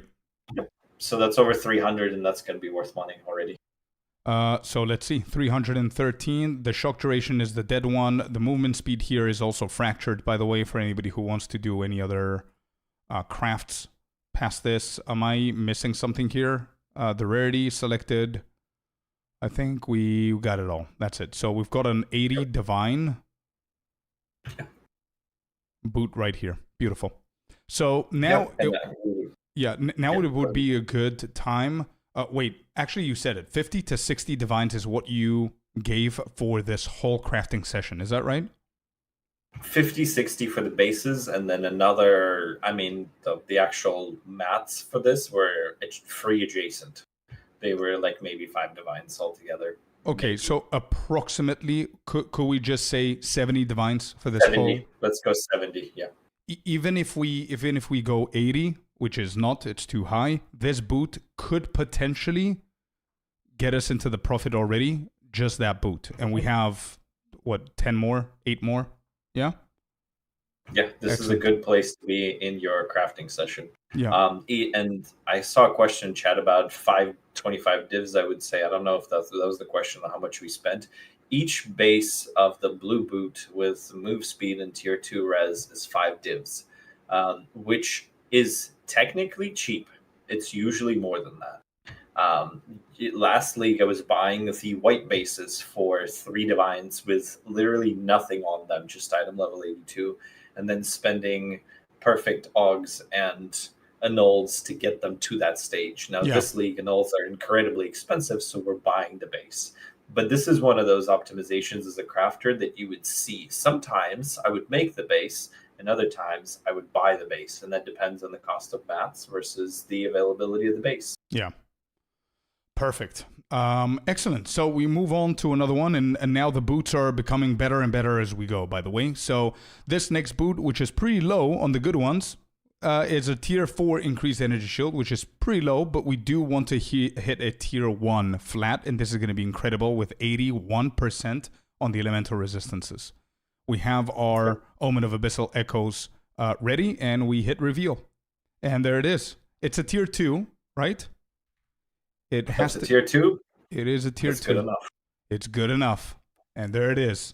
Scorp strikes again. Tier 2 on that boot is beautiful. No need for the rerolls. You can take him back. I'm joking. Scorp's fee for the streamer client is going to be 80% of the profits. Oh, man. All right. Beautiful hit right there as well. Moving on to the next one so we can speed up. This is an even better boot than before because the increased energy shield is tier 2. The 40 range of the flat is... here is where I want to see it. Not on the previous ones. All right. Let's go. 3, 2, 1, reveal. Okay. There it is. Well, thank you. Thank you. Yep. What is that? That's a tier. Okay, that's a tier 3. That's a tier 3. That's a tier. Honestly, I'm still clicking it. Yeah. I'm still not gambling on a reroll. Yeah, even because and boring math stuff. Yeah. We have 5 things available. Let's just say we have 5 modifiers. We get to see 3 of them. There's a roughly 50-50 that we don't, or like a 1 in 3 that we don't even see flat ES. And then if we do see flat ES, it has a 1 in 7 to hit tier 1 and like a 2 in 7 to hit tier 2 or better, roughly. Yeah. So when we start approximating those probabilities, you click that button, 1 out of 10 times or 1 out of 15 times you see something better. We're operating on, we put in money, we want to get back money. We're not crafting a perfect item. We're not there to create the most amazing thing that we're going to roll through. We are there to make money. And the way you make money is you understand what clicking that reroll button costs you in relation to what you have on your person. And what you have on your person is guaranteed profit money, and you freaking take that. Now, is that going to net you a mirror item immediately? And if you craft a single one, no, it won't. But you do this enough times over a long period of time, you're going to be talking like, oh my God, I hit 3 mirrors on day 3, on week 3, and and I'm poor and I don't have enough money. Yeah. So this is the investment strategy. This is not a we're gamblers, because you look at the probability and you go, nah, I'm clicking that every time. No questions asked. Absolutely agree with this method. And I am guilty of doing the F this, we go all in or nothing. And you know why? Because I'm not intelligent enough to calculate my odds, because I'm not really a crafter like you are. So I don't really sit there and calculate, okay, so this and this is how much I gave and whatever. But what you're saying here, I think it's very important, because I see the chat going nuts on the reroll, you ain't a bitch. But I wanted to, it's really good what you just said, because this is one of the highlights, I believe personally, and correct me if I'm wrong, as somebody who's a crafter, it's very important for people who are not deep into crafting like you to understand that one of the reasons that are probably poor, or they have less divines or less money that they should have had, is because they're doing moves like these, where they get something good. Yep, they get something good, 8 out of 10, but they're looking for that 10 out of 10, and with a hit of a button, that 8 out of 10 is now 2 out of 10. So that piece, instead of going for 65 divines, it's going for 65 exalts, right? Exactly. Okay. 100% true. And I will say, I think you're selling yourself short by thinking that I'm smarter than you. I think you are a lot smarter than I am. I'm just autistic in a particular way that lends me to be very successful in this one area. All right. So I'm going to do the smart thing here, because, again, we're not having a gambling session. We're having a profit crafting session. So we got a 41 on the flat. We are definitely taking that. And that's basically it. So that's 252. So let's see what we could have lost there if we selected everything. What do we have? 35 movement speed, 79 elemental, rarity, and the energy shield. There's no attributes or anything like that. We're at 80 divines, roughly somewhere there. It's less than an hour, by the way, and he's the cheapest. So the second cheapest is roughly around 100, and it's almost the same with ours. Mm-hmm. So if this one's if this one gets bought out, then yeah, it's even more. Anyway, okay, beautiful. Yeah. That's a good craft. So now do a thing. Reprice that boot and change your energy shield to like 240 and see what that does to the price. And this is understanding the price of what that reroll button does to you. This is if you hit like a low tier energy shield. This is not even blank. You still saw energy shield again. Huh, interesting. There aren't any on the market. Let's go 200.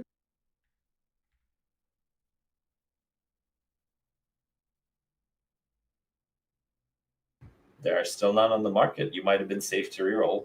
I don't know. It might be harder to sell. But, my thinking is if we don't hit energy shield on this again, we're looking at like a 20 or 15 divine boot instead of 80. But maybe the supply is so low that they're just not going. Yeah. Or maybe to hit the res like that. Anyway, well, that is what it is. I thought it might be a teaching moment, but I guess I was wrong. I've been known to be wrong. Wait, Chad is saying deselect modifier, modifiable. Oh, okay. Let's try this.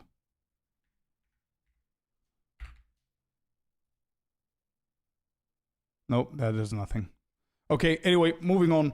We've got 2 great boots around 80 divine, so we're currently sitting around 150, 160 divine in boots, which is great. We're moving on to the next one. We have a tier 2 increased energy shield with a tier 3 life regeneration, by the way. So this is not so great. Probably I didn't shimmy it down.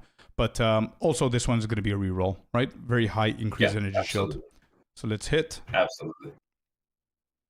All right, we're going to use our first reroll. Hey, let's go. Yep. And reroll. And that is our first official brick, correct? Yep. I mean, we're going to get the energy shield, but it's still a brick. Yeah, it's still a brick, and we're still going to collect some money out of it. It's not a complete waste of money. I mean, it probably goes for a break even. It's probably 5-7 divines, I'm guessing.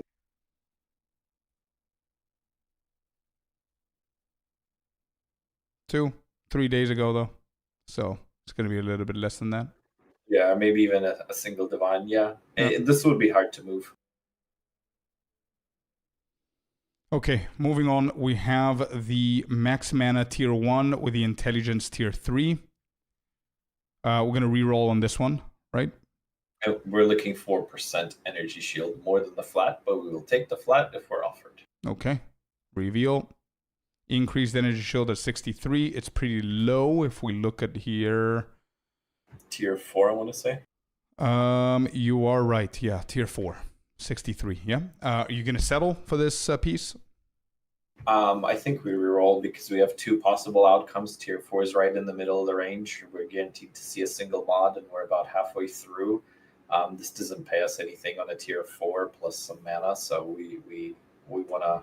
I mean, I might pay for this and just completely ruin the boot. This is probably sellable. If this were me alone in a hideout at midnight without a stream audience and some time pressure, because we've now are going on to close to 2 hours, what I would be doing is pulling up a website and searching it with the exact math of like, what is it there and what is it there, and doing some probability runs. And like, I would sit with this boot for 5-10 minutes and do some maths on it, and then decide, okay, based on the expected money that's going to come in, it's like poker risk analysis. Or I actually do financial credit analysis for car dealerships, is why all this shit is very easy for me. But the point being here is that I would take more time, but in this case, like just off of basic kind of experience wise, I'm clicking the reroll. Okay, on the first we're clicking reroll then as well. Here we go. Boom. 46 and 73. Okay. So here. Okay, so we won. So, 73. Okay. And the reason being is it's a larger number, but just ever so slightly. Yeah. Okay. It's basically what you said before about the mathematical values the one is going to bring over the other. Yep. Okay. Exactly. Okay. Moving forward, why are these here? Anyway, we have the tier 2 maximum life, tier 4 stun threshold. This, again, we said that it's decent to roll in case of finding the increase, I guess. Exactly. Yeah. We may as well. They're cheap. 22. So I think this is super low. So we're going to reroll again. Yes, they reroll. Yep. And we got 54 and 60. This is a tier 1. This is what, a tier 4? Yeah, we take the 54 because we're going to have the rune increasing it and the 60s off of a lower number than 100. So 54 flat is better. Yeah. It went all the way up to 162. Not bad without the quality. And then we have, what do we have here? We have the maximum life and the double resistance. We have the maximum mana, and then the big boot is over here. Okay. So let's start with this one. And hit. 62% on increased energy shield. Would you settle again, or is it the same of what you said before? We just reroll here. Yeah, I would just reroll. Yeah, I would reroll here. This would be the math that I've just done on the previous boot would tell me what to do here, but and reroll. Yep, rerolling. And it got bricked, I assume. So 36% is what we're going to get here, but it's not enough to sell for big. That is what it is. And that'll happen. Yep. It was a 50-50, that's normal. We're in the money, so we're just, this is playful money, right? If let's say everything was a brick, I'd be less inclined to reroll. I take more risks the more in the money we are. The more we already hit 2 boots worth 80 divines each, so we're well over double of what you paid for the whole crafting session. So we have more leeway to play with. Sure. So we have 2 more boots left before we do the big one.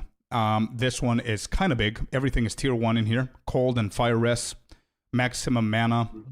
So we definitely want to hit big on this one as well. We have our Abyssal Echoes ready. And 3, 2, 1, hit. 70%. 70% is just good enough to take. Tier 3. And this boot is going to be pretty good with the 70%. And then it's what we said a few boots ago that it's not a gambling session, it's a profit crafting session, right? So if we hit that reroll and it bricks, it just bricks an amazing pair of boots. Whereas this just gets it to a point where it's good. Now on the very final boot, Mm-hmm. because it's total tier ones, we might end up fishing for a tier 2 or better. You might have to lower the mana a little bit to see for the second one when we go to price it. If you want to price it on stream, like 100 or 95 or something. I think most people put 100. Yeah, there you go. Yeah, there's 100. It's at 85 divines. Probably this is gonna go for what, like 62? Yeah. Somewhere there. 60? Yeah, 65? 60, 50 divs. Yeah, absolutely. There you go. It's still a 10 times profit on that boot. 100%. Beautiful. So, can you repeat again for the final boot? What we're gonna be fishing for tier 2s and upwards? Is that right? Because the rest of the mods are so good on this, I would not be afraid to commit Omens of Light to that boot, because we're not searching for some weird random mod. Even 2 or 3 Omens of Light would still ensure that we're in a really, really good position, because double res rarity and tier 1 or tier 2 on the flat would go for like over 100 divs. Yeah. And especially with Lightning Fractured, there could be, there's all kinds of ideas on here. So there's like Asteroid's Creativity and go for effective socketed items. Like, we can get super chaotic and deep with this. So this boot is like, this would be the magnum opus of the bunch. We're already in the money, so let's see what the reroll brings. We might just hit it off of everything. Here we go. Let's do it. 3, 2, 1, reveal. And nothing. And we're going to re-roll and hit the tier 1. Yep, because we just reset the stream recording. No, so it bricked. So here is, and I'm actually happy to do this, and I'm going to go ahead and buy an Omen of Light, and we're going to reset this. Yeah, we're going to do it again. I would say buy 3 so we can go 50-50 on the invest. I actually need to step away for 2 seconds while you buy Omens of Light. Do that. So 3 of them, yeah? Yeah, 3 should hit everything we need. Okay. I'll be right back.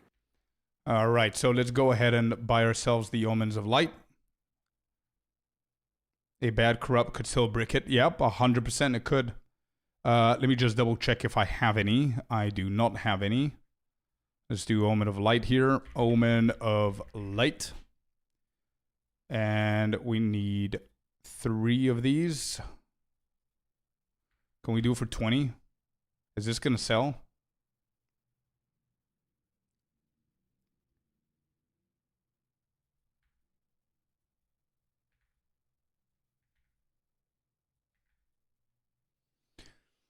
Yeah, but I cannot wait for it for like an hour, right? It needs to sell in the next 2 minutes.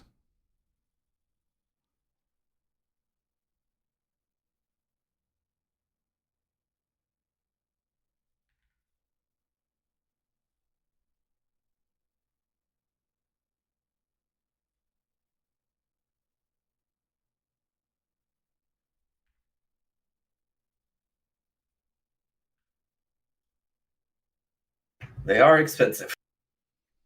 Yeah, I'm trying to sell it a little bit cheaper here at 6.67 instead of 75. So we're waiting to see if it's going to sell. We got the annulments. What else do I need? Ribs. I need ribs. We got the 3. We need 3 annulments. I'm sure I have pretty much all of that. I've got it as well. And I need 1 more Omen of Abyssal Echoes.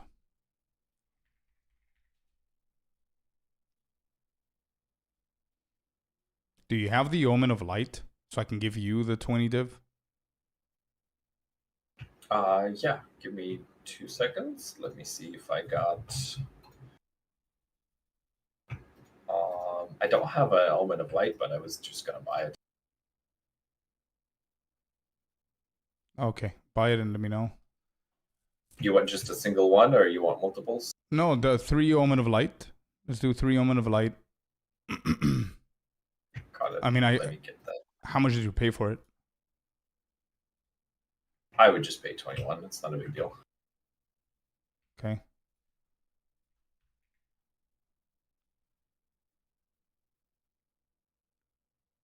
It's all good, Celestina. Thank you. There. 3 Omens of Light. 3 Abyssal Echoes, 3 Ribs, and 3 Annulments. All right, we go back to the Well of Souls, and we're going to finalize this crafting session with the big boot to guarantee ourselves something good. All right, so first, Omen of Light. We're going to hit the... Is this the boot? This is the boot. Yep. Okay, we're going to annul first. Okay, so for anybody who doesn't know, I keep forgetting. This is what you said before, an hour ago, by the way, that you're explaining something, you completely forget about the basic things that you know and expect that everybody's going to understand what you're doing. So Omen of Light, for anybody who doesn't know, is another Omen, pretty expensive. We just bought 3 for 21 divines. What it does is if you have it active in your inventory, your next Orb of Annulment is going to completely delete the desecration on your item. We currently want to delete it because we hit a tier 5 on a perfect boot. We hit a tier 5 flat energy shield. So we want to delete that on the boot, and we're going to use the annulment on this boot, and voila, the desecration is gone. What we do next is we hit it with another preserved rib, which this is going to guarantee a spot into the prefix, so we can actually roll it again. So there's the desecration again. We're going to click our Omen of Abyssal Echoes one more time, and we're going to try and reveal this and try and hit a tier 1 or a tier 2 increase energy shield, or flat. Actually, no, flat is what we need because we already have tier 1 increase energy shield. Never mind. Okay, here we go. 3, 2, 1, hit. 44. Would you settle? 44. Probably. Yeah, probably. That's a tier 2, my friend. I know. Yeah, I mean, listen, mathematically, I probably would settle because I have been 10 Omens of Light deep onto a boot, searching for that tier 1 flat ES, and still haven't hit it, and been screaming and kicking myself for not taking the tier 2 and going, give me my money now. Yep. So this is also a very good lesson for people who are going to be following these advices and everything that you just gave, is that based on your experience, something that they might not have, you know that sometimes the omens don't actually hit, the omens of light and the rerolls and everything. So whenever you hit something that's good, you just get it, because you might have the other experience as well where it's going to be pretty bad and you're just going to be sinking your profits. So we're definitely getting this, and we're going to be price checking it. We didn't need the Omen of Light, the other two. So we just got that one. So right now, this is the final boot, the final product. We have tier 1 movement speed 35%, tier 1 increased energy shield, tier 2 flat energy shield, tier 2 lightning resistance, tier 1 cold, and tier 1 rarity. So now what we're going to do is going to price check this bad boy and see if there's anything in the market that's going to help us understand what is happening here. We're going to do the rarity, 81% elemental. We do have the movement speed and the energy shield. And this says that it's currently at 110 divines, chat, 1 hour ago. And once again, we have spent, actually Key has spent around, give or take, 65 divines for this whole crafting session. And this single boot is getting us around 110, 100 to 120 divines. It depends on how the market is going to move. Just this single boot is double the profit. And then we have 2 more. Are we happy, Key, with this session? Oh, yeah. Yeah, mine would have been less than that. That was your streamer client doing the work. I would have been happy 100 divines ago. Okay, beautiful. So we can calculate here. So let's take some notes if you want to note it down so we can have the overall. So this, whatever the price check is going to show, what are we going to do? Lower it by 10% or 20% or something, just to be realistic? So let's just say 100 divs for this one. Yep. Okay, boot number 1 is 100 divs. I don't know if this is going to be anything, but let's anything to that degree. I mean, the mana, you said lower it. This is around 40. This guy has 116. I have 112. So let's just say 30 divines on this. 20, I would say. Okay. Boot number 3, we have movement. We want a price to move. Yep. with the life here, he has 20 life more than us. Everything else is almost... actually, never mind. He's got 30% movement speed. Yeah, this could go for 40. I mean, it's going to take like 4 days to sell, though, but yeah. Yeah, okay. It's about 40. What was that, boot 3 or 4? Oh, yeah, this is 4 now. Life, movement speed, elemental, and rarity without the stun threshold. Yeah, they have a bad desecration. We have a bad suffix as well, so... I don't know, what, 150x, maybe? Sure, yeah. So that's, what, 1D? How much is 1D right now? What is it, 197? Yeah, 1 divine is fine. Yeah, we could call it just 1 so divine we can... to keep it consistent. Yep. All right, we have this, maximum mana again. We have our attributes, rarity. Our mana is 60 more than him, or 55 or whatever. He has a little bit more intelligence, and that's that. And he's priced 6 hours ago at 45. Would you say around 30 would be fine? He actually carries more mana than we do. There's a total mana at the bottom. Ours is 163 and his is 173. Oh, because of the hybrid, probably. Below him. Yeah, I mean, I think it's the int contributes a lot to mana also. So I would say like 30, 40 for this. Yeah, okay. I'll go 30 to be conservative because we want conservative prices. 100%. 100%. I don't think life regen is going to do anything here. Relevant in any capacity. Yeah. What would you consider this again? 1D? 2? 2 divs. Yeah, 1 div, 2 div. Yeah, I'll go 1.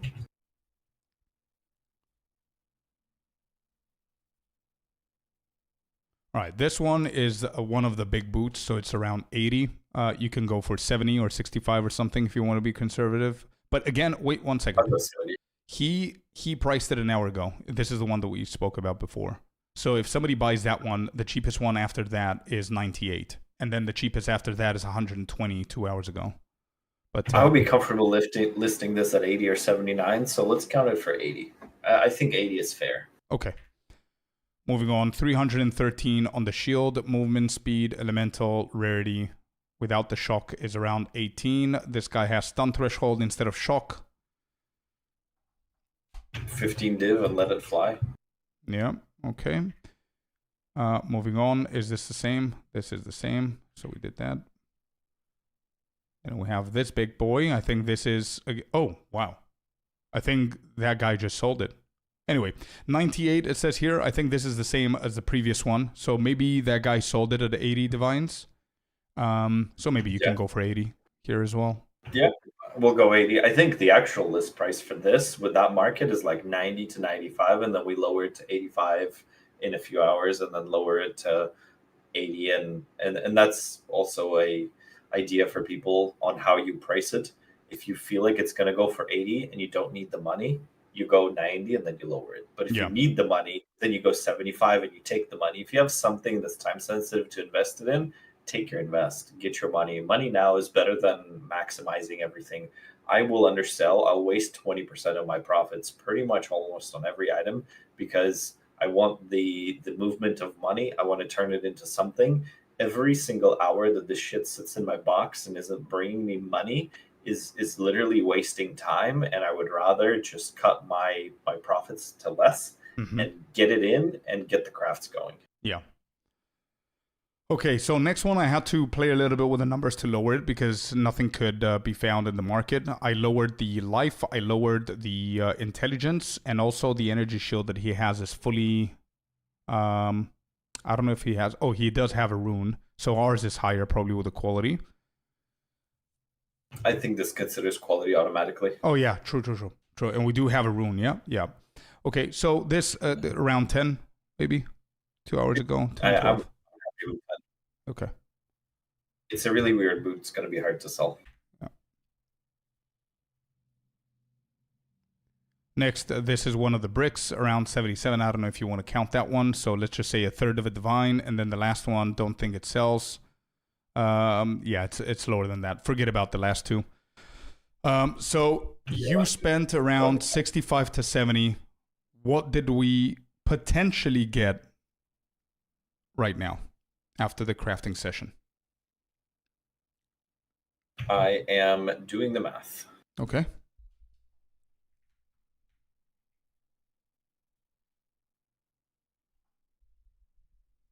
Possible profits 377, but remember we also spent another 7 divines on 1 omen of light, and we would sell the other 2 back. So we maybe spent from 70. I would elevate us to like 80 between the additional rerolls and the additional omen of light.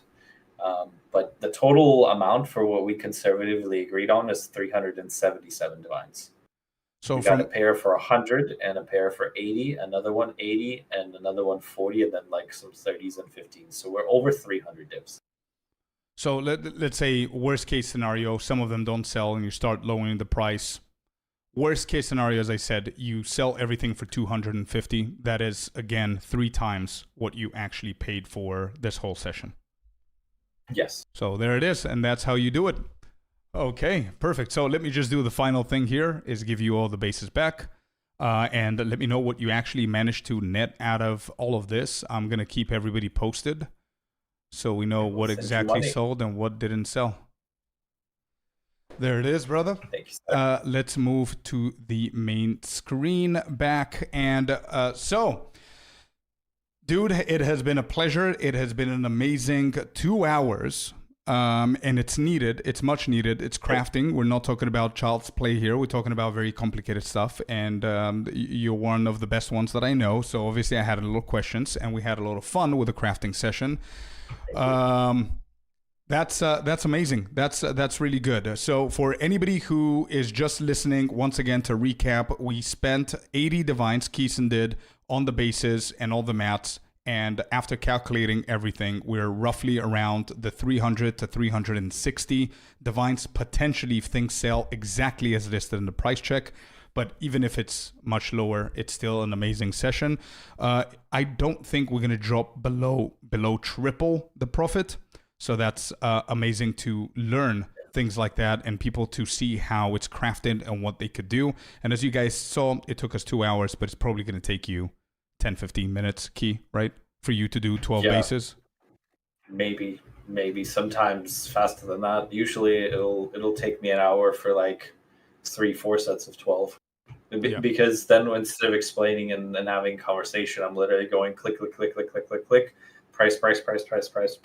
throw on the ground, reroll, price it, click it, done. Like I probably buying bases and everything, 10 minutes altogether. Yeah. That's amazing. That should be good motivation for people to try that out. And as we said earlier in the start of the podcast, this kind of craft can work for other bases as well and other items as well. So just let your creativity run wild. Keeson, thank you so very much for being here, man. For the reboot of my School of Slamcraft. I would love to have you again another time. And thank you so very much for being here, man. It was a pleasure having you. I appreciate it. Likewise, I will show up as much as you want. We can do this every week if you really want to. I don't even care. This is awesome. I appreciate you. We definitely need to do more sessions because I think a lot of people are going to benefit out of that. And as I said, this is going to be uploaded to YouTube for anybody who's tuning in a little bit on the late side. You're going to be able to watch it, the whole thing. And once again, Keeson, thank you for being an amazing guest and showing us the craft. I'm going to speak to you later on, man. Thank you. Yes, sir. I appreciate you. Have a good one. Bye-bye. Bye, chat. All right. Is Key here? Key's still here. Yeah? Yeah. Okay. We're gone. Okay. Well, that was it, chat. Well, then. There it is. Wow. Yeah, that was a great podcast. That was Keeson is just a really cool guy to talk to, very knowledgeable, great craft. We had really good, really good crafting session, really good hits. Your boy strikes back. Let's go. We hit them. Yeah, it was nice, man. Hopefully you guys enjoyed the podcast. if the podcast is doing good, then I'm going to keep on doing them and inviting more guests and learning more crafts and more stuff like that. And we can go deeper, we can go simpler. It all depends. But hopefully you guys enjoyed. That was pretty cool. All right, let's move back to here. I think I'm going to need a 2-3 minute bathroom break. That was 2 hours. Time flew by. Yeah, 2 hours and something. Slamcraft is back, baby. Let's go. Yeah, could add an extra bonus on the video, show people how it's good to use a whittle and greater chaos on your favorite piece to improve it safely. Yeah, sure. I mean, that could be... I mean, the video is going to be pretty... not tough to edit, but it's like 2 hours, right? So I'm gonna need to hard edit that so it can be a little bit more engaging and everything. But in the future, we can definitely tackle... So now I'm gonna take this session as tackling one base multiple times, showing off fracturing, showing off the ribs, omens, lights, everything. And then another session we can do with key, with targeting whittling and chaos slamming and things like that. So that would be awesome.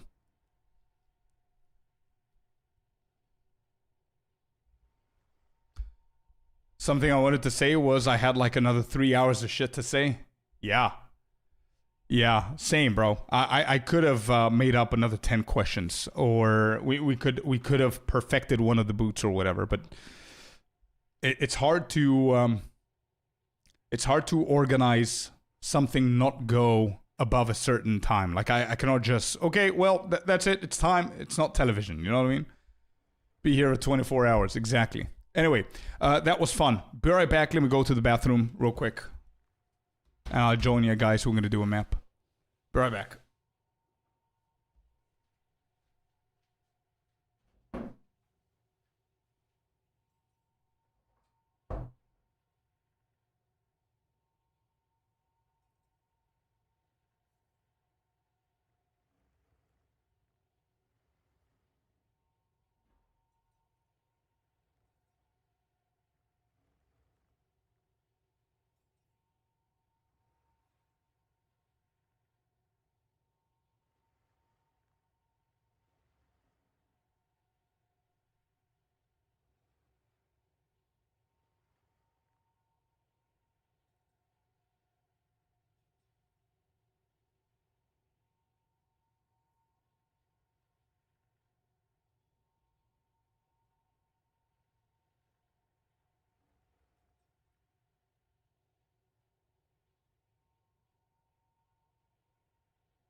All right, I'm back.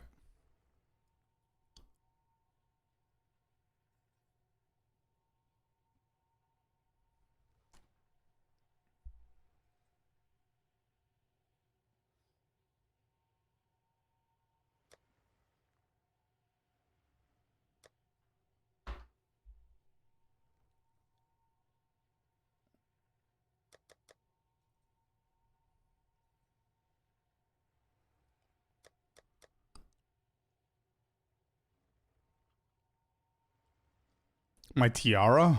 This? There you go.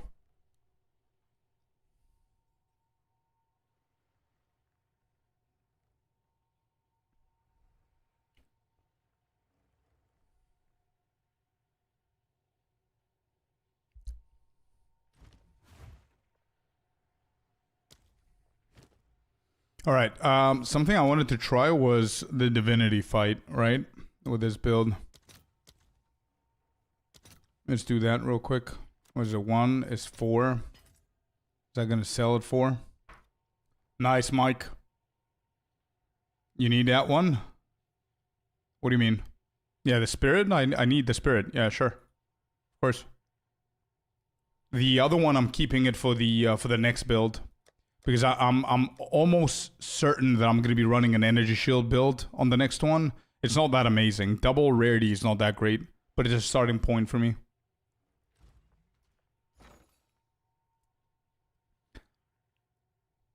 People need to read between the lines, avoid up gun meta to not sink their currency on the market on overpricing.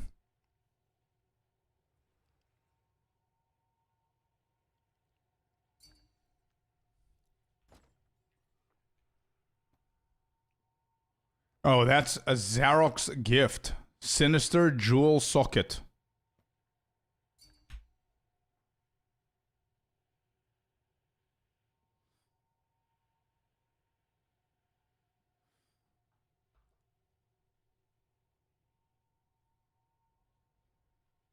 Well, my game couldn't handle your tiara, bro. What just happened?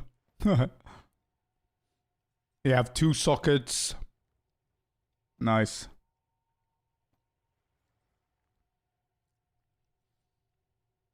Good stuff.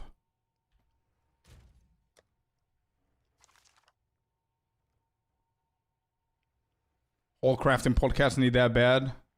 Right now, yeah, I'm gonna upload it on YouTube. Don't worry about it. You're gonna be able to watch the whole thing.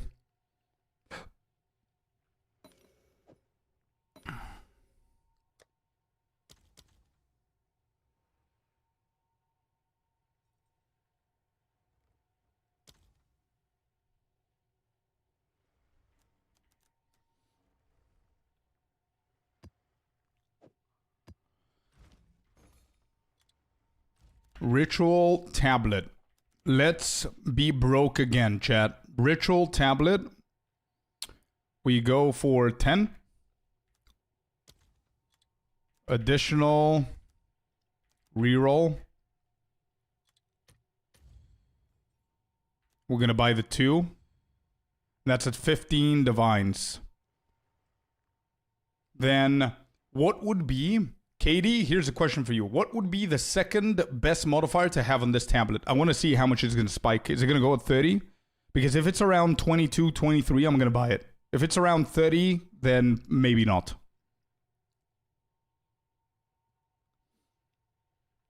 What would be the best one? Omens? Cost of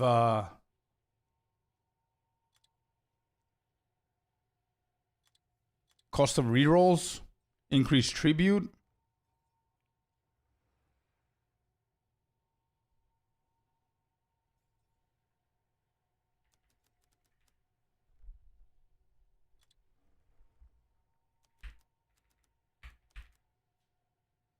So here's a question. Is there a chance that it's 28?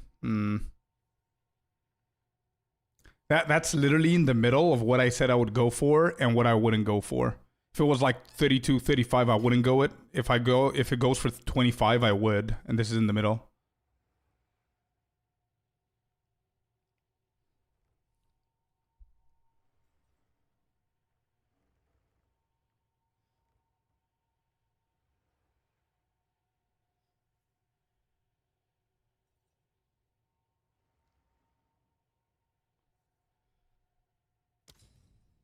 Let's do it. We spend all the divines. We spend the divines, we make the divines. We've got like a shit ton of omens as well, purple omens, just sitting.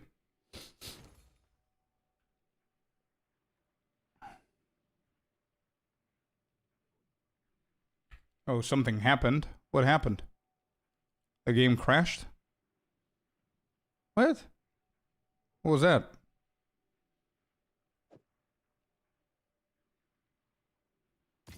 Tablet this expensive. Oh, we just bought it. There you go. What just happened now to the game?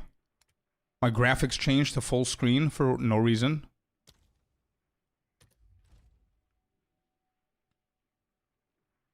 They pay out? Yeah, they do. They do. And not only they do, but I actually record everything that I do, so I can have proof that they do. Here you go. I'll show you this, and I know that there's a bunch of you guys just tuning in. There it is. I spent 40 divines on the full setup, and I got 82.2 back, so that's double. On this one, the middle section, I spent 22, I got 37, and on the budget version, I spent 5, and I got 29. So now we're gonna do an ultra.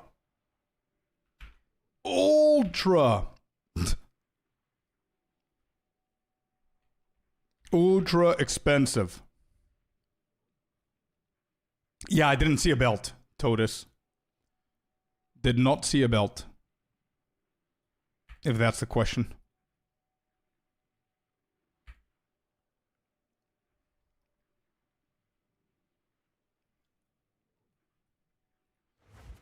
All right, Ultra number 1 has been purchased. 58% on the omens. So we paid 30 so far. Let's pay another 30. Equal numbers. 30 and 30, that's 60 divines. 60, and then we're going to divine them to get them to 3.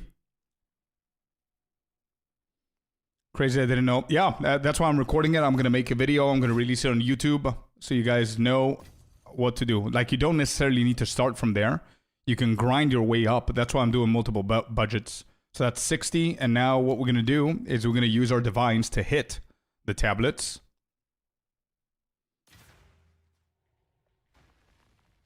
Yeah, definitely don't do the 40 divine one if you cannot afford it. You could do the budget version.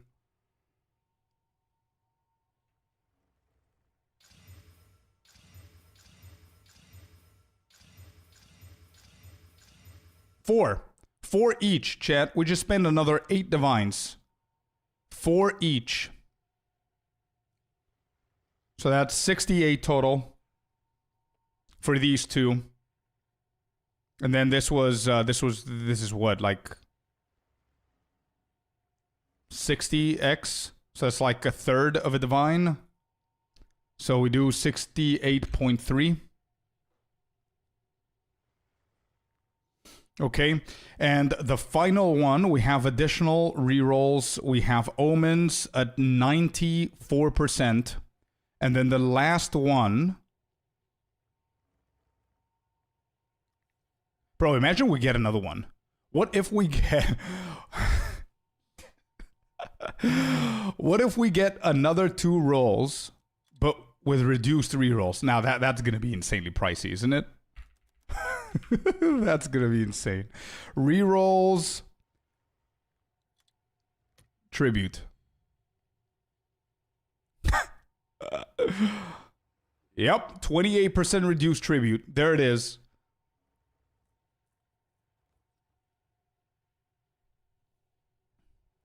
You only farm in cities for 4 tablets. Only on the ones that I qualify as good budget to do it. So obviously the big budget is going to be cities. The 40 divines budget is going to be cities. Then the other 2, I didn't do cities. I did Head of the King though for the 22 divine one because I might as well just juice it up a little bit, yeah? 28 is good for 27, I think. All right, we do that. Holy shit. All right, 27 divs. Go. Go, go, go.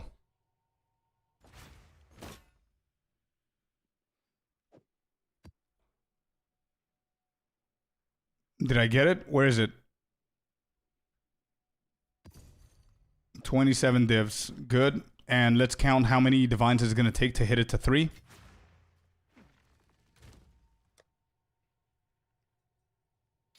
1. So that 27 is 28 now.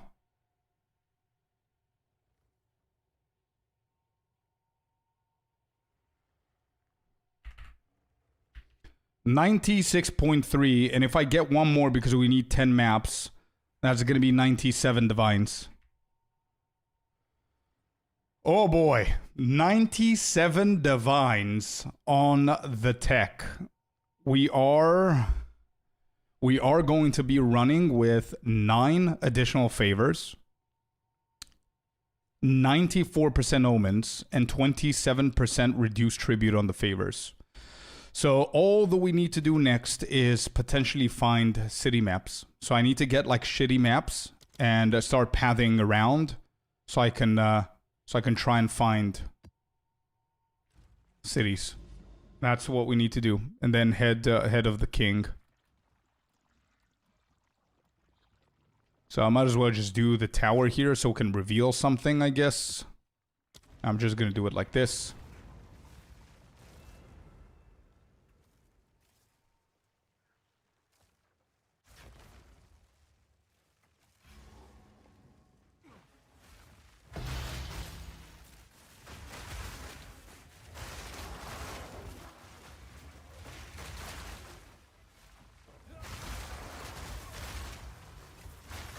Oh, Celestina, don't worry about it. You're gonna have it by the end of the week.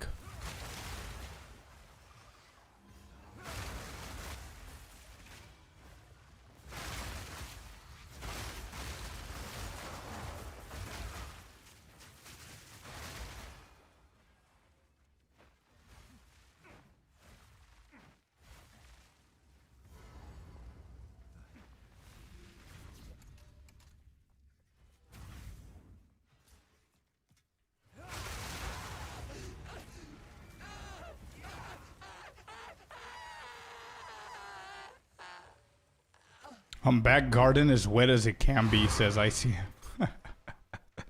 Let's go. You can go for physical if you want to hunt.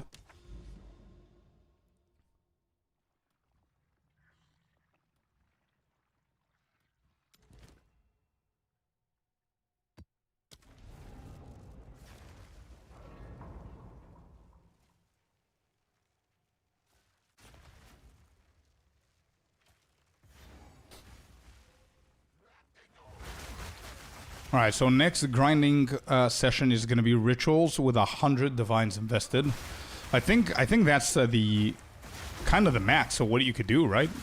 I don't think there's, unless it's a completely different strategy and way of doing it, I don't think there's anything else more expensive than that. 100 divines for a session of 10 maps. I mean, it's not that bad if you think, is it though? I mean, the stakes are pretty high. You've got 10 divines per map at that point that you're investing.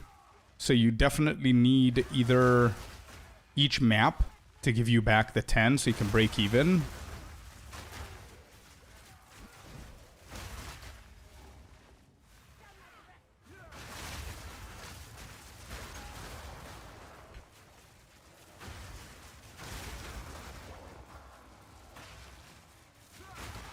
Chronomancer modifiers.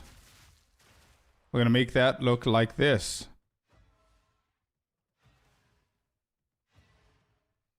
Oh wow, that's cool. That's gonna be my next build, but I don't know if that's the boot for that build. But I'm probably playing a nice Chronomancer next. I think. We'll see.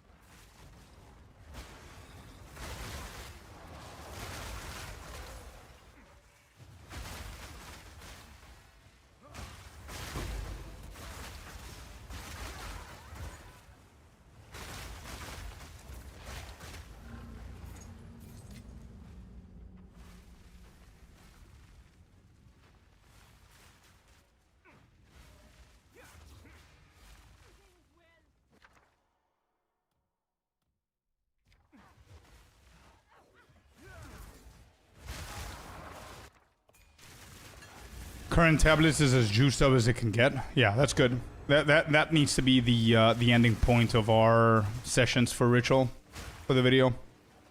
It has to be. I mean, there's probably one more category which I'm not willing to do, which is the super budget. But yeah, I mean, at this point, third week of the league, I'm not interested in that. I think the advice for newer people or people getting in the end game is pretty simple. It's just path into citadels, just try and farm the citadels as much as you possibly can.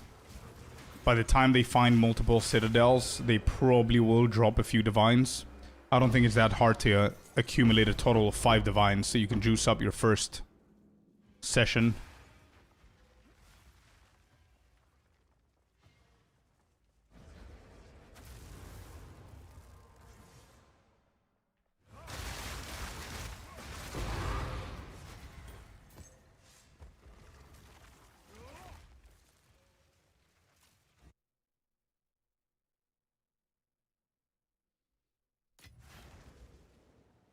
We reveal anything here?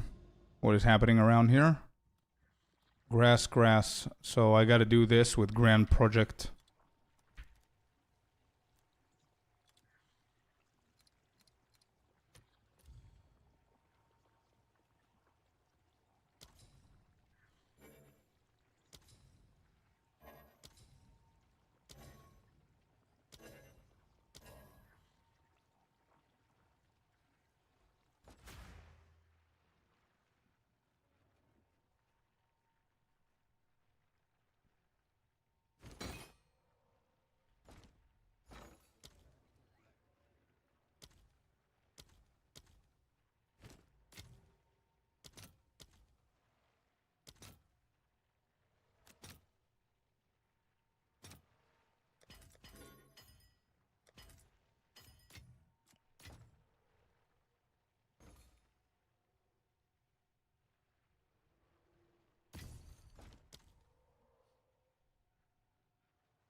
Oh, nice. Cynical, what the unique one?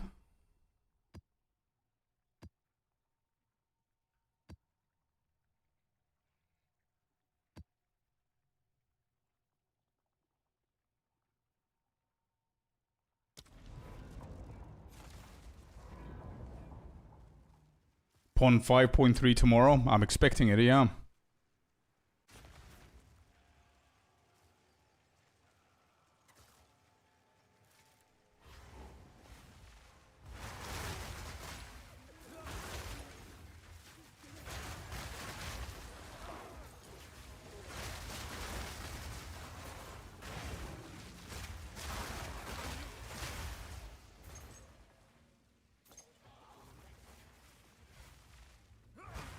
Oh, no way. The one we reroll and the increased favors. Wow.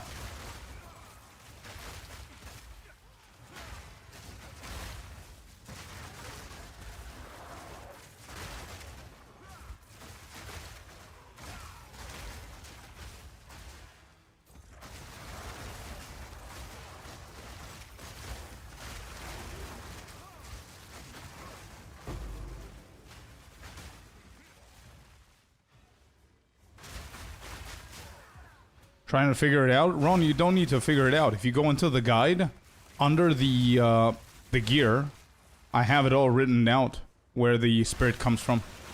You don't need to figure it out. It's all there.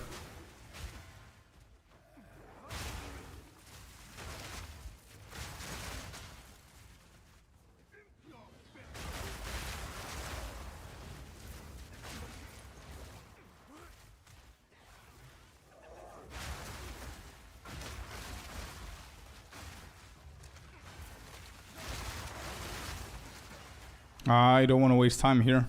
I want to get into... It's probably over this side right there. Let's go up. Hopefully this connects.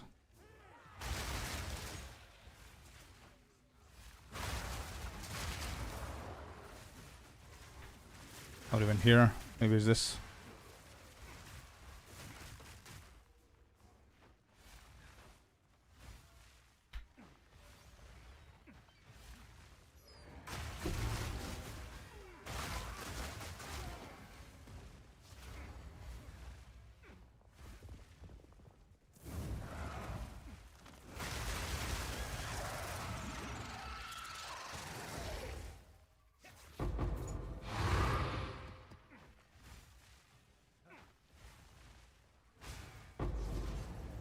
Okay. I got us the grand tablet vision. I see you, Ron. Yeah, make sure that you know exactly where the spirit comes from. So you need the corruption on the helmet. You need the chest, and you need the ×2 soul cores. So make sure where they come from so you can plan it a little bit better. Could that be a city?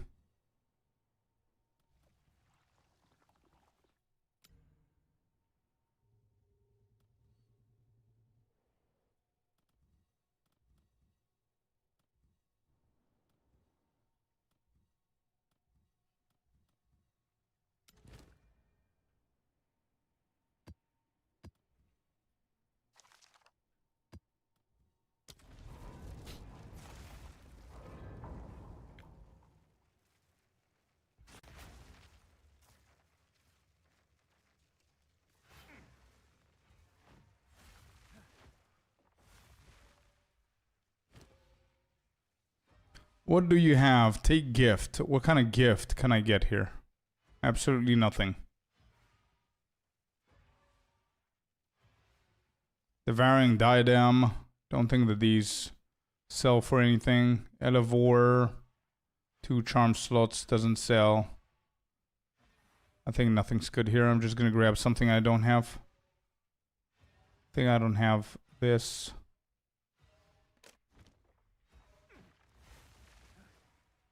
I guess I'll closure, yeah.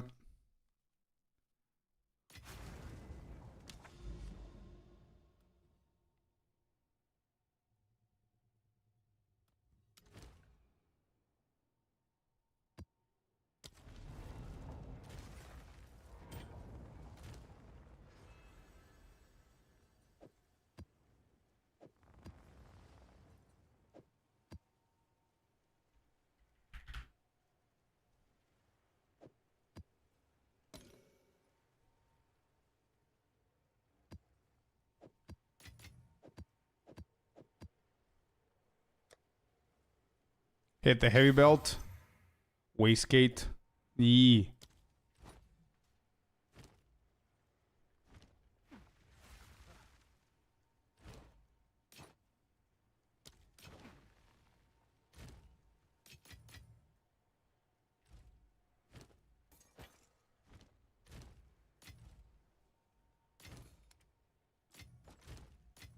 Okay. What did you get from the merchant? Nothing good. Just a random one.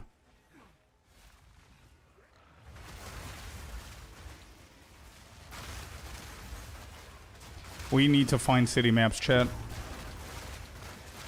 Before we do anything with the ritual, it's not worth it.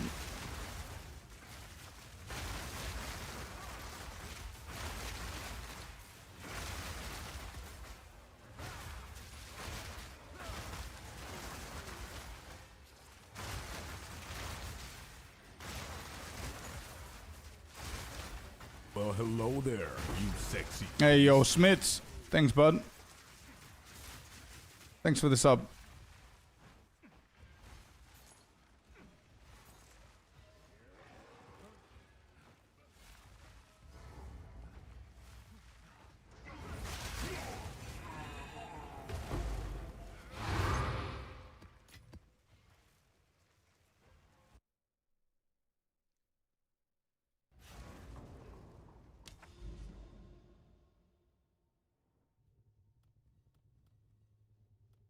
I really hope that we find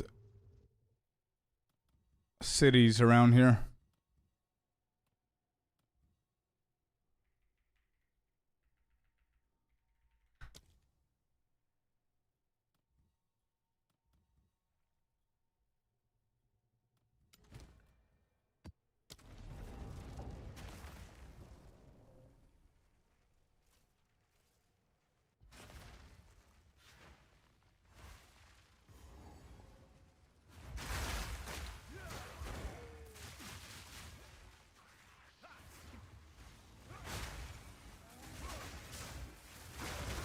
Is there any specific path that we could take to almost guarantee ourselves city maps? Like, I know the general idea is going towards the citadels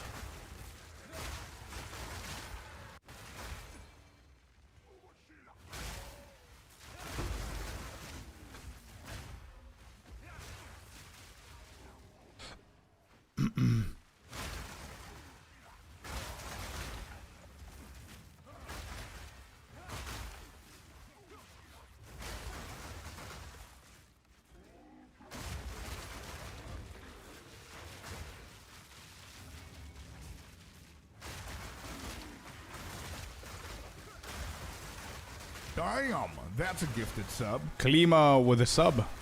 Thank you, brother. Thank you, man. Oh, no. Did I get stunned? I got stunned. It's okay. Good thing we died after we leveled up. The whole atlas is randomly generated. Any direction should have an equal chance of containing cities.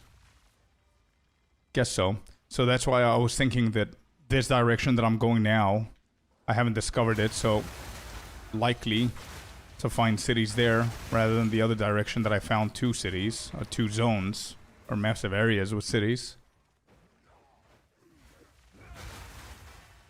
But the general idea is going towards citadels, right? Because somebody said that citadels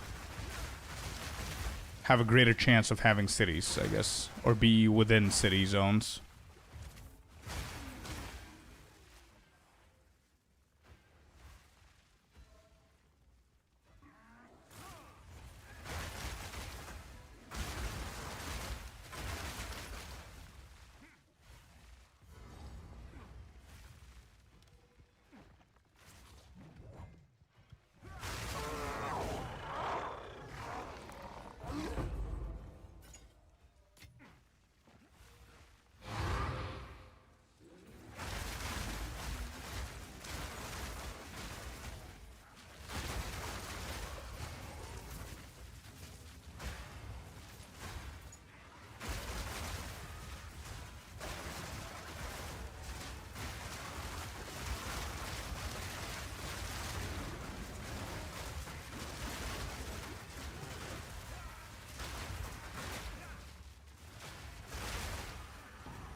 Wow.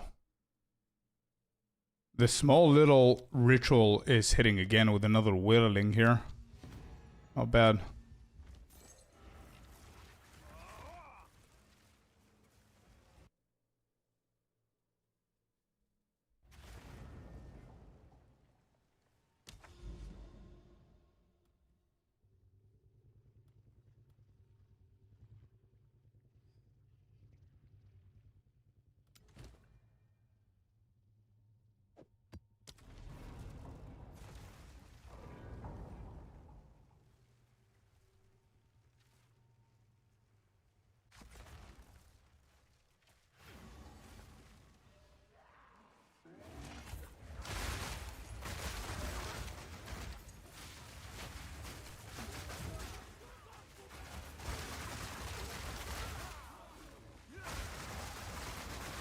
Okay, good. It just rushed to the boss.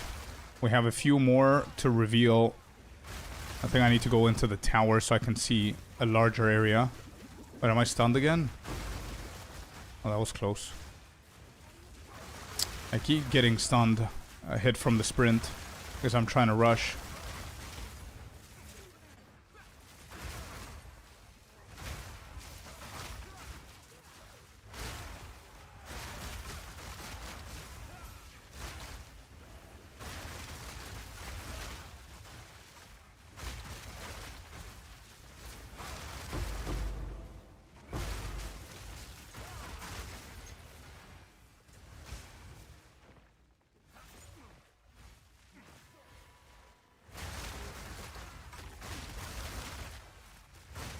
Show ninja profile. You're not satisfied with the build?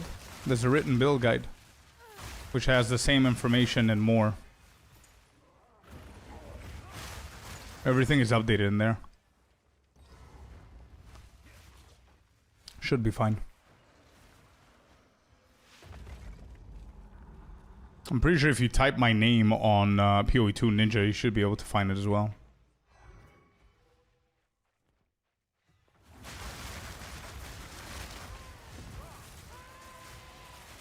Alright, next. Quick. Okay.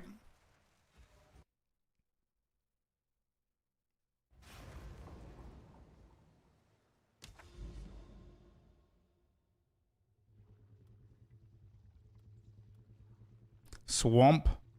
Desert. There's a oh, I found the 4th Doriani. Let's go. Not bad. Okay, we're gonna go to another tower. What's the quickest way? 1, 2, 3, 4. 1, 2, 3. That's it, right? Yeah, that should be the quickest way. I need to get another grand project. Hit that tower with it. Got the 4th Doriani, not bad. So I can literally just do those 2. I know Melkor was having a hard time finding the 4th one, I remember.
Another one done. I have one more before the tower. Is that right? Yep.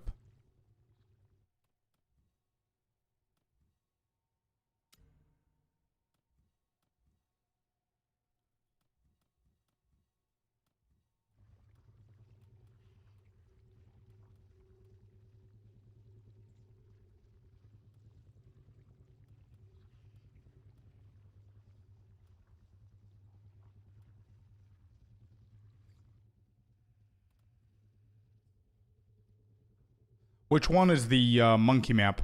Did you see any? Or just you're talking about in general?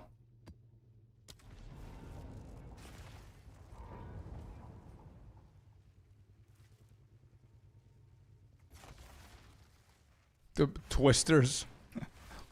Well. You went to Twisters, huh? Are you moving away from it now? Shit, I got stunned again. Good defense. Riverside. I don't know if I'm going to be able to tell before I actually face him. I don't really look at the names of the maps or anything, but if I do see it, I'll let you know. Are there any specific mods or just random monkey?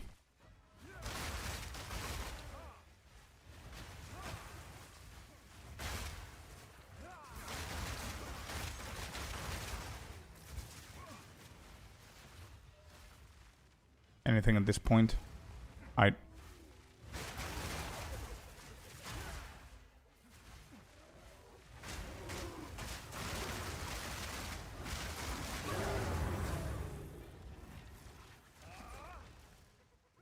Yeah, Mike Jones, exactly.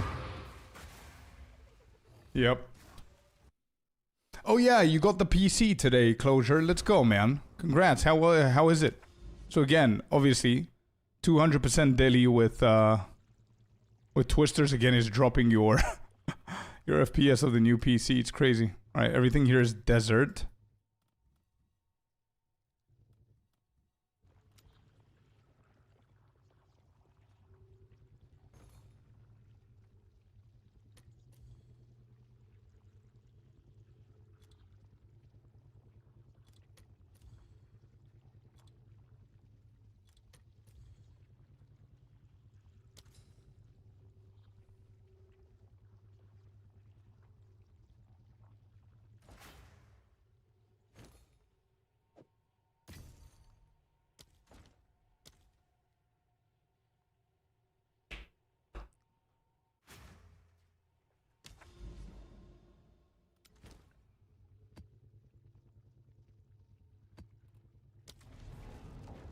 All right, another grand project in.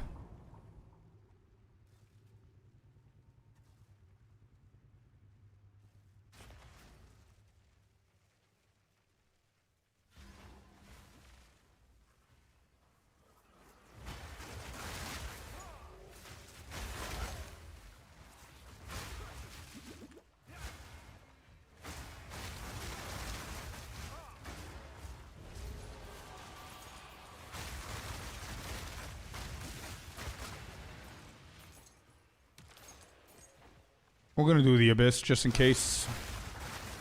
Might get lucky here.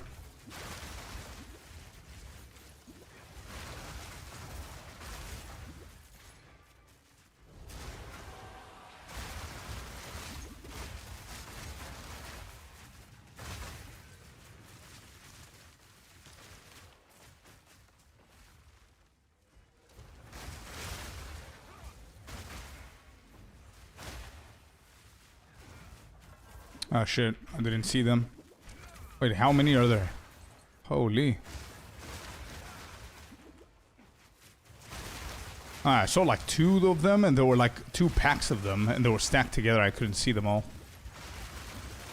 There's something with this map. There's a map mod, probably, that's dealing a lot of damage here. I don't want to lose this. I've got Grand Project in here.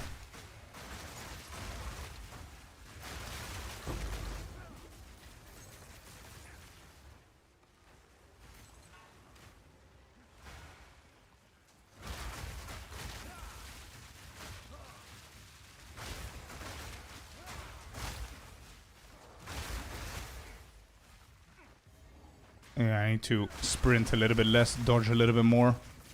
Just for this one.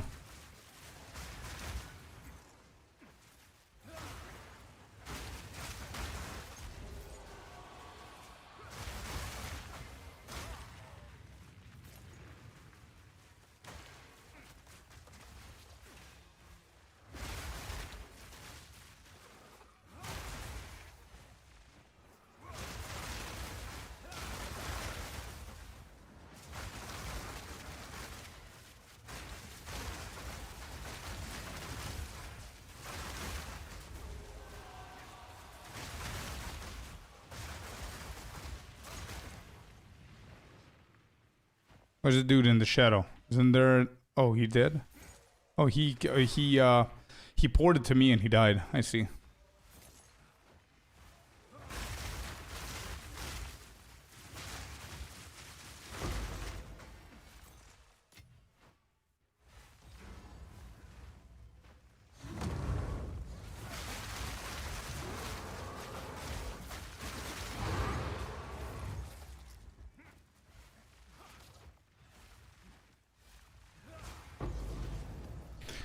Awesome. We got the tower. We got ourselves a massive vision now. Let's see what we uncovered. I need the cities.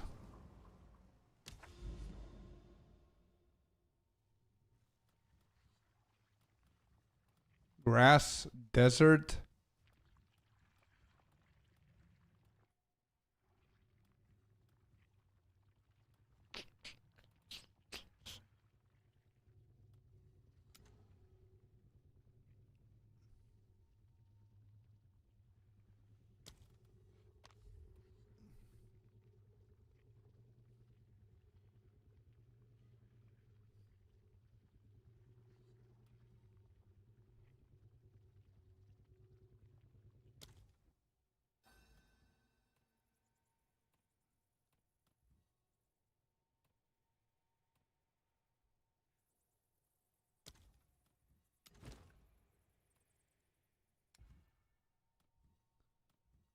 Okay.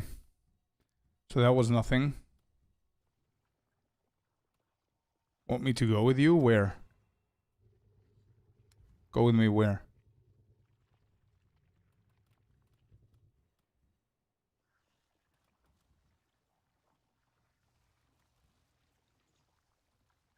Those maps with Hive? No, I was just looking at my bookmark so I can delete it. I'm not going to do that one. I just didn't have enough bookmarks to bookmark the Citadel here. That's what we did. Citadel. So I missed that one. I could do Dory real quick.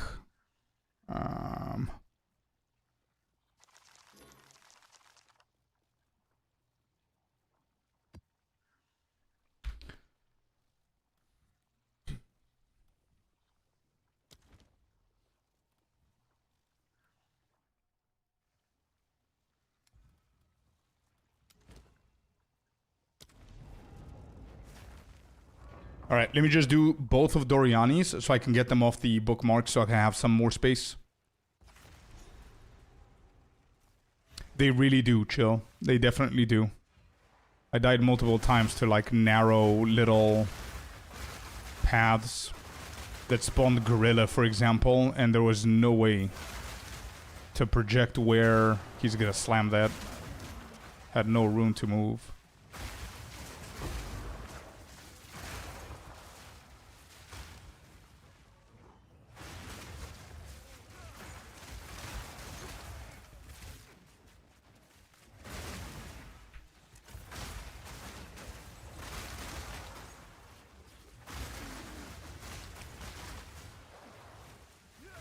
Like, for example, this is one more reason that I'm not, like, a huge fan of the city maps. I don't know if you all feel the same.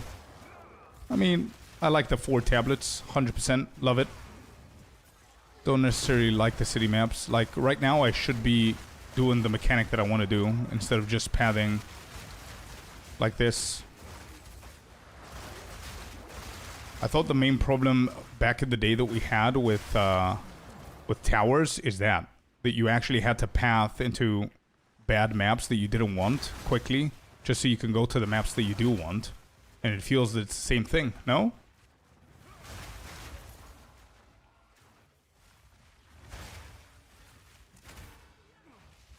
Triple tower was ass. Oh yeah, sure. I agree with that. For sure. But just the point that I'm trying to make here, pathing to bad maps, or being forced to path bad maps, just so you can find the ones that you want, is my problem here. Like, obviously, Grand Project is good. It makes it more valuable now because it's the only thing that you use for the towers.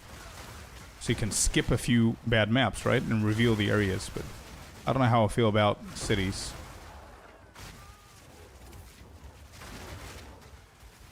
Filth Lady. Yeah, in a narrow path is going to be annoying with that little bouncy, triple bouncy thing that she does.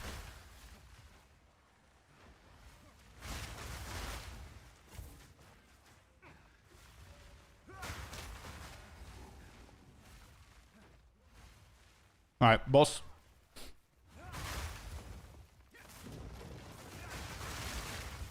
Boss dead.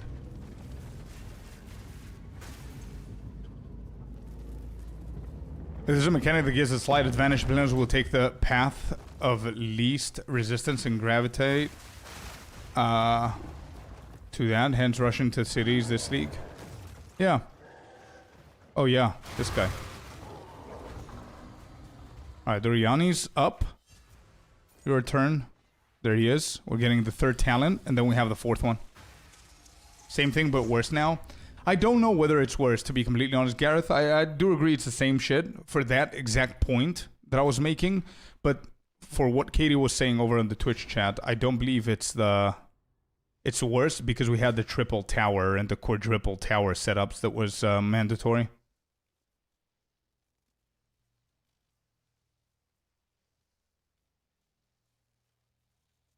Oh, this is good, no? Hidden patterns? For what I'm trying to do now? 10% chance? Or we just cleansed? Yeah, I think for what I'm doing now, I might actually run a little bit of Doriani.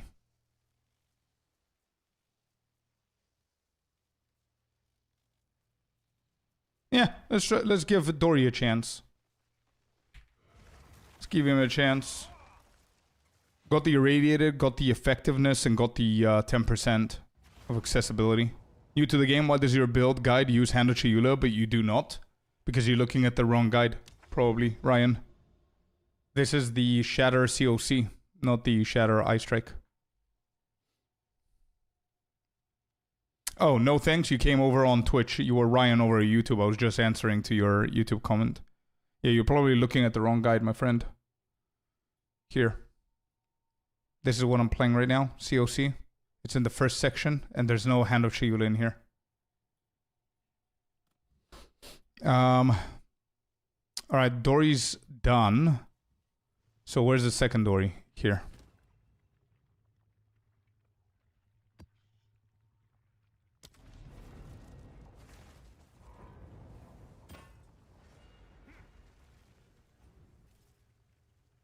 Thank you, man. Yeah, cool. Good to know.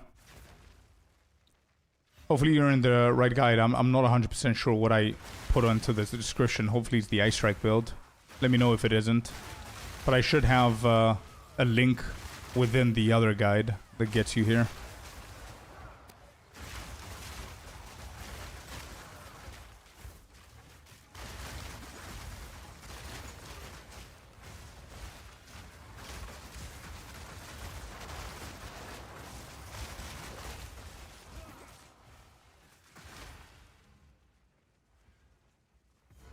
Hey, we found it very quickly.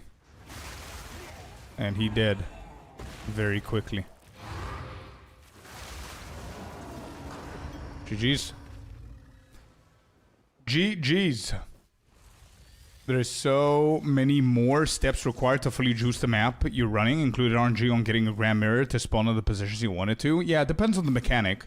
Like, for example, I don't really care about daily right now because we're running rituals, right? But I do see your point, Gareth. I do see your point, and there are parts of your point that I do agree with. Yep. But don't forget the tedious juiciness of Waystones that we had with the omens of chaotic monsters and all that stuff.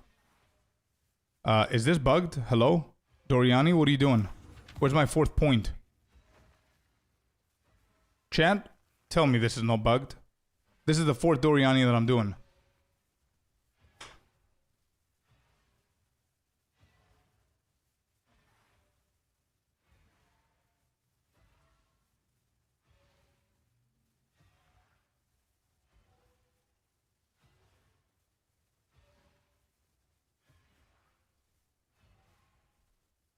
Check here. Oh, Immured Fury is a cleansed map of Val you have to do. Okay, so it's not here. Okay. It isn't. No, I didn't even read. I was just assuming. Immured Fury. And...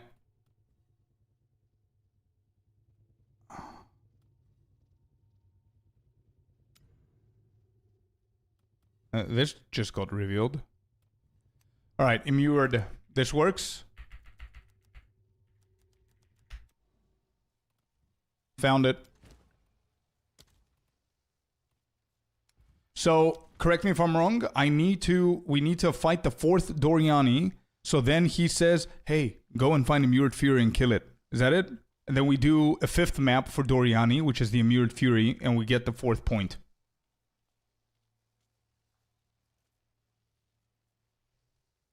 Yeah? Okay.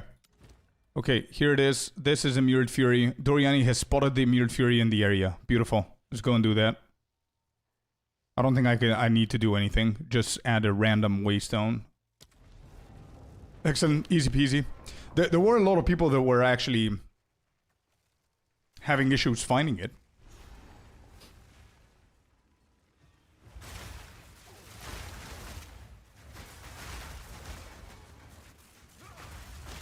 The system is far better what we used to be. Yeah, 100%, man. I agree. I agree. Like, it's okay. It's fine. It's whatever. I'm gonna see now how tough it is or easy it is to get myself a city zone back to back. Like, Grand Mirrors is super easy to get with a little tactic that Celestina told me about. Super easy to do. But cities are... bit of a weird one.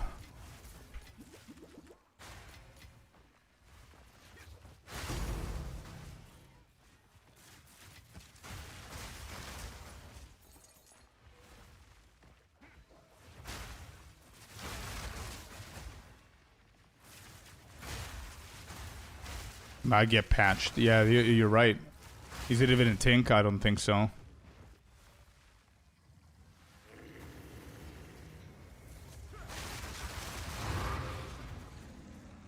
Was this the Immured Fury?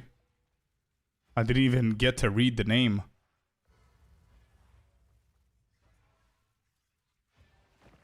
Nope. Okay. So we need to find it somewhere here. It's lurking somewhere. Okay.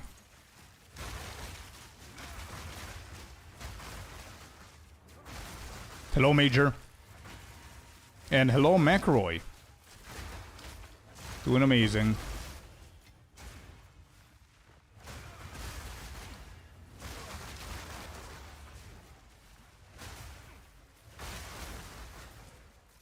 Yeah, it could be patched actually.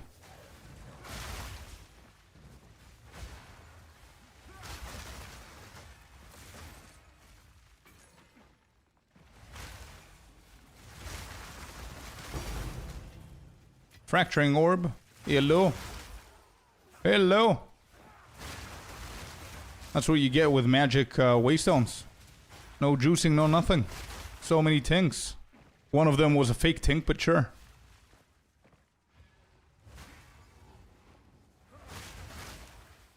Haha.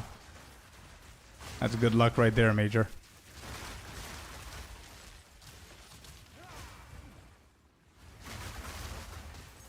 Maybe, Icy. Imagine if it is. All along.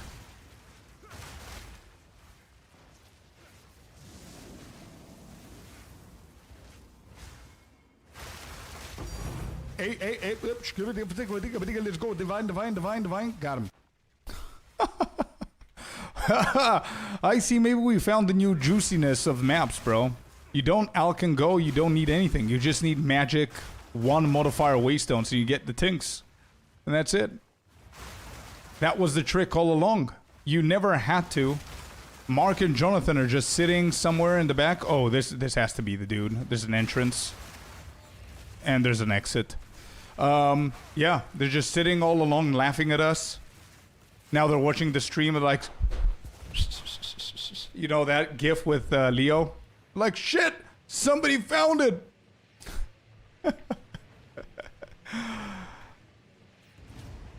Alright, we got the 4th point, our Dory boy. Pinnacle, 25% chance to drop an additional item. I'm so late, 3 weeks in. I didn't even bother doing this.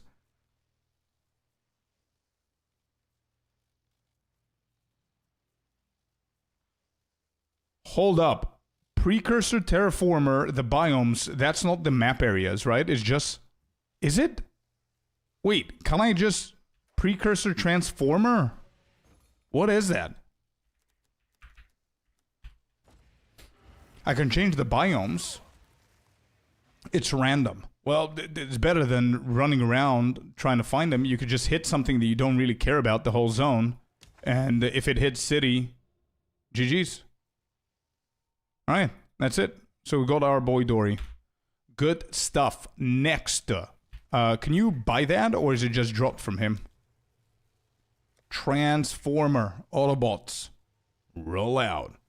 Where is it? Not here. Okay. What gems am I going to use with Mantra of Destruction? That's a spin to win build. Here's Caesar. Check the builds, man. Or even better, Mobalytics. Here you go. That's my whole profile, Mobalytics. Check the builds, because that's not the one. I'm playing Ice Strike, not the spin to win.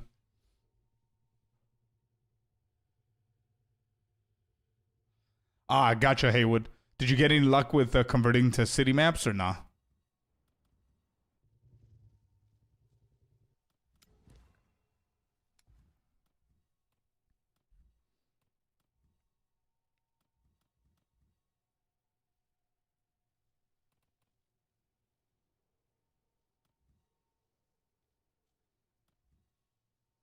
Tayua the Restless, 96% increased rarity.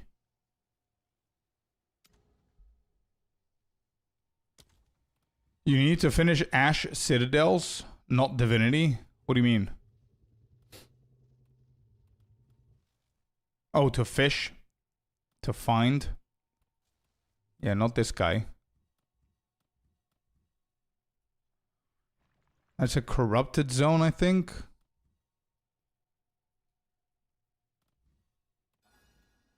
This has to be a Citadel. Ash Citadel.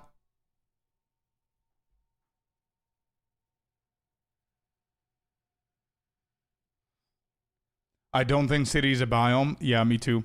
That's why I paused before.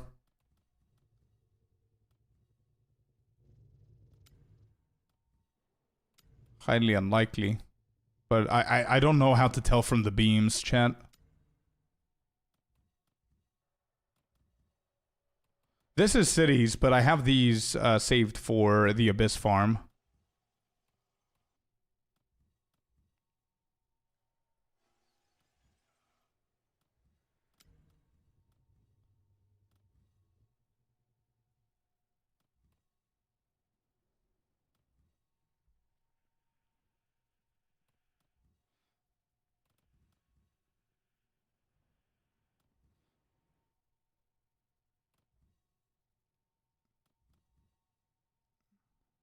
Val City is a swamp. Interesting.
Changing in the filter. What is it called? Cannon?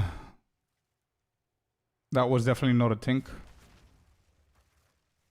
Uniques tier 1. Trathar Cannon.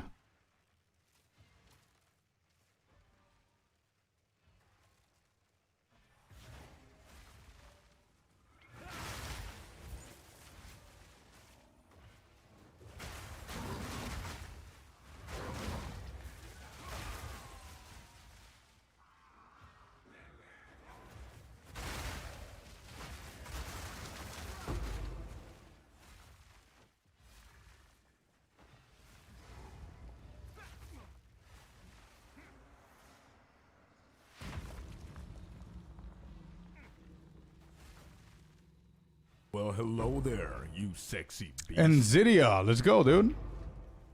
Yo. How's it going, brother? 18 months in a row. Thank you, bro. How's it going? Doing good, man. What about yourself? Don't see a lot of people recommended Volatile Connection node on Doriani.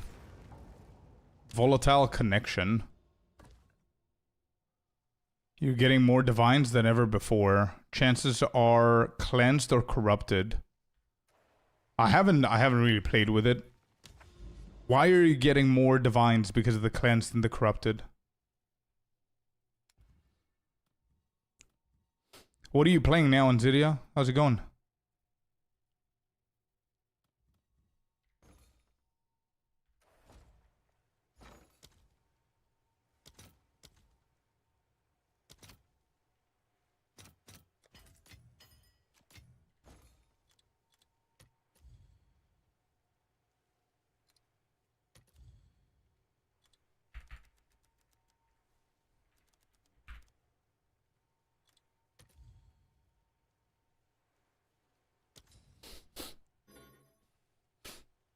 Oh, nice. You're playing retail WoW. Cool stuff. What class are you playing? In the guide for Eventide, it doesn't say anything about the mod. Die shards have a percent reduced max health. Does it matter what percent is on the amulet, or is it not a big deal? I noticed some of the amulets don't even have the mod on it. I don't think it's a big deal, but I aimed for less health so they can be destroyed quicker. But I don't think it's a big deal. I think Midnight is the big one there. Crit, and obviously the cold, the +2. I see, Nzidia. No worries, man. Good stuff. Guardian Druid for pushing, but going back to healer next season. There was an announcement today. Nice. I am so out of the loop of WoW, bro. I don't even see myself... I don't see myself playing retail WoW again anytime soon.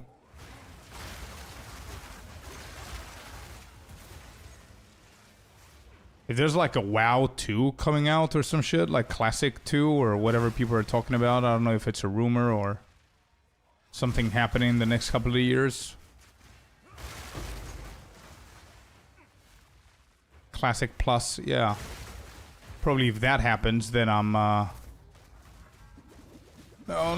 That was close. Then I'm definitely gonna give that a try for sure. Can't miss that.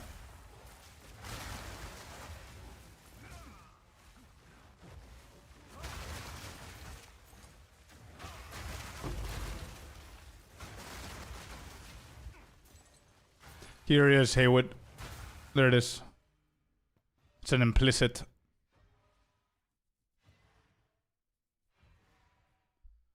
You're more passionate about? Yeah, bro, PoE2 has been my my WoW killer, for sure. I realized it probably 6, 7, 8 months into PoE2. Like, I came back for the TBC anniversary thing. I got to max. And that was that.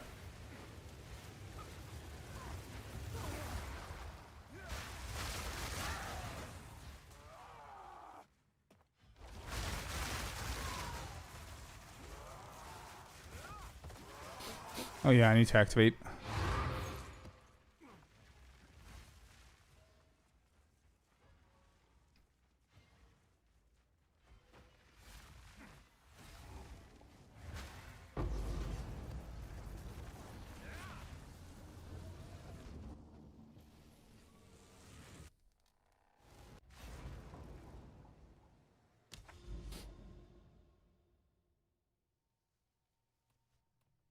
And another corrupted one. Oh, I found the chat. Finally. Ho ho ho ho. We got city. Here we come. Here we come. Noise indeed. And we've got a Esther Zunti Vault. We've got a Citadel here. We have another corruption. We've got, bro, this is just insane piece of content. It's crazy how many things we could do. Look at this. Look at this. 1, 2, 3. There's a whatever this is, Enzymite Megalith, Viridian Wildwood. There's a Jade Isle here. There's another the fracturing possibility zone right here. Another Citadel. Jade, Untainted Castaways. It's just. Bro.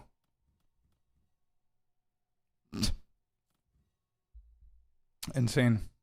I'm just starting the league. Is your build viable for starters? This? Not specifically, because this is fine-tuned for the high-end gameplay. But what I could do is give you my main guide that you're going to find multiple different build variants, brother. Here you go. Yeah, good. That's perfect. The guides that you just did, forget about my link. The guides, you're going to open, you're going to see every single guide that I've done. So that should help you with understanding everything. Put a Deadly Fog on the entire area? Nah, dude, I don't need it for Ritual. I don't need that for Ritual. We've got another Citadel here. Bro, we need to grind the shit out of Citadels at some point. We've got 100% rarity here. J-Dial. Alright, cool. There's 4 Citadels here. There's so many things to do. Another one here. Jesus. All right, cool. Look at us bitching about too much content. Ooh.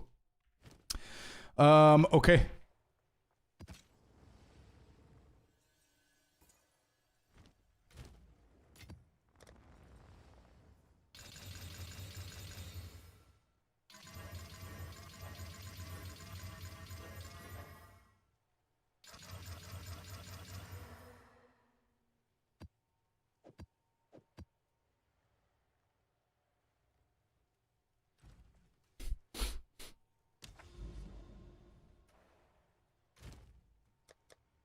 Head of the king.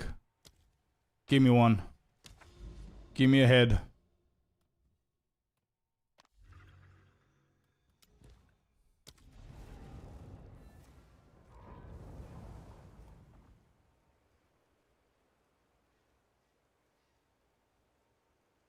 No, you're not, Caffeine. Nope. I literally tried to do the same here.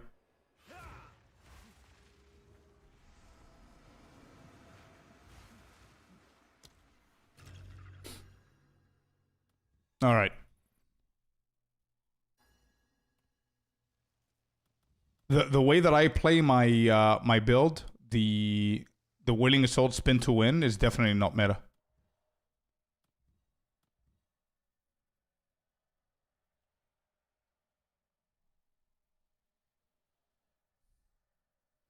Nah, it's all good, Caffeine.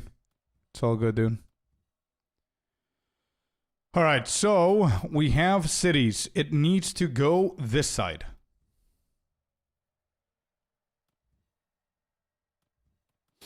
Builds are meta for a reason. And that reason, we might not agree with my reason and your reason why builds are meta. My reason for builds of being meta is content creators. Your reason might be because they're strong. Nah, content creators. You will be surprised with how many builds exist that nobody knows about that are probably stronger than whatever the meta is right now. Why did you respec spin to win? Because I always play multiple builds, bro. It's just what I do. Like, I had a league with 14 or 15 builds within one league. I just like to experiment with multiple abilities. It helps my brain be able to build craft and stuff. All right, please spread inward. I have a question. If I click on one of the maps, can I cancel and come back?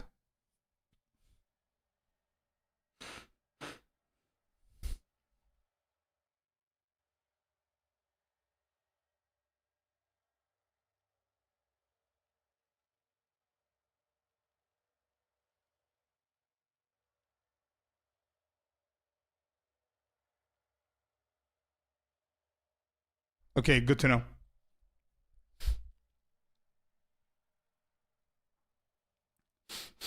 Can you rank the builds? My 3 builds? I can't really rank them with the way that you want me to rank them. Most damage, best build, stuff like that. 3 very viable builds, so you can absolutely complete the entirety of the game with all 3 of the builds. The most satisfying one is this one because of all the shattering and all the overproduction of explosions that's happening, and the speediness. Satisfaction number 2 is going to be the spin to win. Satisfaction number 3 is going to be the eye strike. Laziness wise, spin to win wins. It's just too lazy. Safety, spin to win wins. Potential, this one wins. That's how I'm going to rank them. Anyway, let's go. Oasis, hit, beautiful. It goes in. Chaos Orb, Greater Regal, none of them are good. We're going to go this side, and that's a city. This is not a city. I don't want that. Omen of Sinistral Exaltation. We're going to the city. Then we have decent choices here. 2 Chaos Orbs, Dextral, and Rerolling Favors. Yeah, obviously this one. Additional pack of Wildwood Monsters, more Tribute. And then Chaos, Forest, and City. Obvious choice. We got 6 cities, baby. There we go. All right. Let's do it.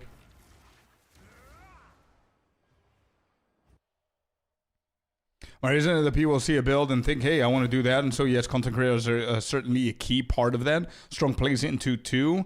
And I would like to believe Simple Fun does as well, for sure. 2 chaos decisions. Yeah. All right. So we don't care what we slap on this. Is there any way to power level a friend? If you're talking about leveling, there is. I don't recommend it. I've done it in the past where I paid somebody divines with a discount, one of you guys, to boost my ass, and it didn't go that well.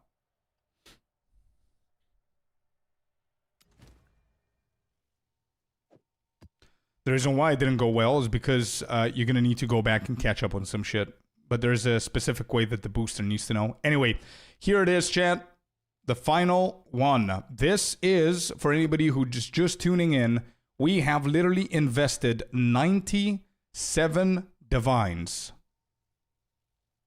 on this tactic, on this session. 97 divines for those 3.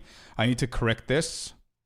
Oh, I need to change the Oriani. Good thing I saw this. Going into Jado, of course. So we're going to do Jado with 4 tablets plus Head of the King. 3 times. 3 times 3 rerolls. Plus 2 times Omens.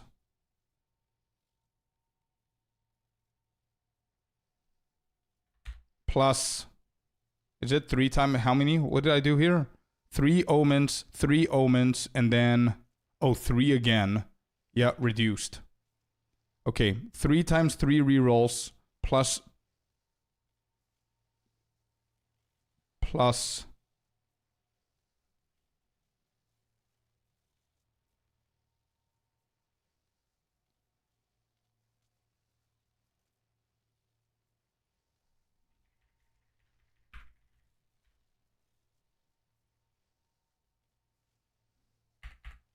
okay, there it is.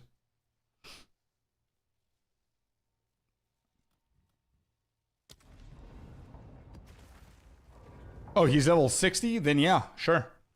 Yep, you can help him a little bit for him to get to around 68, I would say, and then go into an Untainted Paradise.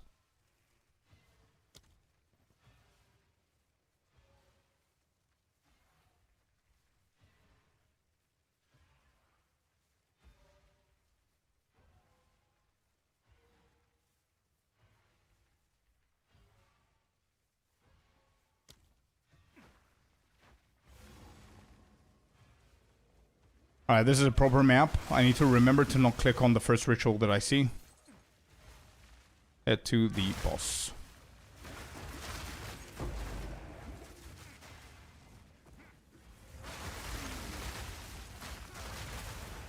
A 100 divines worth of a ritual. See what we're gonna get.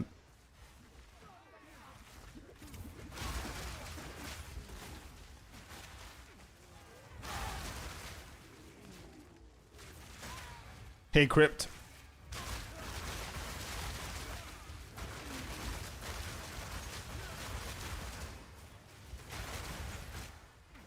Look at this area. This is gonna be terrible, chat. This is gonna be a terrible area.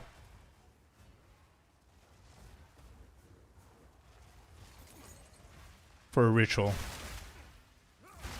Manifesting Mageblood. Let's go. Keep on doing it. We'll get it eventually. Headhunter or Mageblood, I don't mind. Either one would be good. I want an easy and quick way of getting the 100 divs back.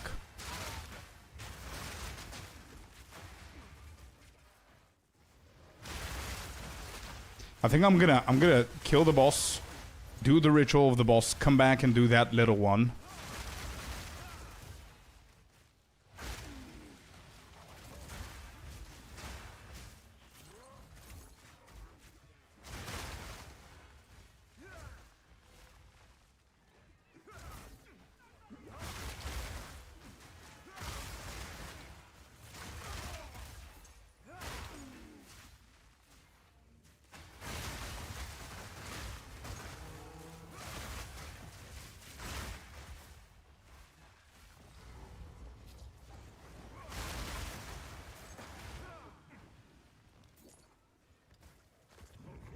How to skill Midnight Zenith 5 slots. You perfect Jeweler's Orb, the actual amulet. That's how.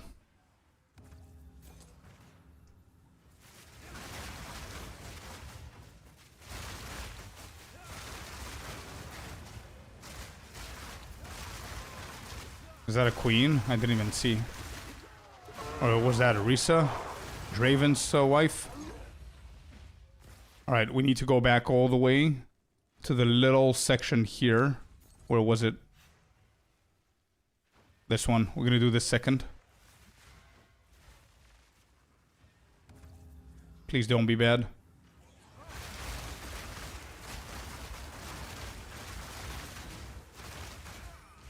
Okay. Okay.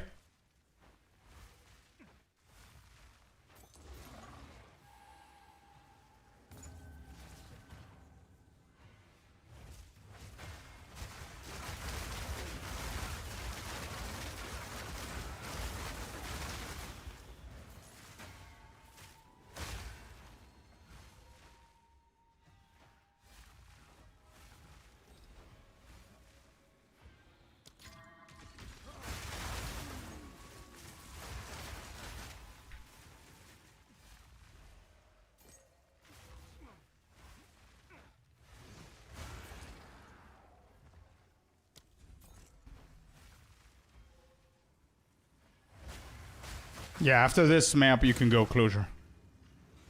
Let's give it a try on this one map, see how many rerolls we're gonna get.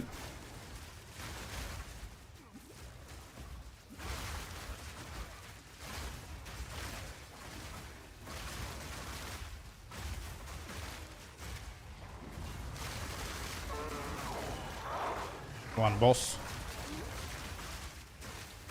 The only thing I'm scared, I have damage to kill absolutely anything. The only thing I'm scared is randomly getting one-shot by something random and weird.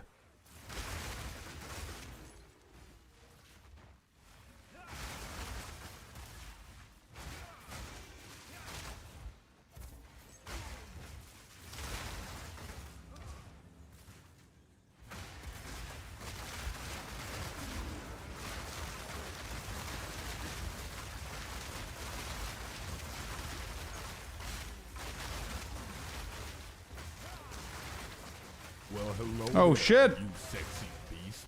Yo, 10 memberships over on YouTube. Bulut, thank you so much, man. Well, Wow. hello there. W. You sexy beast. W for the 10 memberships over on YouTube. I don't usually get memberships over on YouTube, but thank you, man. Pleasant surprise. Well, hello there. You sexy Let's go. beast.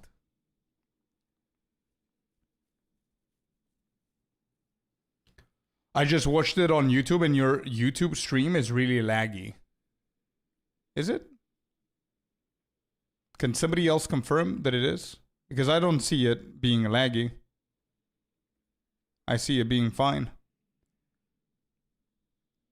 Yo, Bulut, thank you very much for the 10 memberships, man. Appreciate you.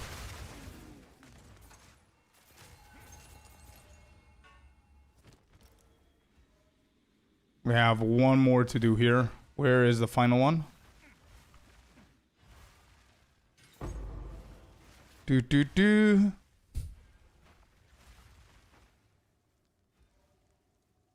Thank you for the build. The league is very enjoyable thanks to you. Aw, thank you, man. I appreciate the feedback. Really do.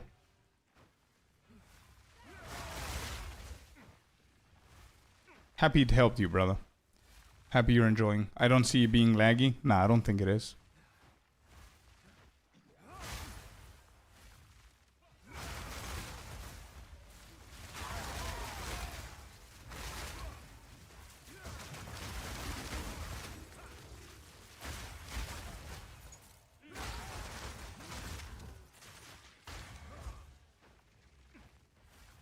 The YouTube looks fine to me as well. Well, it seems you're the only one that gets the lag, bro. I'm not dropping any frames. There's no reason why YouTube would be laggy.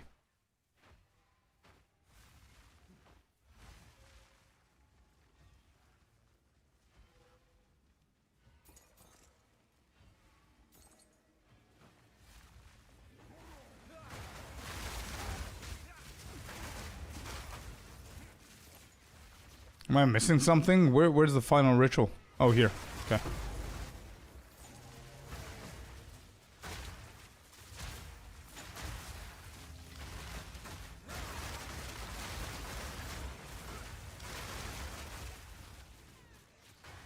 Maybe a regional thing? Maybe.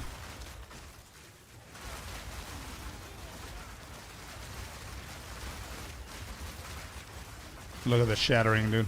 Let's go. Alright, ritual number 1 has been completed. First map, by the way. Imagine how much we're going to get later on. But first map, 20,000 tribute. How many rerolls? That's the important part. Rerolls, 28, chat, on the first map. 28. 640 on the reroll on the tribute. Doing good. So we're going to defer the Dextro annulment right here. And we're going to start rolling. Here we go. Whittling is going, so we need to hit this one as well. Umbilicus, no. Midnight, nope. How much is this? 800. We're gonna hold off. This is moving, so we need to hit that.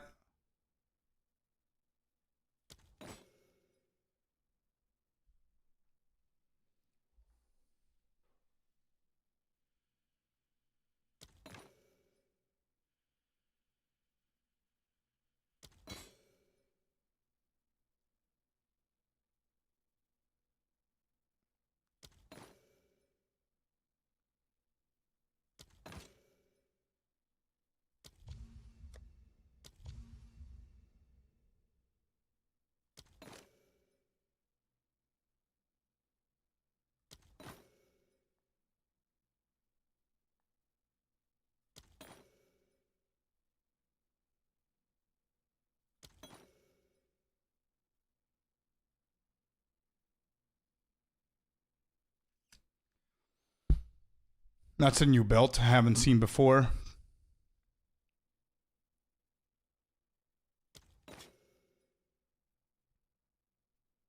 The Rat Case, Black Sun, Midnight. This is not red, so we keep moving. Desire. I don't think that goes for anything, but let me just price check it just in case. Nope. Wrathpith. There's 7D divines. Not bad. I'm gonna hit this one.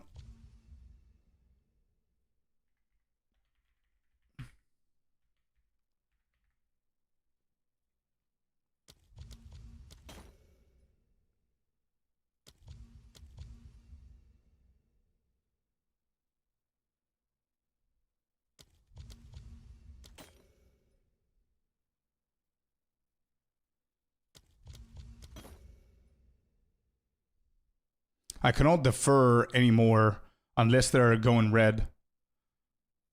I've got 17 more rolls. 8.6k on the tribute. Nothing here. These are not red. We keep going. Soul Tether. Coward. No.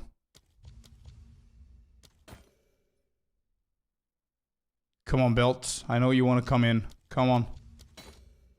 Push the rotation.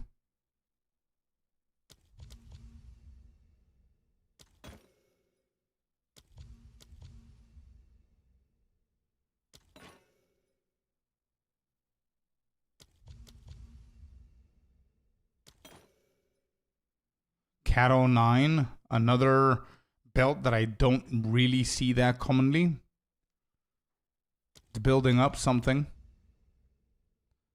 Yeah, we're not gonna have enough to roll everything.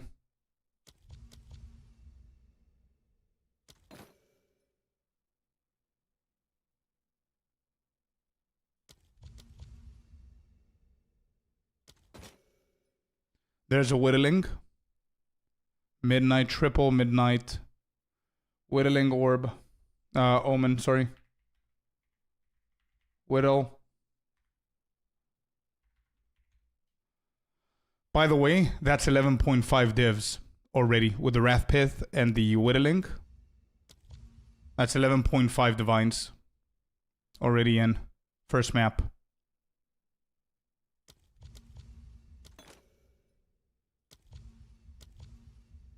Keel hole. I've got 3.9. I think I have one more roll to potentially see for a belt. Midnight. Yeah. I think I need to stop rolling now. Because even if it rolls and I find it, I'm not going to be able to defer it.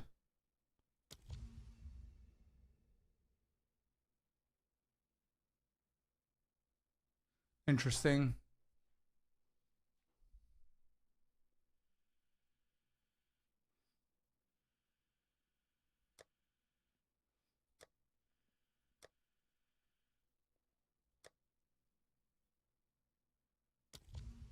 Yeah, I'm just gonna roll these, and I'm gonna stop re-rolling. All right, let's get out. That's good. 11.5 is good. But what I'm gonna do now is I'm gonna juice them with monster rarity for that extra tribute. I need more tribute in here. Yo, Sujit, what's up, man? How you doing, bro?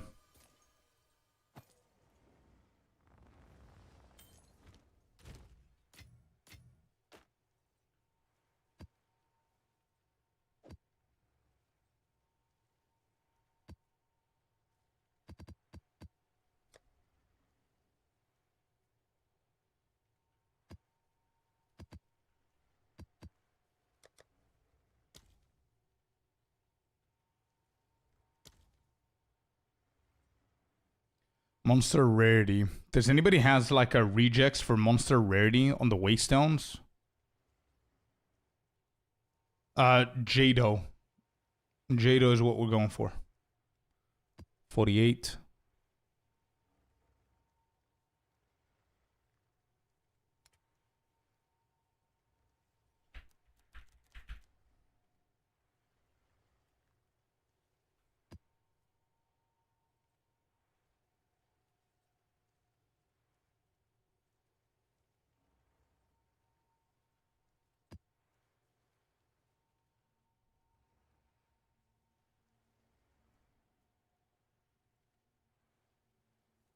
Nah, it does. It's not updated, bro. I'm using that website. It's not updated for what I'm trying to. It doesn't have monster rarity. It has rare monsters. That's not what we're doing. Is there a monster rarity? I don't think it's updated to 0.5. No, it doesn't. Nope. I mean, it's good for waystone drop chance and shit like that, but it doesn't help for monster rarity.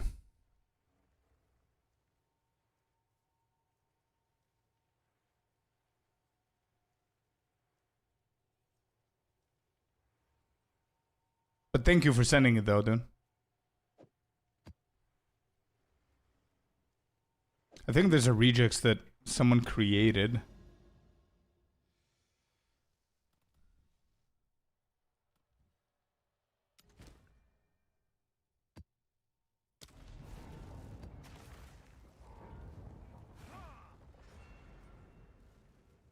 How expensive is this build? I haven't counted how much I paid for, but this is my one and only character that I played 3 builds, so I've been stacking divines on the gear. But for you to get started, you definitely don't need a lot. It's completely viable on a budget. As long as you get like the important amulet and stuff that you're gonna need. Like I'm not using Headhunter, I'm not using Rakiatas, I'm not using Magebloods. It's still expensive with the quarterstaff that I have. That's worth around, what, 200 divines? Just the quarterstaff? Maybe less.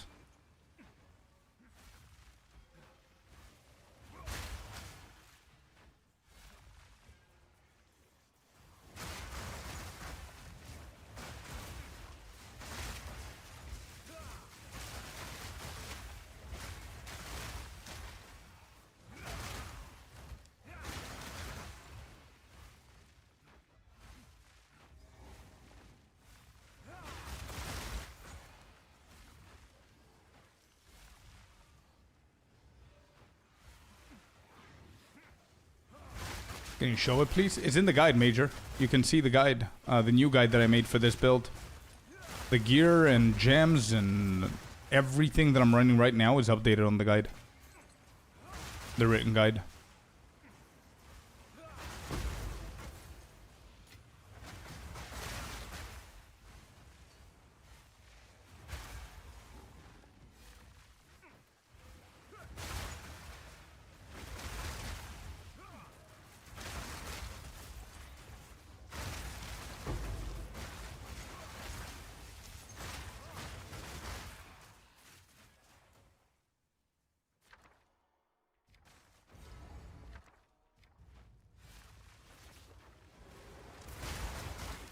Who is it? Oh.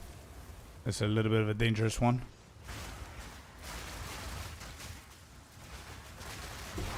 I mean, they nerfed her, but what did I get? Overseer. Okay.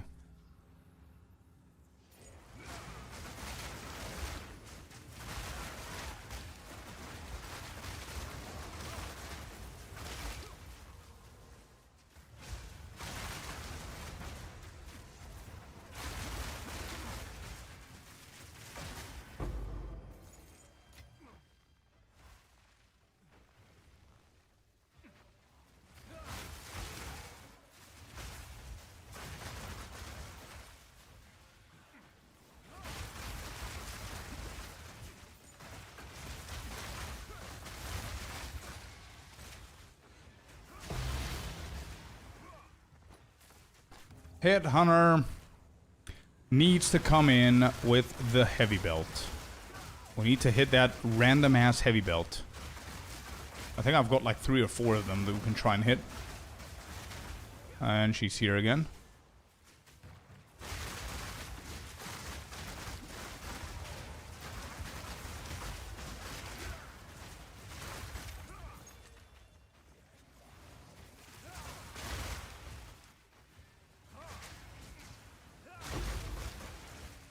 Yeah, around the 3.5 area, Anton, I stop rolling. Just in case I get one and I can't defer it.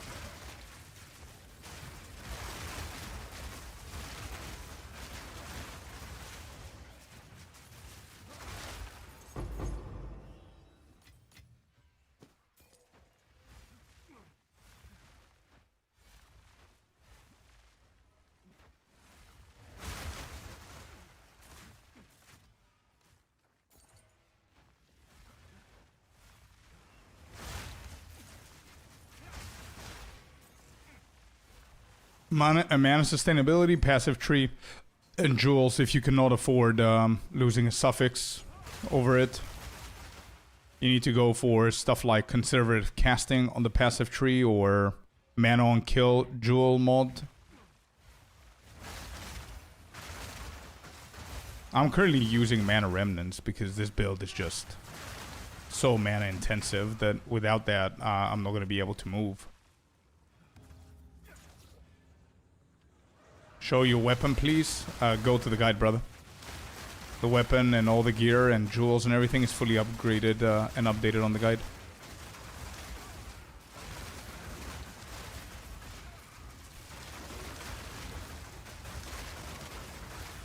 And she's back again.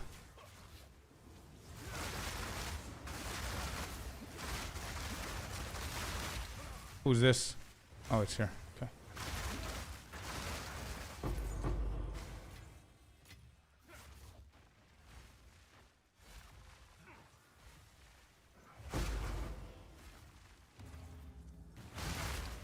Take a look at Mana Remnants. Yeah, Mana Remnants cost Spirit though.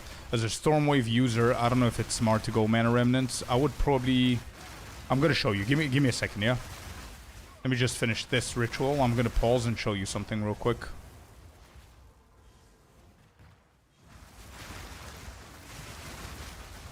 Okay, who's next? Any other bosses?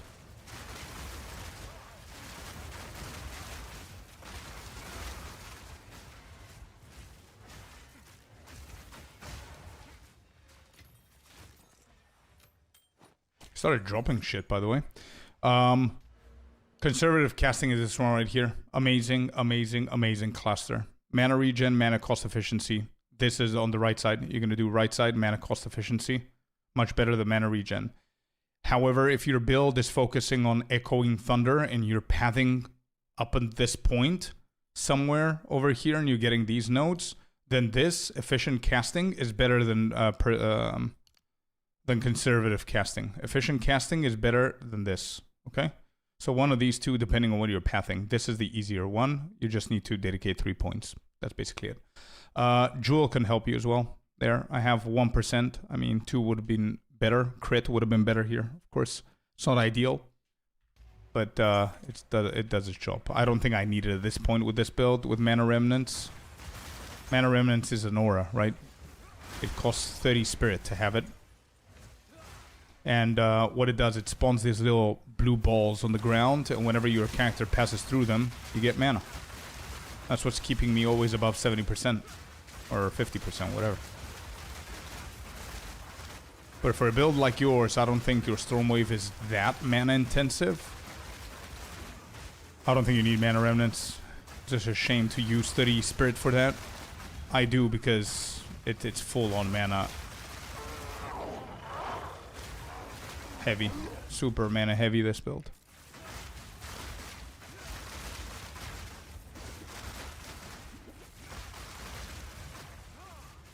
Okay.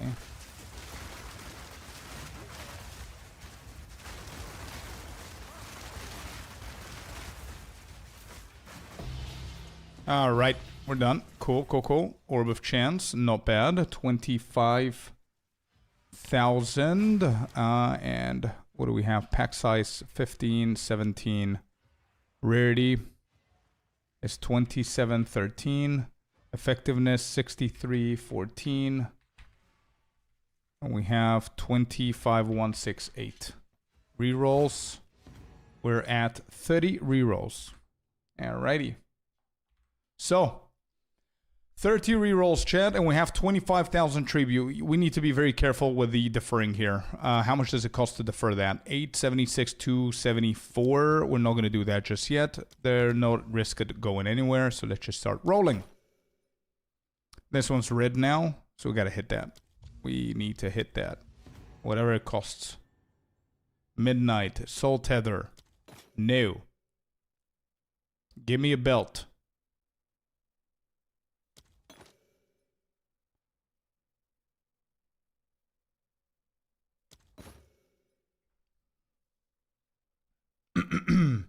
Meginords.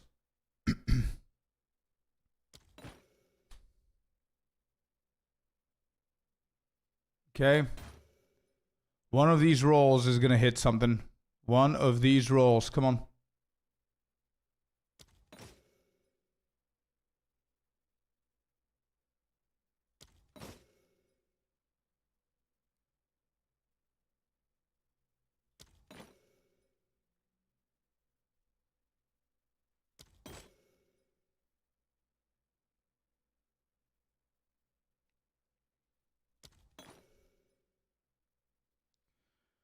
Barnabas, no. Is there something cheap? Actually, this is quite cheap. I'm gonna defer these two. Hit.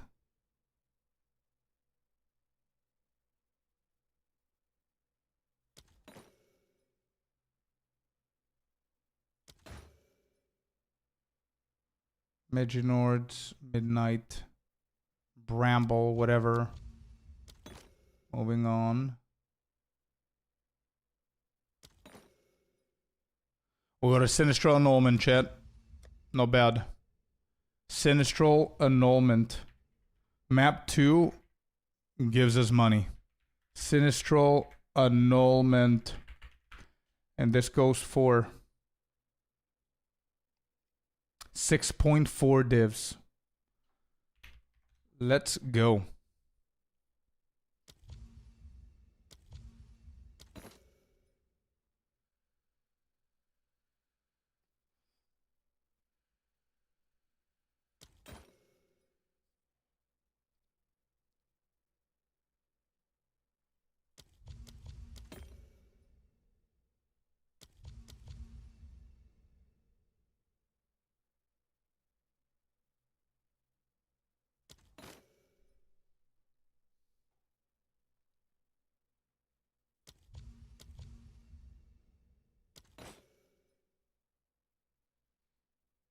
Gore Girl though? No. Nothing's at risk. 13 more. Maginord's Midnight. Now. Reroll.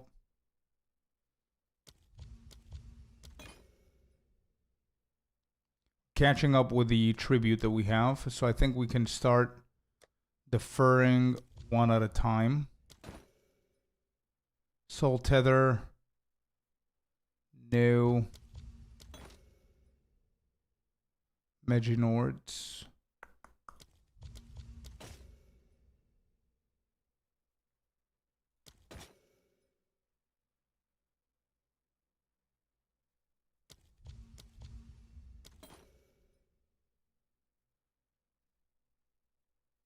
Got a 0.7 and this is at 590 with 6. So I think I can defer one of them here. Wrathpith is back. 7.9k tribute. No belts. Nothing's at risk. How much is the defer? It's pretty pricey, so we're going to wait. That reroll was completely free. So that's why we're waiting, because sometimes it might be free. I don't want to overuse my tribute.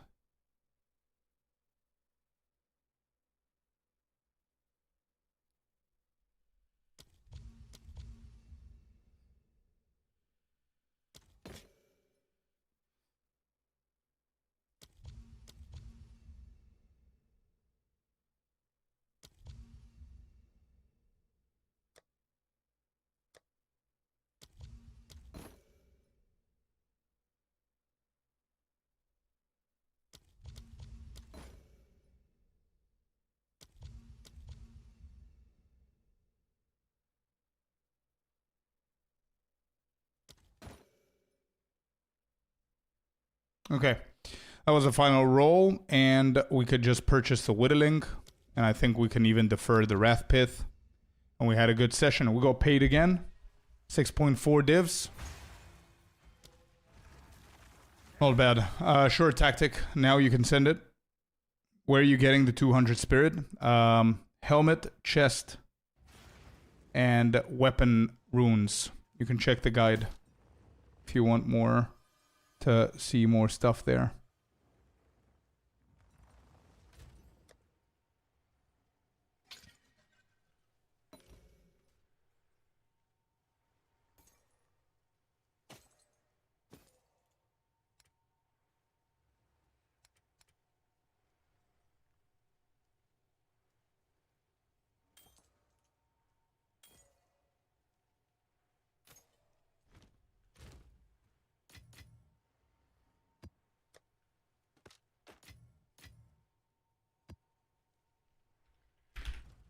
Now it's off.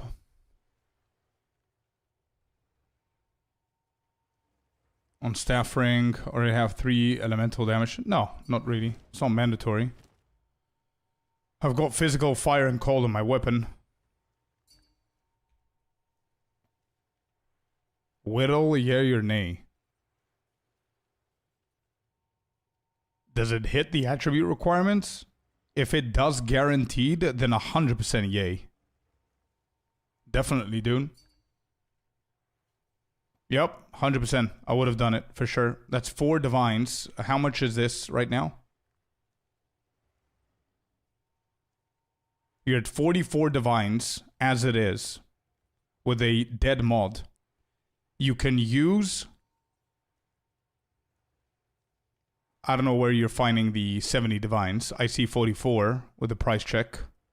Am I skipping on something? No, 82 total elemental resistances, full-on evasion, and energy shield. I don't see how it's 70 divines. So I'm estimating around 44 divines here. What do they have? Yeah, it's similar to yours. But this one doesn't have a dead mod. So it might be a little bit better than yours. They have 96% elemental resistance. You have 82. They have 14 more. They have a tiny bit more evasion and energy shield than you. Same base. Yeah, I don't think it's 70, bro. I think it's around 38 divines right now. So using a whittling for like 4.5 divines or 4 divines each whittle, you cannot go worse than attribute requirements, bro. I mean, you hit a resistance, you're in the money. You don't have the perfect iron runes in. What iron runes do you have?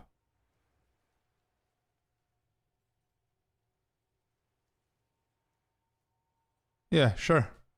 Okay, that's 4% up. It doesn't stop the fact that he has better resistances than you. Hahaha. There it is. You whittled. Let's go. 117. Now we're talking, dude. Now it went up. What is this guy doing? 119, 119. He put it, bro. He. Oh my god. He undersold this. He's underselling it for so much, dude. Nah, just leave it overnight. Leave it overnight around underpriced 100%. Leave it overnight like 95 divines or something like that. I would do, or maybe 100. I think the other one might actually sell. Don't underprice it, bro.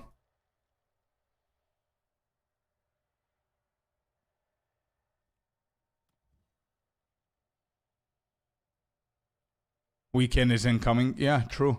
You could even go for higher. Try to bank with that. It's gonna sell. Yeah. Is this build better than Whirling Assault? Sure. It's a different build. But yeah. Anyway, fun times. I am done for today. It's 11:15 over here. So I'm done for today, guys. Thank you very much for the stream. It was a good stream. Not my longest one, but we done a lot of stuff today. Thank you all very much for being here. I'm gonna see you all tomorrow. It's a Friday, so we're gonna try and get our belt tomorrow. That's what we're gonna do. So yeah, thank you guys very much, and I'm gonna see you on the next stream tomorrow, same time. Have a great day. Have a great night, morning, afternoon, whatever it is at your side of the world, and I'll see you guys tomorrow. Yeah, peace and bye bye. See you all.